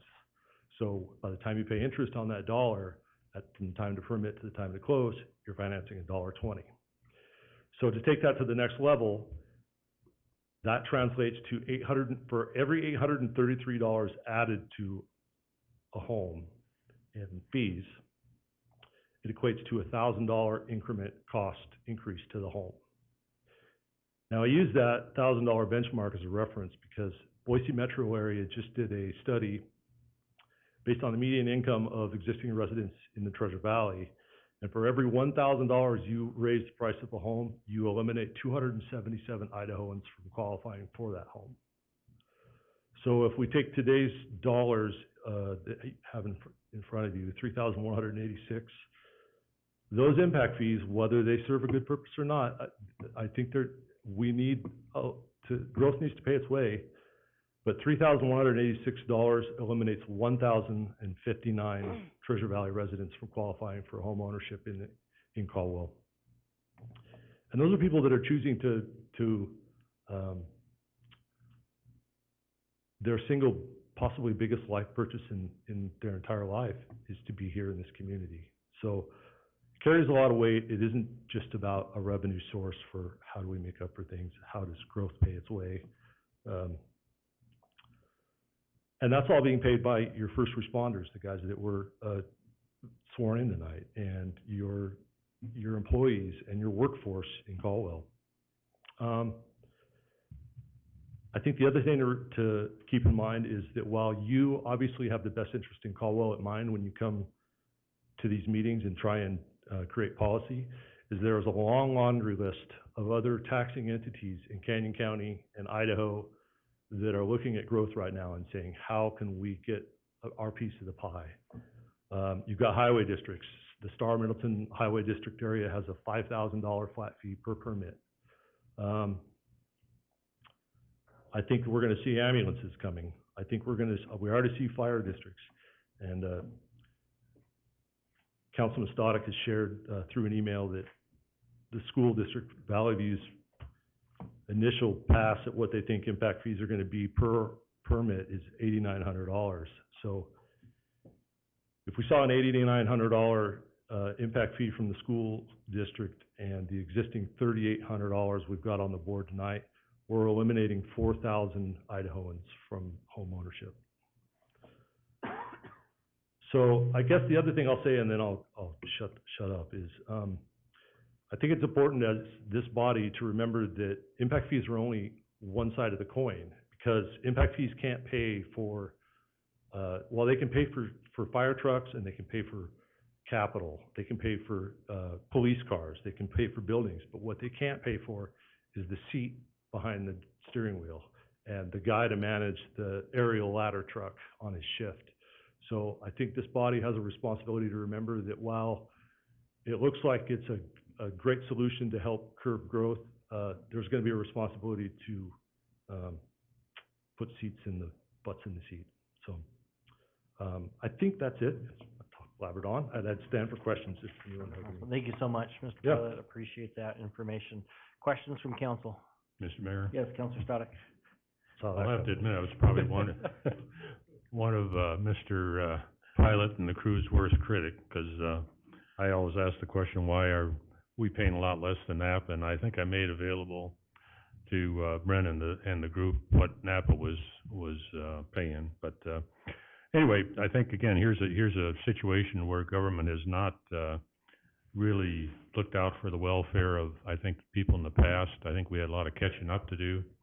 I was very impressed when I attended a meeting. Before I went in there, I criticized about everything Rob had put forth, because I didn't think it was fair. But after the meeting was over with and the calculations they made and the numbers that they had, I felt a lot better about it. And I think if we would continue what we're doing and not just meet once a year, meet maybe once every 2 or 3 months, which I passed along to the crew also, I think we'd be better off as far as staying up with cost. And we haven't done that in the past, because I gave them the example when I was on the city council my first time around back in 2015. I asked the question, when's the last time we looked at impact fees? Nobody could answer it. And finally, Mr. Wade said, oh, it's probably been 8 or 10 years, maybe, something like that. I don't know if that was correct or not, but I was impressed the way they handled this thing. I felt very comfortable with it. If it makes any difference to any of the council members after we got through. So I think this is a fair analysis. I just want to make sure that we keep up with the times and that we do it more than once every 6 months or something like that. So, thank you. Thank you so much. Mr. Mayor, Councilman Stoddard, I think that, I mean, I live in Caldwell. I grew up in Caldwell. I raised kids in Caldwell. I want a great Caldwell too, just like everyone else. It's just a matter of making sure that we're not looking at growth as the goose that laid the golden egg. I mean, it can pay its share to keep the level of service where we want, and anything beyond that is unfair towards growth. So. Excellent. Thank you so much. Thank you for both those comments. So, any other questions or for Mr. Pilot, please up here? Okay. Thank you so much again. Really appreciate it. So, we may need to make sure we get them lunch if we have them meet more often. So I think it would be a good idea to do that. So maybe some frozen yogurt too to go with it, right, Mr. Jeffries? So excellent. Any questions for staff or any discussion? Okay. So we do have this resolution. So I'll read this. Let's see here. So this is again to consider proposed adjustments to the Parks, Fire, and Police impact fees, with recommended consideration from the Impact Fee Advisory Committee, as we just heard. Mr. Mayor? Yes. I apologize for No, interrupting. go right ahead. Just as a reminder, I don't know if anyone else signed up, but we do have a public hearing to hold for it, right? Yes, that is Okay. correct. So yes, thank you for Sure. that. So yes, nobody else, I'm glad you said that, so I can just state that nobody else did sign up to testify on this. Mr. Jeffries, did you want to make any comments? You're good. So, okay, excellent. So yes, thank you for that. So yes, nobody else has signed up to testify on this item because it is a public hearing item as mentioned. So again, this resolution states, whereas the assessment of impact fees for tax-supported services are authorized under Idaho Code 67-58, and whereas it is the intention of impact fees to protect existing taxpayers from subsidizing the costs associated with adding capital infrastructure for tax-supported entities related to new growth, and whereas such impact fees are intended to perpetuate the same level of service maintained by existing citizens notwithstanding new growth, And whereas the Caldwell Impact Fee Advisory Committee has provided a two-tiered recommendation to the council. And that is provided for you and the new fees that you have been presented for. So in regards to that, if we do have any motions for approval of this resolution? Yes. Oh, yes. Do we have a motion to close the public testimony portion of this hearing? So moved. And a second. Second. All those in favor? Aye. Any opposed? Motion passes. There we go. So that closes that. So again, so we have this resolution before you. Do we have any motions for approval of this Mr. Mayor. resolution? Okay. I move that we authorize the approval of the proposed adjustments to Parks, Fire, and Police impact fees. Perfect. In a second. Second. So we have a motion from Councilor Register and a second from Councilor Stoddard for approval and passage of this resolution. Is there any discussion on that motion? Okay. Mr. Mayor, I'm just Yes. gonna buy us a little time here. Yeah. I don't have any discussion. That doesn't really buy time. Yeah, I'm just trying to make sure we have the vote up here. Good. Okay, there we go. Good job. Well done. You passed just enough, so. Okay, so the voting is open for that motion.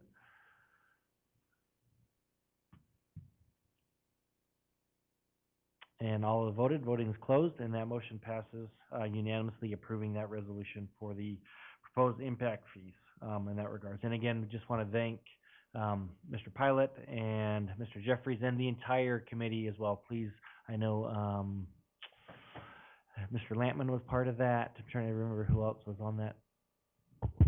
Kobe Lampman, Mike Dittenberg, Magna Duano, And then these two gentlemen here. So, yes, we appreciate it. So thank you so much for that. So, and I think it's a great suggestion from Councilor Stoddard that we make sure that this is an active committee. We won't overburden them, but meeting, more frequently than in the past. So you'll have more than one meeting every 5 years for sure. So, thank you so much again. So, okay, do we have a motion to close this? Do we need to close this? Let's close the resolution. Okay. Very good. So that moves us on to action item number 7 and this is again a continued item, consider approval of the airport fees and policy. And this was continued from September 15th, 2022. So at that meeting, if you remember that we did get through all of those that have signed up for testimony. We got through all of the testimony, and then there were some questions regarding, correct me if I'm wrong, I think Councilor Register, you had started some of these questions about there's questions about leases, number of leases that were out there, the different types of leases, other airports in the area, what they were charging, I believe was those two main questions that the council had asked staff. So we went through the public testimony portion prior, so this is more for staff to make their presentation and then for discussion from council. And if they do have additional questions, they can ask that, but more is for staff to answer those questions. So, Mr. Orton. Thank you, Mr. Mayor, members of council. So, here, I'm just going to address the items that you asked us to address. And I apologize, staff provided this analysis to me. The council asked us to break these leases down in a more granular way to see, what's happened. In the meantime, some of our stakeholder community has also sent us messages and saying, hey, and has, performed some public records requests and helped to, we knew that we had some leases that were after the point in time where they should have been on the council rate, were still entering into these intermediate lease agreements. Unfortunately, as we did this analysis, we learned that there were more of those than, and we've revised the land calculations to show you that tipped the scales a little bit. Before it was based on timing only. We assumed that all of the leases after a certain time were on the appropriate lease document, and we found that we were in error on that. This also means that there is a potential that some tenants have been overcharged, or we accelerated their lease when we shouldn't have, assuming that it was the appropriate lease speciation. And so what the direction of the finance department to us is that we would make that right, of course. We would, though, evaluate the lease over its entire life. So if we were under at one point and over at one point, we would have to wash those out before any other adjustment could be made. And probably I think we would do that via a credit, because it probably isn't going to work for the airport to send checks if we find that we are upside down there. So addressing this more granular look, there are 80 leases, which is 31%, that are on the current template, which this is a 20-year lease with a 20-year renewal possible, and we just met for the last 3 days, Monday, Tuesday, Wednesday, with the Federal Aviation Administration folks that we work with, and they have vetted our leases carefully in the past, so we know they're good documents, at least in the eyes of those FAA folks. Legacy leases, that number is actually 176. Before we told you that these were roughly equal, and they're not. So you can see what that, how that tipped, as we found that some of these leases were still on this intermediate species, and really what we've just had a changeover in staff quite a bit and made some mistakes there. So unfortunately. So this changes those lease numbers, or those area numbers, to 237,977 square feet that is on the current council rate of 22.7 cents per square foot per year, and the legacy lease, which we originally thought was in the 500,000, is 773,000 square feet that's on some version of that legacy lease. Because some of these are newer, that intermediate lease document did start with the council's lease rate, and then it accelerated on its own based on provisions contained within the lease. And so it also changed our average legacy rate from 18 cents. It brought that up to 20 cents, 20.2 cents. So I'll show you what that shakes out to. This gives you a little more granular look at those leases, their lengths. Here's a 1986 lease that had a 75-year term. The FAA would in no way, shape, or form be okay with that today. In their opinion, that would be ceding the property, and that's illegal. That's a violation of our grant assurances. They apparently weren't of that mind, or we were dubious, or shouldn't say dubious, ignorant of what they had in mind at that time. I do think that they've become more strict on this over the years, just frankly, as I've watched the FAA work with this process. And then here you see what kind of rate per square foot you're looking at with some of these leases that have the lowest rates, and when those leases were entered. So pretty much all those that have a kind of a, the lower rates are from earlier in the 2000s. Okay, now I'm going to grab another document here. Hang on a second.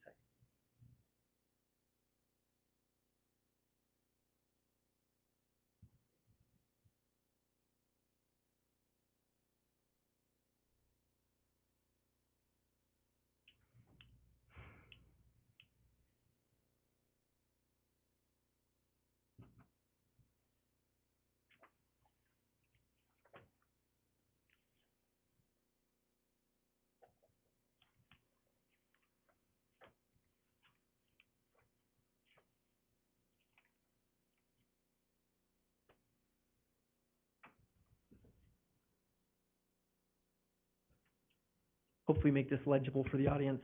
The council, you have this in paper form on your desk. So this is simply a comparison of airports that have similar characteristics to the Caldwell Airport. And you'll see there's a number of things here in the difference in the rate. What I think is, oh, come on, mouse. The biggest difference probably between us and most airports, we don't make any effort to own hangars. We've avoided owning hangars with the idea that we want to be out of the pilot's way as much as possible. And so you'll see that there is a variety. This, I think, is the lease rate you want to look at, is this ground lease rate in columns T and U. And you'll see that there is quite a lot of variety between ours, and there's also other information in the sheet that tells, do they collect a fuel flowage fee? Do they, if they own hangars, what do they charge for their hangar lease rates? And it's certainly lucrative to be able to sublease a hangar, but it's just not a model that Caldwell has taken up. We don't want to be landlords. We want to maximize frankly, the liberty that our pilot community has, and that's been the reason we have actually surplused and sold all the hangars we've owned, including the one that's presently owned by Mark and Vivian Firkin, the hangar that is now owned by Flight Doctor, turbine conversion business. on the airport. Those are the ones that we have owned and surplus during the time I've been involved. So anyway, there are a number of airports that you can make a comparison with. Some are less and some are more.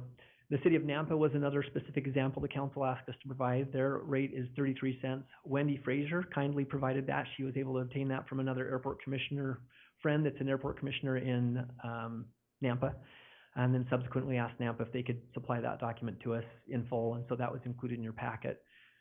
So their raw land lease rate is 33 cents. They recently went through a business study to evaluate their lease rate. They do believe that they need to increase it further, but they also have a consideration that if they were to, one of their thoughts is to expand the lease area and say, hey, as an example, if Councilman Stoddard has a hangar, it's got a driveway or a ramp, as they would call it, to the taxi lane. NAMP is considering saying, hey, we're leasing the whole airport out, and so you're gonna pay their model that they're considering, they're not settled on, would be to lease the ramp area to the tenant as well. That just means they're leasing more of the space, right? We have considered that and bringing that kind of idea to the council in the past. In fact, you may remember us even talking to you about if that's something we should consider. Ultimately, though, the airport manager felt like that was probably not appropriate, and I come to agree with him on that because of the fact, and this is not a criticism of Nampa, it's just why we haven't done it. Because of the fact that there's a safety area, and that safety area typically goes from the taxi lane all the way to where the hangars are built. And so it's an area that the owner of the hangar really can't control or use, and we have to, if they park a car on it and leave it to where it's blocking people's, potentially blocking their wingspan, we hassle them about it and tell them they gotta move their car. So we felt like it's probably not appropriate for us to ask them to pay lease on that, because it's not an area that they have real control of. Okay, I'll change over to one last document and give you a little summary of where this puts us.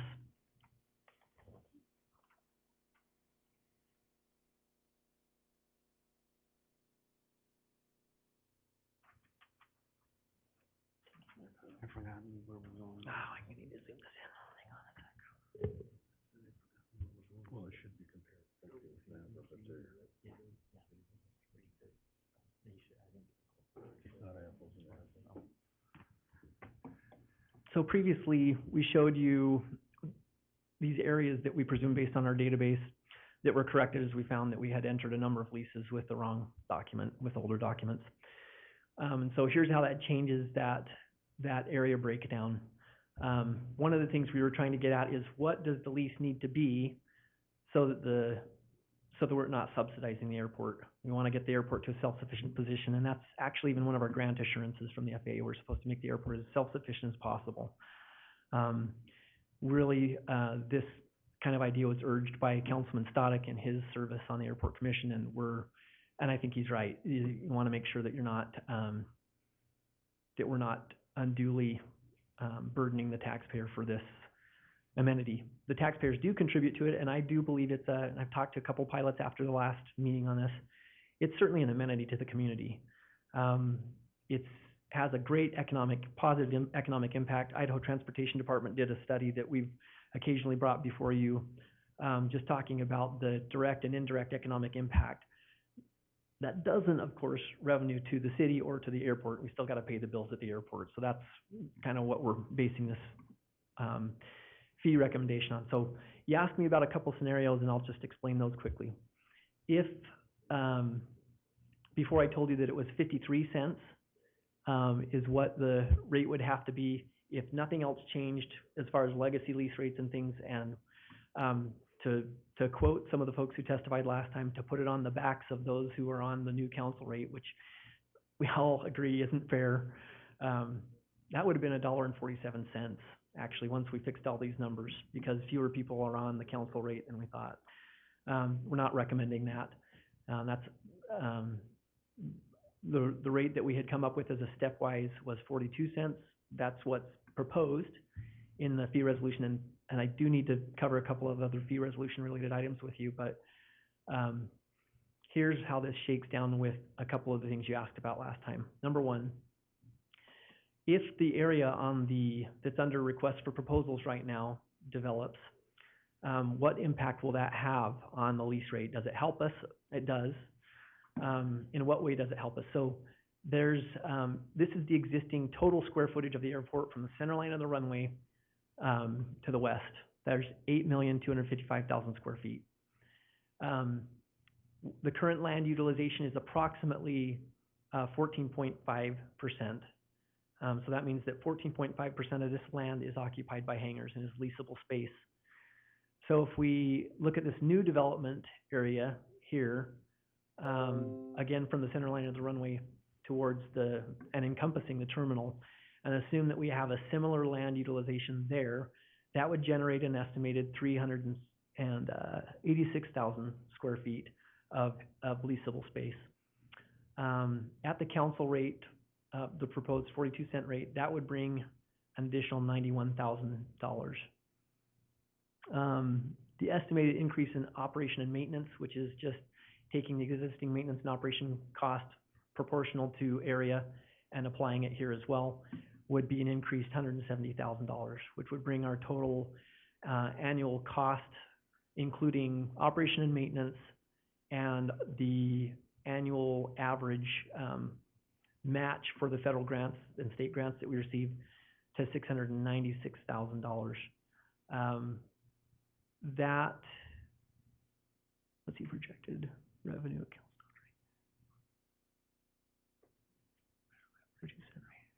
Okay, now, if we add the RFP stuff in here, that would bring us to a total revenue of $349,000, compared to that $696,000 cost when, and that's based on those that are still legacy, stay legacy, and those that are on the council rate, paying the 42 cents.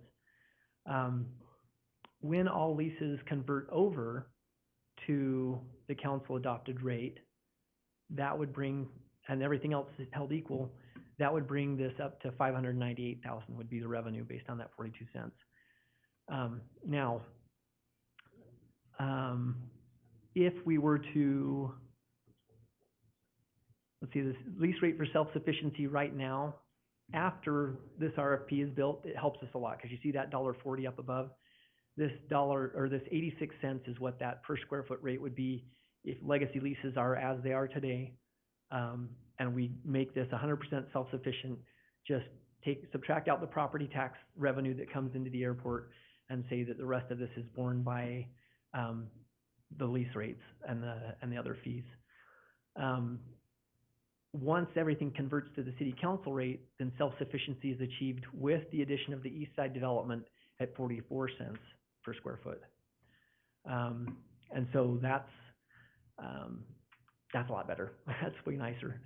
And I don't want to be insensitive. I want to just share that we empathize. It's not fun to have the fees increase.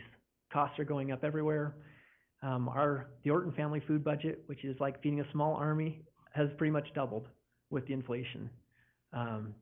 And maybe part of that is that the cows are dry right now, but it'll get better when we have them in milk again. But it's, so we understand that this is not desirable. The challenge that you've got to consider as a council is, do you find a way to subsidize this still, or do we got to relieve the taxpayer perhaps at some point in time? Then this long-term future is basically the same set of calculations, which I haven't taken far, but that's when we acquire the additional land, get all the way down to Stick Road, and basically build the airport out, in such a way that it looks like this. That's a long ways off. We don't own the land, so it's probably not really worth our time tonight, but it's a future thing. So that's kind of why we're proposing what we are. It is the council's prerogative, of course, to do what you will with this. You could say we're not changing it at all. You could accept what staff has recommended. You could take something in between. I do wish that there was a way to level the playing field for the folks that are on a really advantageous lease. I can totally understand that they would in no way, shape, or form want that. I get it. So with that said, that's really the meat of this, but I do want to address a couple of other things. If you'll note on that sheet what the tie-down fees are, we've probably undercharged tie-down fees, and tie-down fees being more is good from the standpoint that a lot of several local folks use tie-downs. They can't afford a hangar, they'll tie down. But there's been a number of concerns from the pilot stakeholder community. Some of those are, we have derelict aircraft out there. And so a tie-down space is being occupied by an aircraft that's not flyable. Another concern that's expressed is just that their rates are too low. And if you have transient aircraft coming in, someone comes in to visit the kids for a week and they store their aircraft out there, that's outside money that, as the mayor was talking about earlier tonight, it's better if we can bring some outside money in, and that gives some relief to the stakeholder community there. And so we've proposed to raise that rate to $45 a month. As you look through this, honestly, as I look through the sheet with the other airports on it, several of those are $75 a month. I was like, dang, did we undershoot that one, you know? Maybe it should be more than 45. Right now it's 25. The other thing you'll see proposed there is we don't have the manpower to go check this every day. We check the tie downs twice a week, or once a week. And so we're proposing to eliminate the daily fee and just say, hey, if we see your hangar, if we see it out there within these constraints, we're going to charge you the monthly fee of $45 a month. So if you're there in 2 weeks of 4, you get charged the monthly fee. And then, there's another really important one I can just tell you.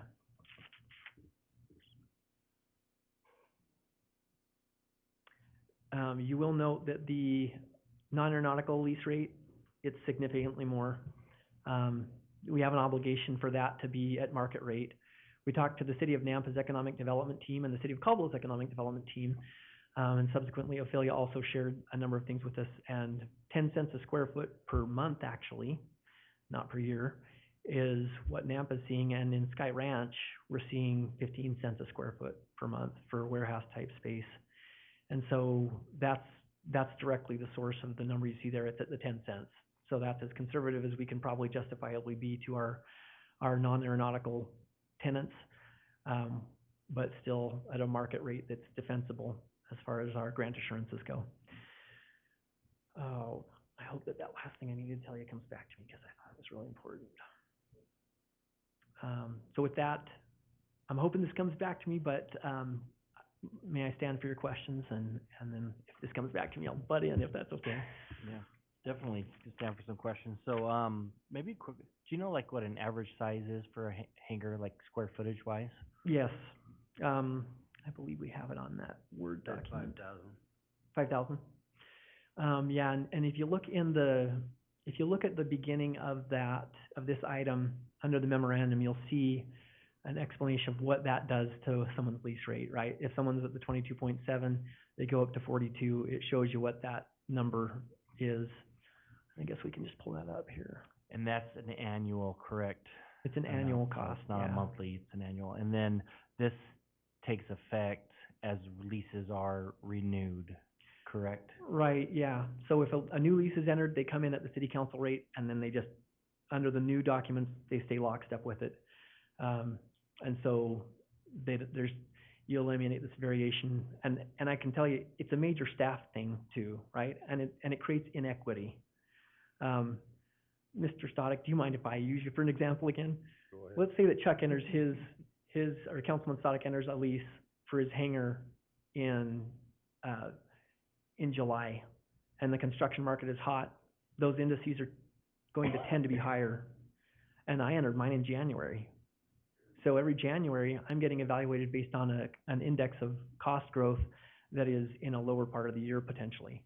While Councilman Stoddard is getting nailed compared to me because he's entered his lease in July when the construction market is hot. So there's an equity that comes with this independent growth rate.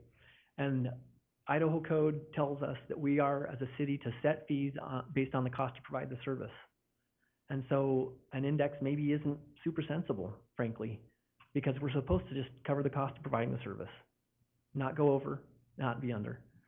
So if you don't mind, we'll quickly pull up that document. I'll just show you one last thing here. I'm gonna have to go to this computer.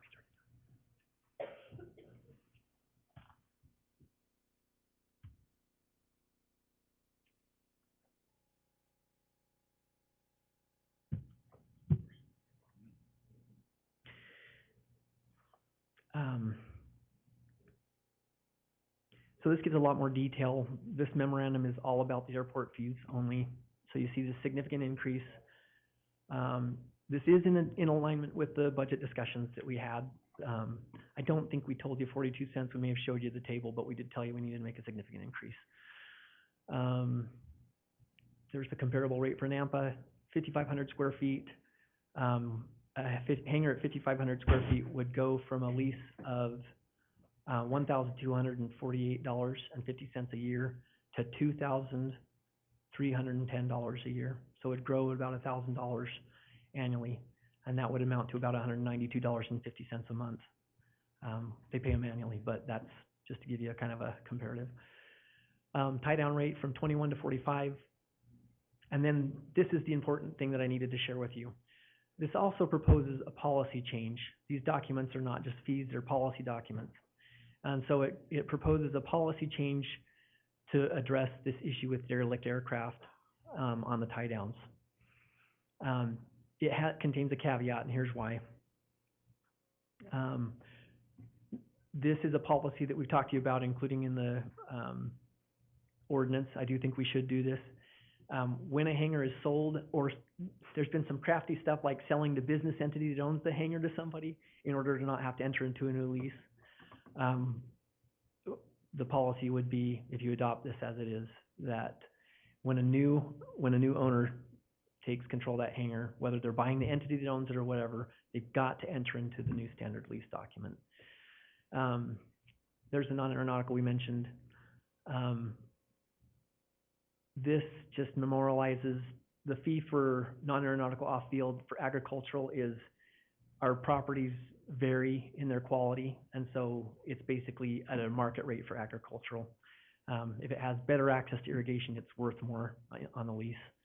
If it's got poor access to irrigation or other poorer characteristics, it's worth less for an ag lease. And then lastly, the tie downs. There's a policy statement here I wanted to show you on the tie downs. So the daily rate, you see we're proposing to eliminate that. Lisa suggested, hey, we can just be nice and tell them we're not going to charge you the daily rate, but we just don't have the manpower to regulate it. And so we felt like we should just eliminate it. Here is the tie down eligibility policy that's proposed.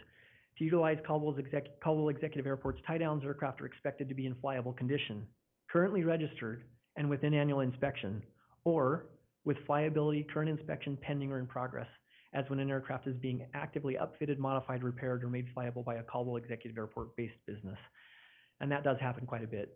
Some of our turbine conversion business there, Flight Doctor, they might take an air tractor and park it on the tie downs, or another airframe and power plant mechanic might take an aircraft and park it on the tie downs while they're getting parts for it, so they're not occupying their hangar that they're actively repairing or annualing other aircraft in.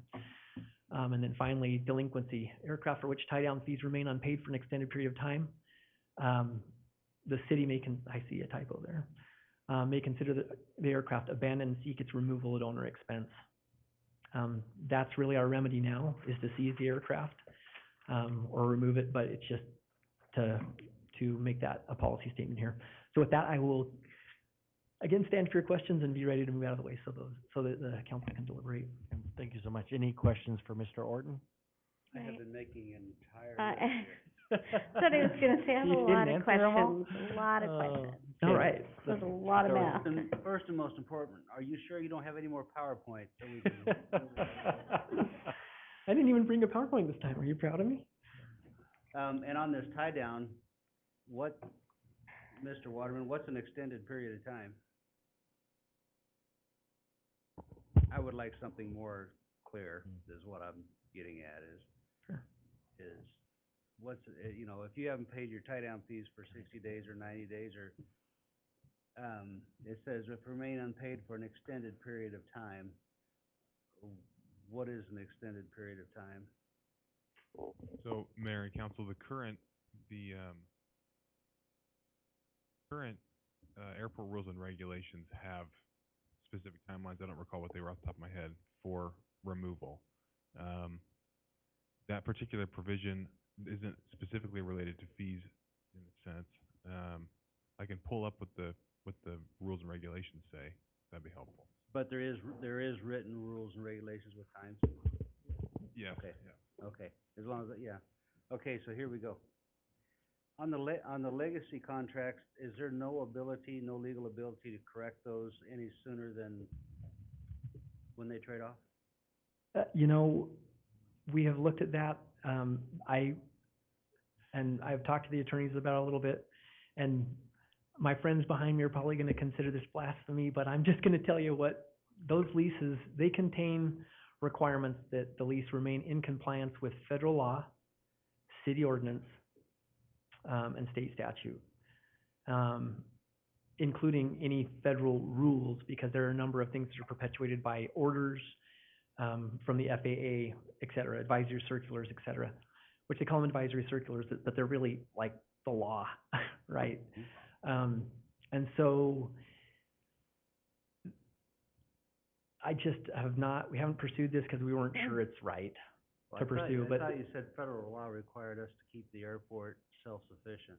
That's true. We have just kind of considered that maybe that's a stretch, you know,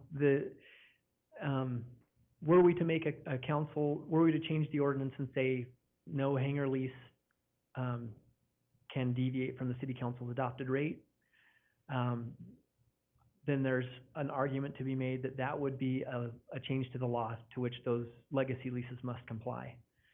I don't know if that's a good idea or not, or if it would stand up, and pass muster legally. We would have to evaluate that, but. I'm just seeing a huge difference between 14 cents a square foot and 42 cents a square foot. I mean, that's, and the difference is the taxpayers are subsidizing that difference. Am I accurate there? Yeah. And then, you said this is a manpower issue. If someone flies in and stays for a couple days, visit family or whatever, they just don't pay a tie-down fee, because we don't have the ability to chop tires. Right, yeah, so if they get observed twice, let me just grab that and show you. Here's the language.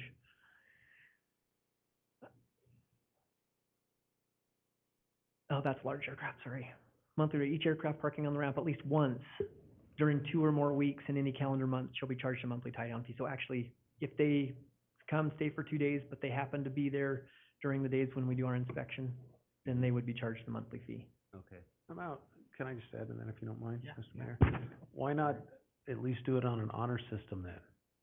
Even though I know you're inspecting it, but once the word got out that if you land there, that you have to at least write a check, whether it bounces or not, who knows, or put it in a cash drop or something. Yeah, that's a good idea. In fact, the council's parking discussions have really precipitated a lot of thought amongst the staff for how do we manage this well? And really, I feel like your comment, Councilman Doty, harkens back to the idea of we need to make things convenient for people. And maybe we set up a Caldwell Airport app, right? That they can get on the app, they make an account, and bam, every time they park here, you can just be like, hey, stayed tonight, and get charged for it. Yeah, you could put the Venmo emblem up right there on the tie downs or whatever you're gonna do, or on the ground, I have a and question they can that's pay. based on this. When we were talking before about the name change and all the safety and all the stuff, they said they talked to a tower, right? So don't they have to give their identifiers when they're coming in? Yeah, so Is that's that a way to track them or no? That's a great question, Mr. Mayor, Council Registry. Spot on. We're not yet a towered airport. There's been a lot of concern. Stan mentioned his survey in his audience participation comments, and he did find that of those that were surveyed, a number of them said, "Yikes, it's getting scary out there." Right? Who are they talking to? They sampled a number of pilots at the airport. No, when somebody's flying in and they're announcing Oh, their so identifiers, who are they they don't talking to? actually. It's a self-controlled airport. So they keep it safe by talking to other pilots on the Unicom frequency. So they're going to say, "Hey, I'm coming into Caldwell, I'm turning base to final." So there's nobody to track approach. it. Right. Yeah. The airport manager monitors that frequency, and at times we've asked other people to monitor it for us when we've had the airport manager out of town. But it's unmonitored, or I mean, it's unregulated that way. when a tower was present, then yeah, you would, every tail number that came in, you'd know. Sorry about that. Got a little off on that. So yes, so let's go back. I think you have a few more questions? No, actually, I've asked this question before, and I think it's been explained. The commercial use of the airport plays the same as just a private pilot, and I struggle with that just a little bit, because if you're making money on it, maybe that should be different. You know, we've had that discussion. Yeah, Mr. Mayor, Council President, that's a great point. There's a delicate balance to strike in terms of being in alignment with the FAA's requirements. One thing they watch for is economic discrimination, as the FAA calls it, right? Which is the situation where you're charging someone more. And I think you and I even had this exact conversation. Talked Yeah. about it before, yes. I don't know if they would or would not see that as economic discrimination. Possibly not, but I'd be happy to take that up with them. It may be that they would say, no, your lease rate for aeronautical uses. That they're very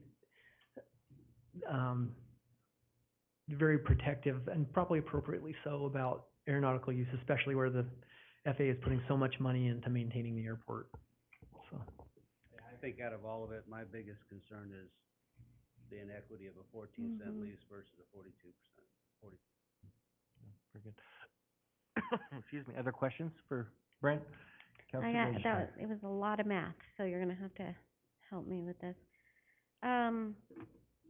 I also am concerned about this legacy rate versus the other rate. It's a lot. It's a big difference. Yeah. So what I'm curious about is, and maybe, I'm guessing, is that 14-cent versus 42-cent an accurate number? That's kind of what I was curious about. Like, if all the other people were putting into the pot, would it be that much of a difference?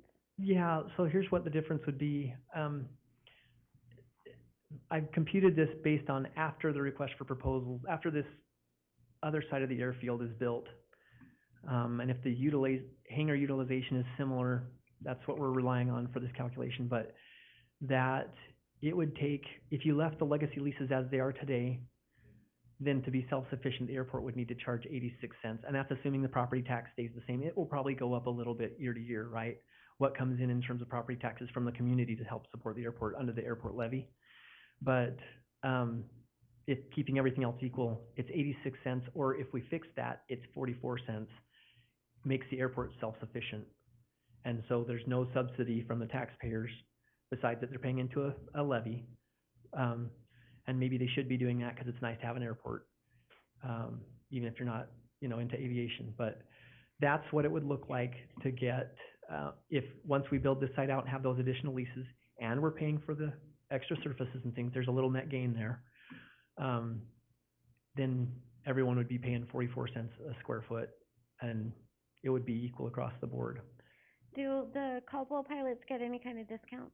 The Caldwell pilots that live in the city? Caldwell domiciled pilots, no. And that is not a bad idea. It's just that I think that we would run into that economic discrimination issue on that one with the FAA. Okay. It's not just not a bad idea, it's a good idea. We have about 10% of our pilots are inside Caldwell, Caldwell residents. I do like some of the policy changes, although I do kind of wish the policy change and the fee were two different things on the agenda. I think that would be easier for me to sort it out.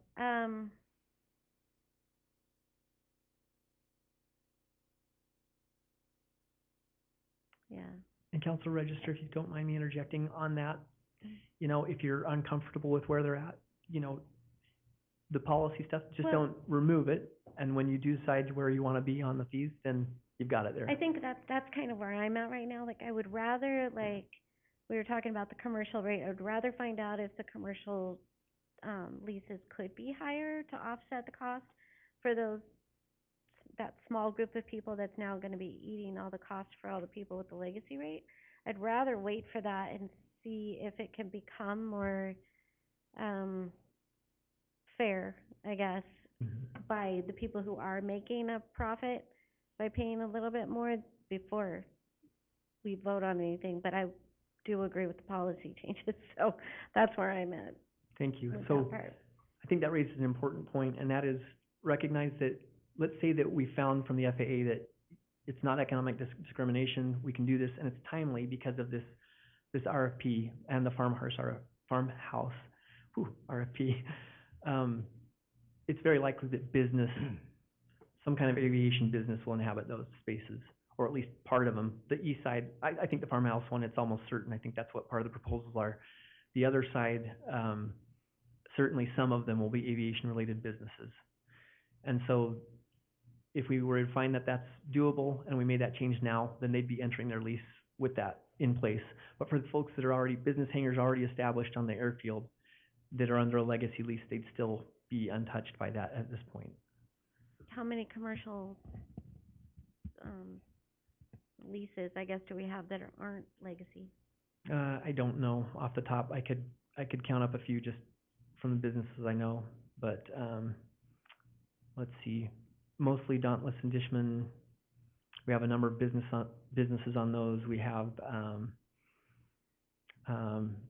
Vivian Mark's business, Aero Builders. We have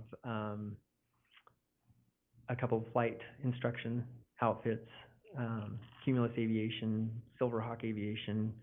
So there's several. Yeah, there's a I mean, good sized handful. I guess for me, I'd rather know if that's a possibility along with the, any change in the legacy lease rates before we start charging the other people So a lot more. I think what you're saying is you would like us to do the legal research to see if there's a legally feasible, appropriate way to make a change that affects everyone. Okay. Am I following? Mm-hmm. Yeah, I think so. I know that, I mean, at least for me, obviously it's city council decision, but there is some concern, because I get it, you know, where you've entered this lease, and I get it, there's discrepancy 100%, but again, you know, It's a trying to contract. correct a wrong that was done in the past by penalizing somebody today, you know, is that something we just have to swallow that pill? So, yeah, they should have done it different, but they didn't. Let's do it right from here on out. You know, so that's a difficult thing to say, you know, we're gonna take it away what was given to you before, and now here you go on that. So that is I mean, it's a two-edged sword on that both ways, but Well, can that's they a do difficult thing. research into, like you said, like people who changed hands that shouldn't have had the legacy lease? Yeah, and I think that regardless, that if that's found, then this would, I Right. guess it's gonna be whatever was in So it place is at the time, so I think delaying this would Right. really affect that. Yeah, so if we made an error and entered someone into the old kind of contract, the old kind of lease agreement, we did enter a contract with them. There's nothing illegal about the city entering the wrong document. It just means we made that agreement with them. So Well, I don't we'd be in mean the same that. boat with those guys, I think. You had said that there were times where people like sold the business or Yes. whatever, like in those instances where they worked into those loopholes. Mr. Mayor, Mhm. Council Register, yeah, you're absolutely right. As the best thing we can do, let's say that we think it's either not legal or not appropriate to try to make an ordinance change, like the mayor was saying, and try to affect some kind of global change that way. Well, that sounded like, sorry. Then the best second to that is just to reinforce this policy that you can't circumvent the requirement to enter a new lease.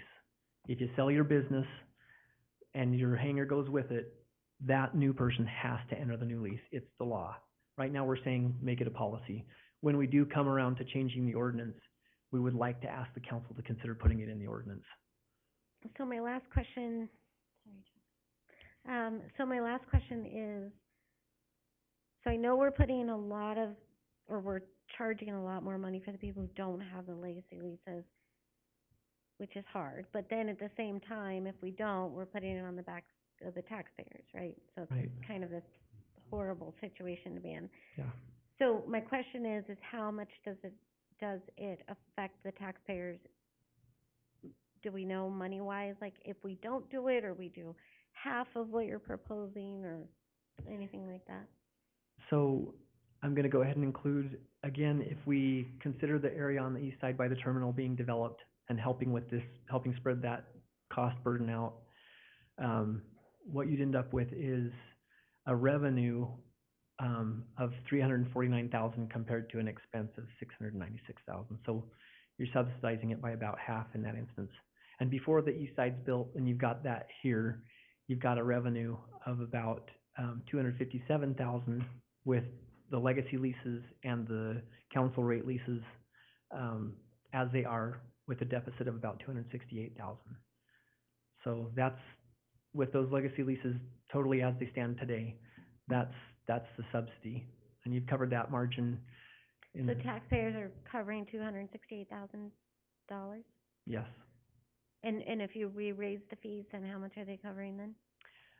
Right now, if we raise, actually, forgive me, I just erred here. That's what they'd be covering if we raise it to 42 cents. So without it being raised to that, the subsidy is more. So we're covering more. Right. 300 something thousand. Yeah. So how long till the other side's developed? The RFP's out now. It'll probably take a few years for it to build out once once those spaces are leased, then they will help cover the cost of the people paying now, or we'll just charge them the same amount? We would charge them, we would have to, with this economic discrimination issue, right, we'd have to charge them the same amount. If we found that we can charge the business uses more and that's appropriate and the council decides to do that, then, that would modulate it some, but that's what would. I just mean, when we have more people paying into it, then can we decrease the fees if we're still in the positive and the taxpayers aren't paying for it? You would not find yourself in a position where you could decrease it without causing the taxpayers to have to do some subsidizing. But if the legacy lease is converted over, you would be at 44 cents would make the airport self-sufficient, including the east side RFP being developed. So you'd be not far off what the number actually ultimately would need to be. And we were trying to make a stepwise process here. We originally, before we calculated this error found this error on the leases that after the date they should have been council rate weren't, we thought it would need to be 53 cents. But because of how many of them were done in error, then that number is like $1.47, which I'm not advocating for that. I don't think that's the right thing to do. I think it's way too much. So. Other questions for any council members? Mr. Mayor, just a couple Councilor comments. First of all, I think that I'm pretty sure that the airport commission hasn't seen all these numbers, so I'd like to, after you do your investigation from the legal aspect of some of these contracts, I'd like to have this brought up at our next commission meeting, if that'd be okay. And sure. Secondly, the city had this accountant or this consultant come in and tell us this is what we need or whatever. Anyway, the misconception there is, I think they were including in that report that Caldwell would eventually be an executive airport, which is totally false in my opinion. I think we can accelerate our revenue with more T hangars because I think we have more people in the Treasure Valley that would rent those hangars versus having all these executive hangars that you just never know whether you're going to rent those out or not, and I don't think we are. I think we need some, but not to the extent that the consultants told us that we need it. So, because we're never going to be a Boise airport, we're just not going to be, because our runways aren't long enough. We have to buy more land, that type of thing. And long term, I think we should stay with the private industry. Period. Have some executive hangars, but not as many as the consultant said we need. So. But anyway, I'd like to table this until we can run this by the commission after you find out information on the legal aspect of some of these contracts, and then we can discuss it with the commission and the pilots at our next meeting, so. Mr. Mayor? Yes. So at this point, I would ask the council to give me direction specifically. There's no legal analysis to be done except for maybe two things. And so I just want to clarify that. Number one, you've asked us to learn if it's tenable, appropriate, acceptable in the eyes of the FAA to charge a different rate for aviation businesses. Mm-hmm. And number two, I don't know if you want me to do this or not. If you want us to try to do a legal research on trying to make a unilateral change to all the leases by changing city code or something. If the council wants us to pursue that, we will. I just don't know if that's the right answer or not. And so there's those two legal questions. The commission did review with us, those who attended the budget workshop prior to the commission meeting, which I think we had the whole commission there, did see the previous calculations. They have not seen what we've come up with between the last hearing and this one, because that's, so. My only point would be that if we could change those legacy agreements, that would have a major impact, and that's what I think we need to find out before we have another meeting, then we can discuss that. I think we can be a little bit more accurate on what we need to charge then too. And Mr. Mayor, Councilman Stanek,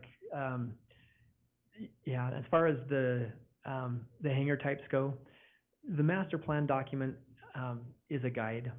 It's not set in stone. And there certainly has been a variety of opinion expressed there, and some people become very fixated on it, but that's how those master plans are. They're not set in stone. They're made to be,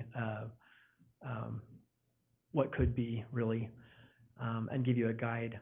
I think you're gonna see the question of what kind of demand is out there is gonna prove out in this, RFP probably. The commission went to a lot of effort to get those RFP solicitations in a good spot. And they don't dictate, they say that it should be in general conformance with the master plan. It doesn't dictate to them that they have to do all one type of hangar. The master plan does identify multiple places where T hangars could be built. And so it's just a matter of letting the market tell us, right, what is the demand. There has been a number of folks who have talked to us and said that they do want an opportunity to build some of the executive type stuff. And hopefully that's true, only because it could mean good things for us from an economic development standpoint. We do seem to have a lot of the industries that come in looking for that. But I made a statement to the Airport Commission in February that maybe it was the wrong thing to do to mix smaller aircraft with larger aircraft on the other side. We talked to the FAA and they said, yeah, that's not a concern to us. And so so they kind of put us in a situation where we thought we should back off from that idea. And the master plan does call for and accommodate general aviation, T hangar, box hangars. It's really going to be a market-driven thing because we're not building them. It'll be developers who want to build them. So. Okay, very good. Any other questions, Councilor Williams? Mr. Mayor, thank you. Mr. Orton, I seem to recall you telling us when we had this discussion the last time and we tabled it, that based on the budget that we passed, we're going to have a greater shortfall economically the longer we delay the decision in what we're doing with fees. I don't know that helps us, but we need to take that into account, that's gonna create a budgetary gap for us, the further we push this. At the same time, it's again, a difficult decision to make because, while we certainly have some stakeholders at the airport that, this is more than a hobby for them. I think a lot of pilots, it is really a hobby, and like golfers or like any other hobby, to double their lease rates could really make it untenable for them to stay at the Caldwell Airport. Having said that, what is it you always say, Chuck? Be Santa Claus to everybody. We have to cover our costs. We can't continue with this budget shortfall and have hundreds of thousands of dollars at the taxpayer's expense. We've got to figure out a way around this, and I'm muddying the water more is what I do, and I know, but we can't kick this down the road too far. We're costing ourselves more money the longer we wait. Is there a middle ground tonight to get through this and readdress? How long is it gonna take to do the research? I think we could have it done before the next city council meeting. Yeah, I mean, if we're only talking a couple of weeks, I agree with what you're saying. I don't wanna put it on the back of the property owners here. Especially if, I mean, I don't know if it matters so much, but with a majority of hangar owners are not residents. I don't want us to be paying for somebody else's hobby, right? But I just do feel like there's such a huge difference between the lease, the legacy leases and not. So I just want to cover all the bases and see if there's anything, and if not, then there's not, and if there is, then we revisit it. However, I was gonna, procedurally wise, can we approve the tie down policy part without, while tabling this part? So if I'm not mistaken, and our attorney can jump in, yes, you could approve all of it, some of it. Now as far as continuing, separating out, I don't know if you could do that or not. It'd have to be a new notice, which you could just renotice it and kind of start from scratch on that. You know, approve what you want now, deny the other, and then come back with a new, proposal. And kind of going off of, and I understand Councilor Williams' concerns on that and what you addressed about the next, it wouldn't be the next council meeting, if I'm not mistaken. It would be late December, because it sounds like you want the airport commission to weigh in on some of these, which isn't till December, if I'm not mistaken, their next meeting. And so if that was the case, then it wouldn't be the next hearing to approve or deny it. It'd be sometime end of December or even beginning of January, if I'm not mistaken on timelines for that. So, Mr. Mayor, that would have been correct, except that the commission did determine to schedule a special commission meeting in November, which is happening at the same time as the regular commission meeting, because we have this workshop in November with the council, right, to talk about bylaws and the notion of consolidating the bylaws and putting everything in the code so that there's not a conflict between them, and the responsibilities of the commissioner are clear. And so that is the identified sole agenda item for that. But I would be happy to try to expose them to this at that meeting. And that's one thing that we would lose if we didn't, is being able to show this to the commission again if we didn't, if we just went to the next council meeting, because it's the same. Well, let's see. It will be on Tuesday of that week, right? That first week in November. November 1st. November 1st is the council meeting, and November 2nd, 3rd is the workshop. November 15th, it could come back, and that would give time for after that. And then I would recommend that probably best to keep it all together. If it's gonna be like 3 or 4 months, then maybe, yeah, but if that's less than a month away, then I would recommend keeping it together, deciding on all of it at once. Mr. Mayor, can I just say one thing? Yes, please. Close this out, it's gone forever. On the legacy leases, Brent, my big thing is, because these legacy leases are so long in length, I mean, we could have this disparity in payment for 20 more years, and I just disagree with that. I would be much for correcting the legacy leases and then reducing the lease cost to everybody, and then raising it incrementally over years, rather than having some people pay 42 and some people pay 14. I would be happy with a middle ground, so that everybody was equal, and then we moved up as we needed to in future years. If a legacy lease was 5 or 6 years or something, I wouldn't really struggle so much. But when I see legacy leases 40 years long, that's a long time to have a disparity. Yeah. And that's the one thing. Corrected. Yeah. Supplementing. Okay. So it sounds like the direction of the council is perhaps continue this to November 15th, allow time for the airport commission to have some discussion on some of these matters that are before us. Just a reminder that we did go through public testimony already. Technically, it's still open. However, we did go through all of that. And so then there are people here, so that my recommendation would be to go to that airport commission meeting to speak at that and have that, and then that would be presented by staff on the November 15th of what that general consensus was from the meeting at that time. Does that sound correct, Mr. Waterman, Mr. Orton? Mayor, in terms of the timeline, that sounds correct. And if there's a need to renotice, we can talk about that after the meeting. Okay, very good.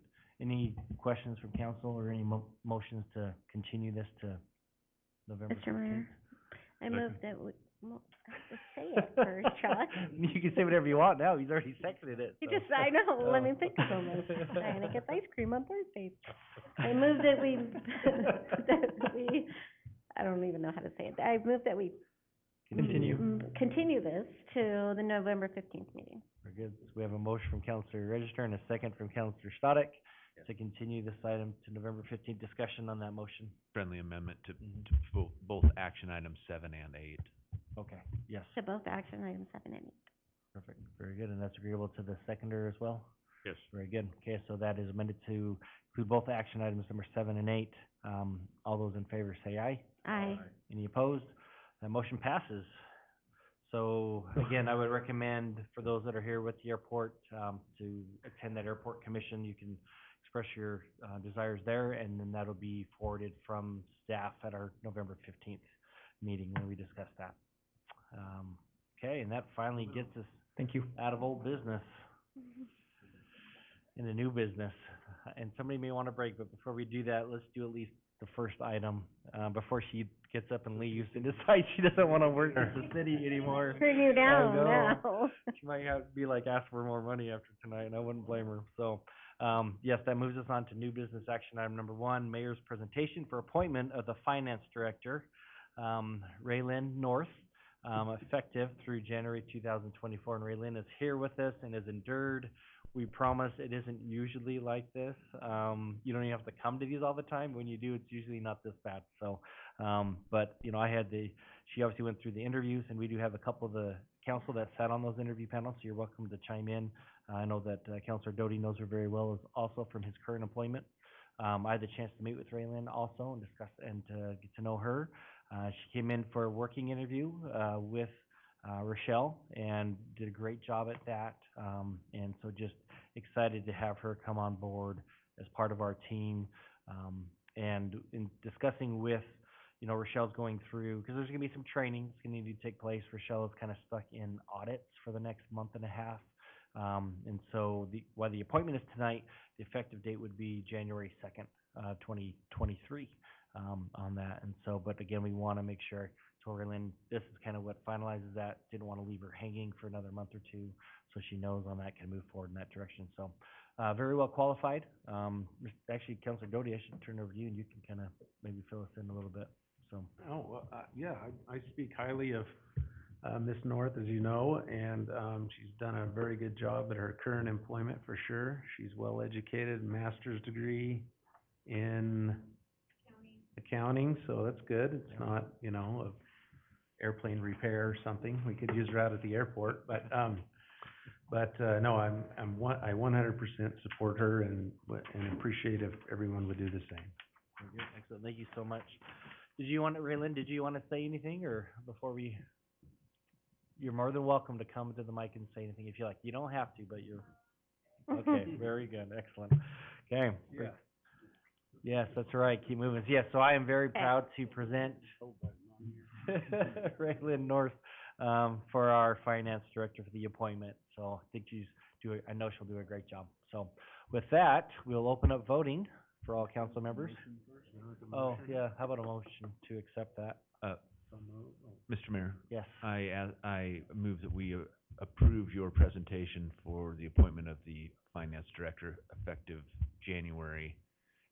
through January 2024. Perfect. Do we have a second? Second. Motion from Councilor McGee and a second from Councilor Doty for the appointment of the finance director. Please vote. Okay, lock the voting. All have voted, and that passes unanimously. So congratulations, Raylyn. Whether you like it or not, you're stuck. So she's like 4 hours just for that.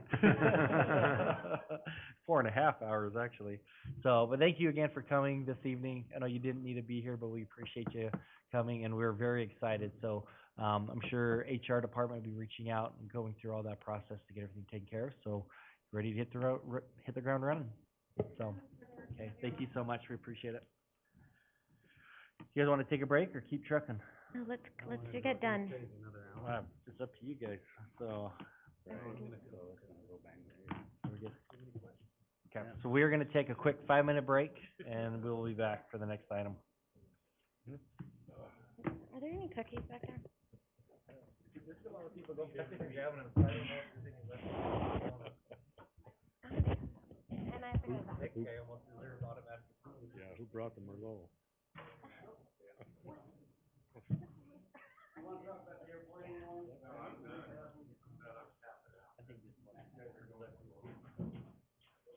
You think, Mr. Waterman, you'll get that job done within a couple of weeks? Especially the legacy. I don't think it'll be that hard. I think James. Okay. Because everything's gonna teeter on the legacy contracts.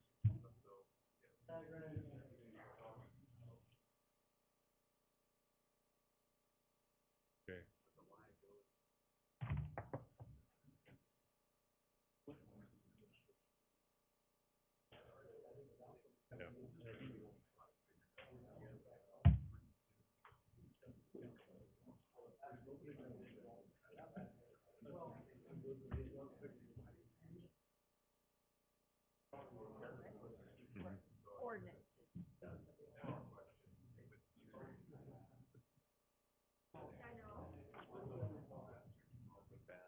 ordinances? I don't think anybody testified again. Yeah, Cause like I say, that's the key to everything, the legacy rates. I think the big question you got in the legacy is really just who's gonna try to do it. Yeah, But I exactly. think if we do like a middle thing, Mhm. lessens that, cause we Mhm. show good faith at doing that. We just try to take everybody 44%. Yeah. We do more in the middle, Yeah. then, yeah, and then start working that. Yeah, I think. Yeah.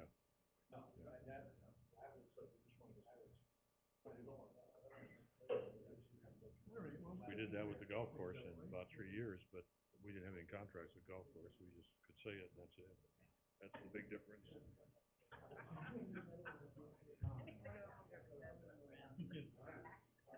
Better soon. Ooh.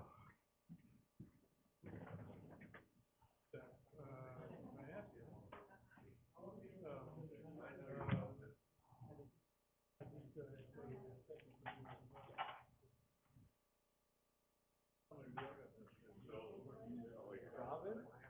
You work in the county? Oh my God.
Sorry to be a thorn in your side, guys, on this stuff, but it's gotta be straightened out. It does.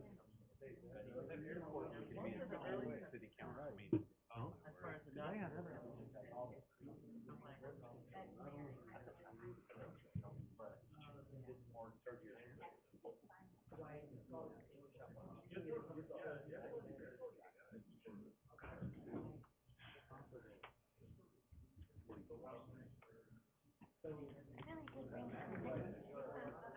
I really did bring you some.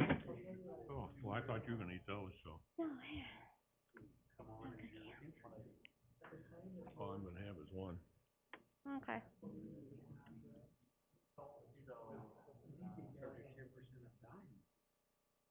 I understand what you said. Jerry, you kind of heard about it. Just between you and me. It's gonna kind of be hard to hear the conversation free and then I think that which I think is really good. But I have no idea. Well, I'm going to all of them.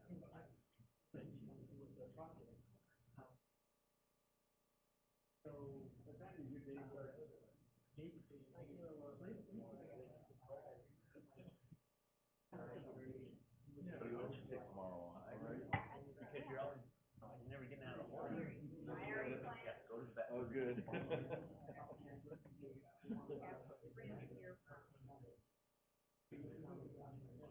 There's more cookies in the kitchen. The purple bag.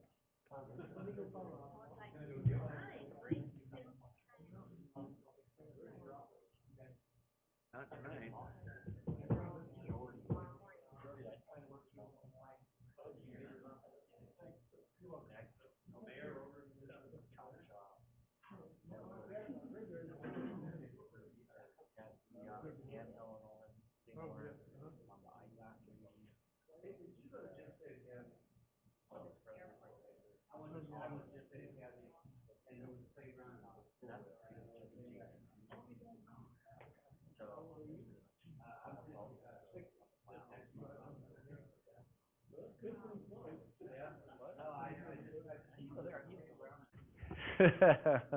Okay, let's keep moving. So we are now on to new business, action item number 2. We are just humming.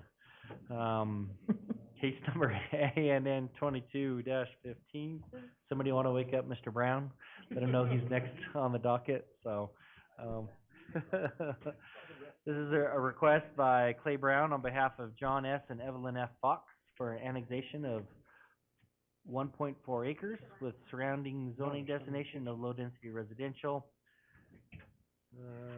Parcel is designated as low-density residential on the comprehensive plan. So with that, we'll turn it over to staff for their staff report. That's right. Need to get that audio-visual guy hired, so we don't have to worry about it anymore. So. Amongst all the other. Need to write, gotta write that down.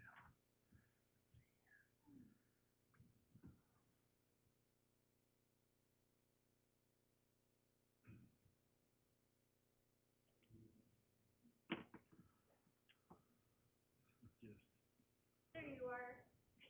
I need my presentation. Parcel within a parcel, that we're trying to annex into the bigger parcel, isn't it?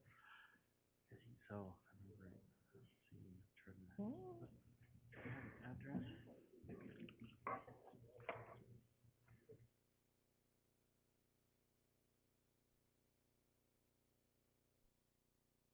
Yay, okay, good job. Okay, Julie McCoy, Senior Planner, Caldwell Planning and Zoning, 621 Cleveland Boulevard. I'm before you tonight to present, case number ANN 22-000015, Fox Trust Annexation.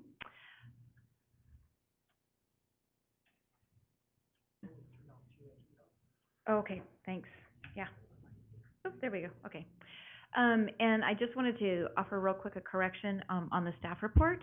On page 4, section 9, the items 393 through 96, should have been removed. They were for another, case, and they did not apply to this one. So just so you guys know that as far as the conditions on it, those don't need to be there because they are not in the airport zone and, some of the other things mentioned there. So the background of this, the owners are John and Evelyn Fox. This particular little parcel, as you can see there, is just kind of a little, like 1.4 acre parcel that's surrounded by 36 acres that has been annexed into the city limits of Caldwell. Just that one little portion is left to be annexed.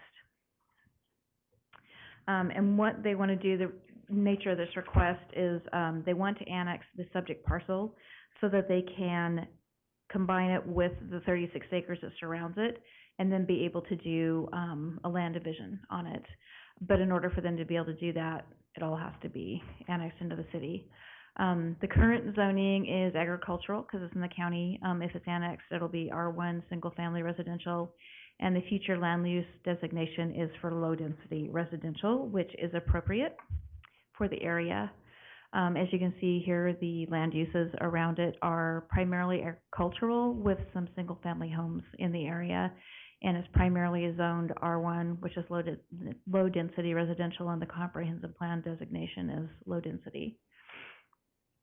It's supported by the comprehensive plan by 3 goals and 3 policies. And the decision options tonight, for the recommendation, you can recommend approval of this annexation, recommend denial, or continue the case. Staff finds that the case should be approved based on our code. And I now stand for questions. And I think, real quick, so it would be order, not recommend, if I'm not mistaken. So it'd be correct, yeah. Order, approval, or denial. So, yes. Quick question. Why was that parcel left out originally? Why was that piece not included? I honestly am not entirely sure. That might be a better question for Mr. Brown. I believe he would probably know why. I know that was the owner's, like their own personal home, so I think that might be why it was left Thank you. out of the rest of the annexation. Okay.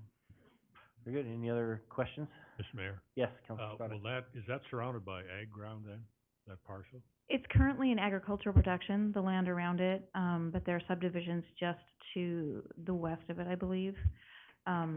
So so it will eventually be developed, but currently it is primarily agricultural production in that area. Okay, thank you. Okay, any other questions? Okay, very good, thank Thank you you. so much. Mr. Mayor, Yes, Counselor, Mr. Orton. so tired of hearing from you tonight. The reason this was annexed originally is because the Bishop Ranch subdivision, they made an agreement with, the Fox family to annex this property, and that's why they left their house out of it. They didn't want to annex their house at the time. Trying to find it on here. Okay, very good. Thank you so much for that, Mr. Orton. Always welcome to provide some input. Okay, so we have, let's see, one person signed up in neutral, but I'm guessing you're in support. Mr. Brown, Clay Brown, if you would come forward, and the time is yours to present. What's that? You have 5 minutes to present. Mr. Mayor and City Council, Clay Brown, 20616 Antrim Drive in Greenleaf, Idaho, 83626.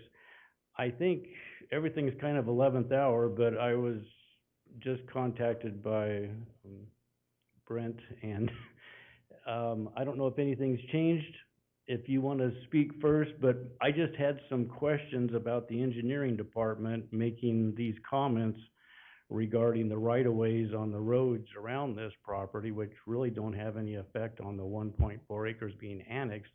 But what I was reading into it was if we agreed to this, that it was binding that we dedicated these right-of-ways, when in fact all we're talking about is just annexing in this 1.4 acres into the entire parcel, so.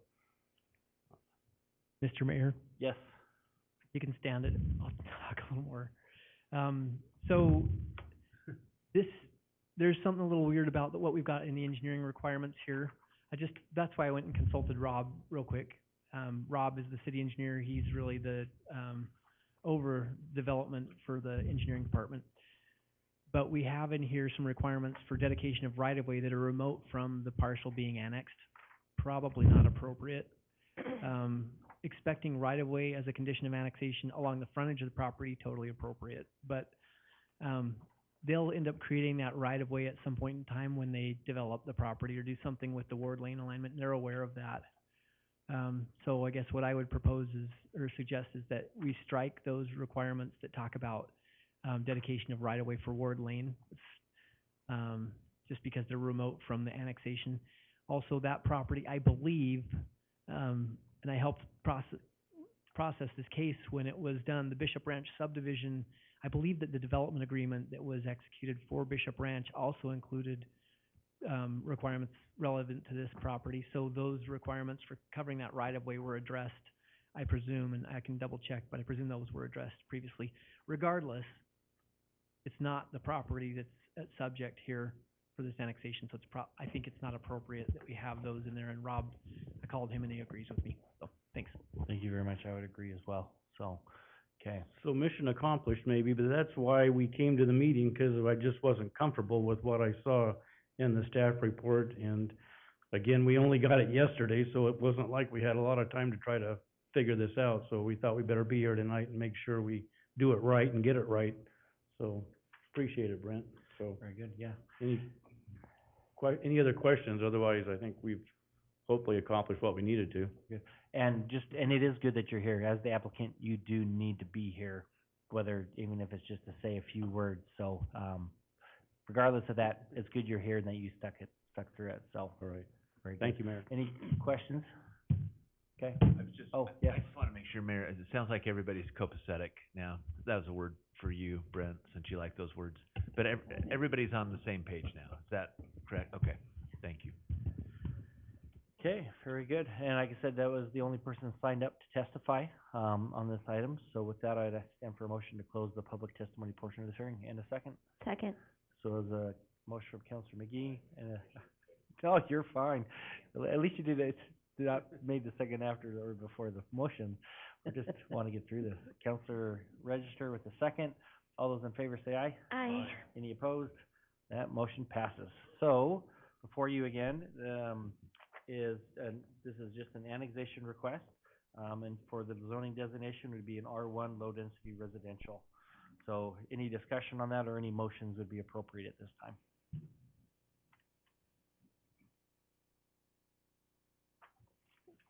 Mr. Mayor, Counselor Allgood. based on the findings of facts and conclusions of law, the Caldwell City Council hereby orders that case number ANN 22-00015, request to annex 1.4 acres more or less with a R1 low-density residential zoning parcel. Parcel number R3411200000 is approved with the conditions outlined in the staff report. Okay, so we have a motion from Counselor Allgood for approval of the annexation. Do we have a second? Second. Very good. And second from Counselor Register. Any discussion on that motion? Okay, if not, go ahead and the voting is open. All have voted. The voting is closed, and that motion passes unanimously, and that annexation is approved. So we do have now the bill and ordinance to finalize that annexation. And so I will read by title only, Bill number 46, ordinance number 3440. And this is an ordinance determining that certain land lays contiguous to the city limits of the city of Caldwell, County of Canyon, state of Idaho, and that said land should be annexed to the city of Caldwell, Idaho as part of the R1 low-density residential zone.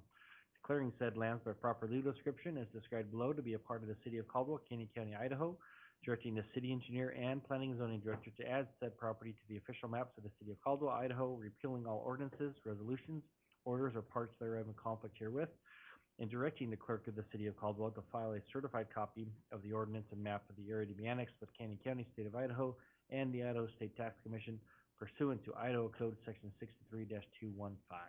Mr. Mayor, Counselor Allgood. I'll sponsor bill number 46, ordinance number 3440, and move for its passage and approve the summary for publication. Good. Do we have a second? Second. We have a motion from Counselor Allgood and a second from Counselor Register for adoption, passage of bill number 65, ordinance number 3459. Oh, sorry, bill number 46, ordinance number 3440. That's right. Okay, yes, we have the voting up. 3440. Oh, no, 3440. 3459 is a whole different thing. Yeah. Okay, and voting is, okay, passed. So there you go. Look down, look up. So that passes. So that approves bill number 46, ordinance number 3440. You're smart, yeah, right? So we're on to new business item number 4. Consider bill number 65, ordinance number 3459, repealing chapter 2, article 29, sections 229.1 and 229.3 of Caldwell City Code pertaining to the Senior Citizens Center Commission with a request to move for its passage by title only, approve the summary for publication. I think Ms. Geyer, is that right? You're gonna address this one?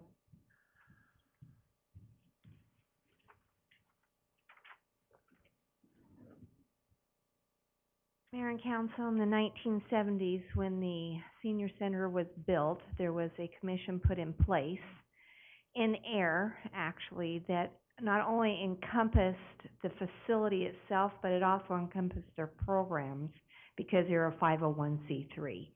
And it was reviewed by legal probably about 5 years ago that those two boards should be separated. And one was actually called the board, and the other one was the facilities, which was the commission portion of that. And since that time, we've been addressed by the director down there stating that basically when they have an issue, rather than coming together and saying, hey, the restroom has a problem or the door doesn't close quite right, those issues are basically just reported to my office, and then we take care of them through whatever proper measures that we do. And that's all they discuss, is just the facilities itself and the maintenance issues for that facility. There's no programs discussed with that because that's all under the 501c3 portion, which is the board. So they've asked if that commission then could actually be just dissolved with that, and that they continue with their board meetings as necessary to make the plans for their luncheon menus and their programs, but not necessarily addressing facilities. It seems like a cumbersome situation. And so this is where this is coming from, is that legal helped us with that. If there are any questions? Any questions for Debbie? All right, thank you. Okay, very good, thank you so much. So with that, do we have I guess I need to read it, don't I? Ordinance number 3459, bill number 65 is an ordinance enacted by the Caldwell City Council repealing Chapter 2, Article 29, Section 229-1 and 229-3 of the Caldwell City Code pertaining to the Senior Citizen Center Commission, providing for an effective date, providing for severability, and repealing all ordinances, resolutions, orders, and parts thereof in conflict herewith. Do we have a sponsor of this ordinance and bill? Mr. Mayor, Counselor I Allgood. have been ordered to do this. I will sponsor bill number 65, ordinance number 3459, and move for its passage and approval for publication. Very good. Do we have a second? So we have a motion from Counselor Allgood and a second from Counselor Williams for sponsorship and passage of bill number 65, ordinance number 3459.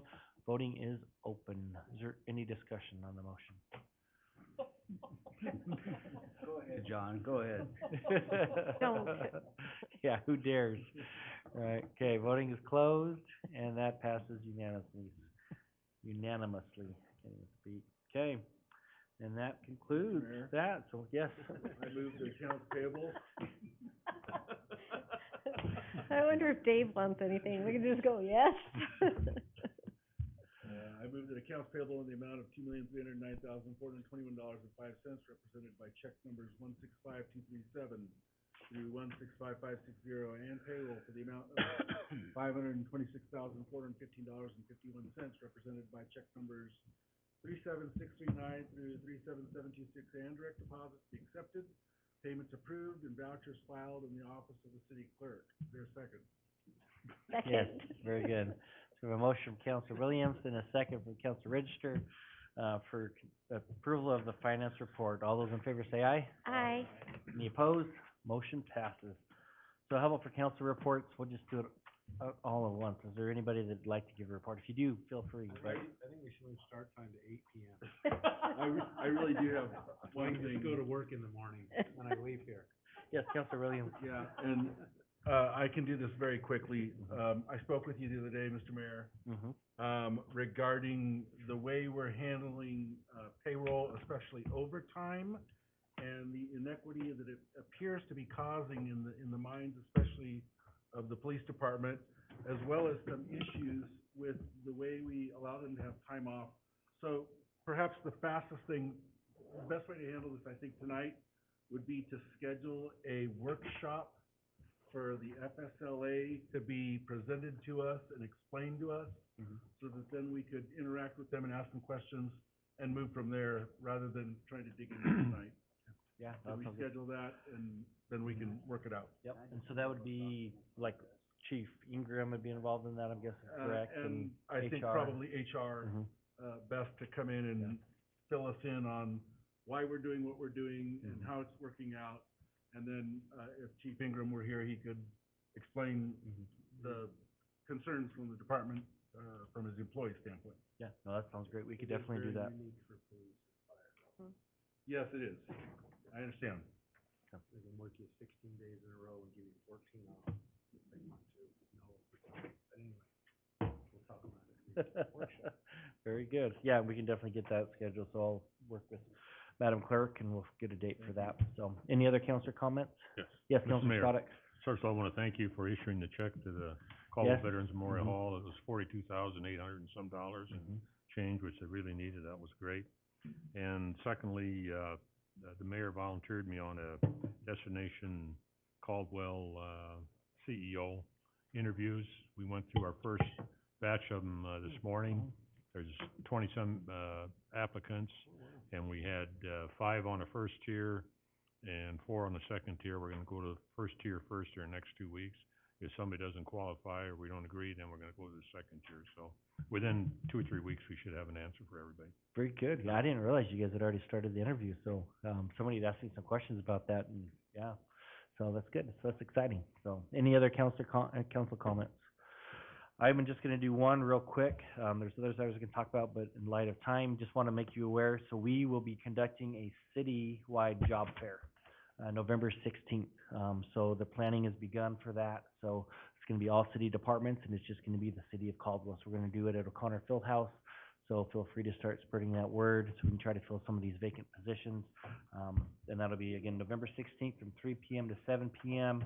I think we'll have the grill going inside of there for hot dogs and drinks for people to try to attract them, but a job fair for Caldwell to try to get some employees. So that's all I have. With that, is there a motion to adjourn? So we have a motion from Counselor Stoddard and a second from Counselor McKee for adjourn. All those in favor? Aye. Motion passes. Goodbye.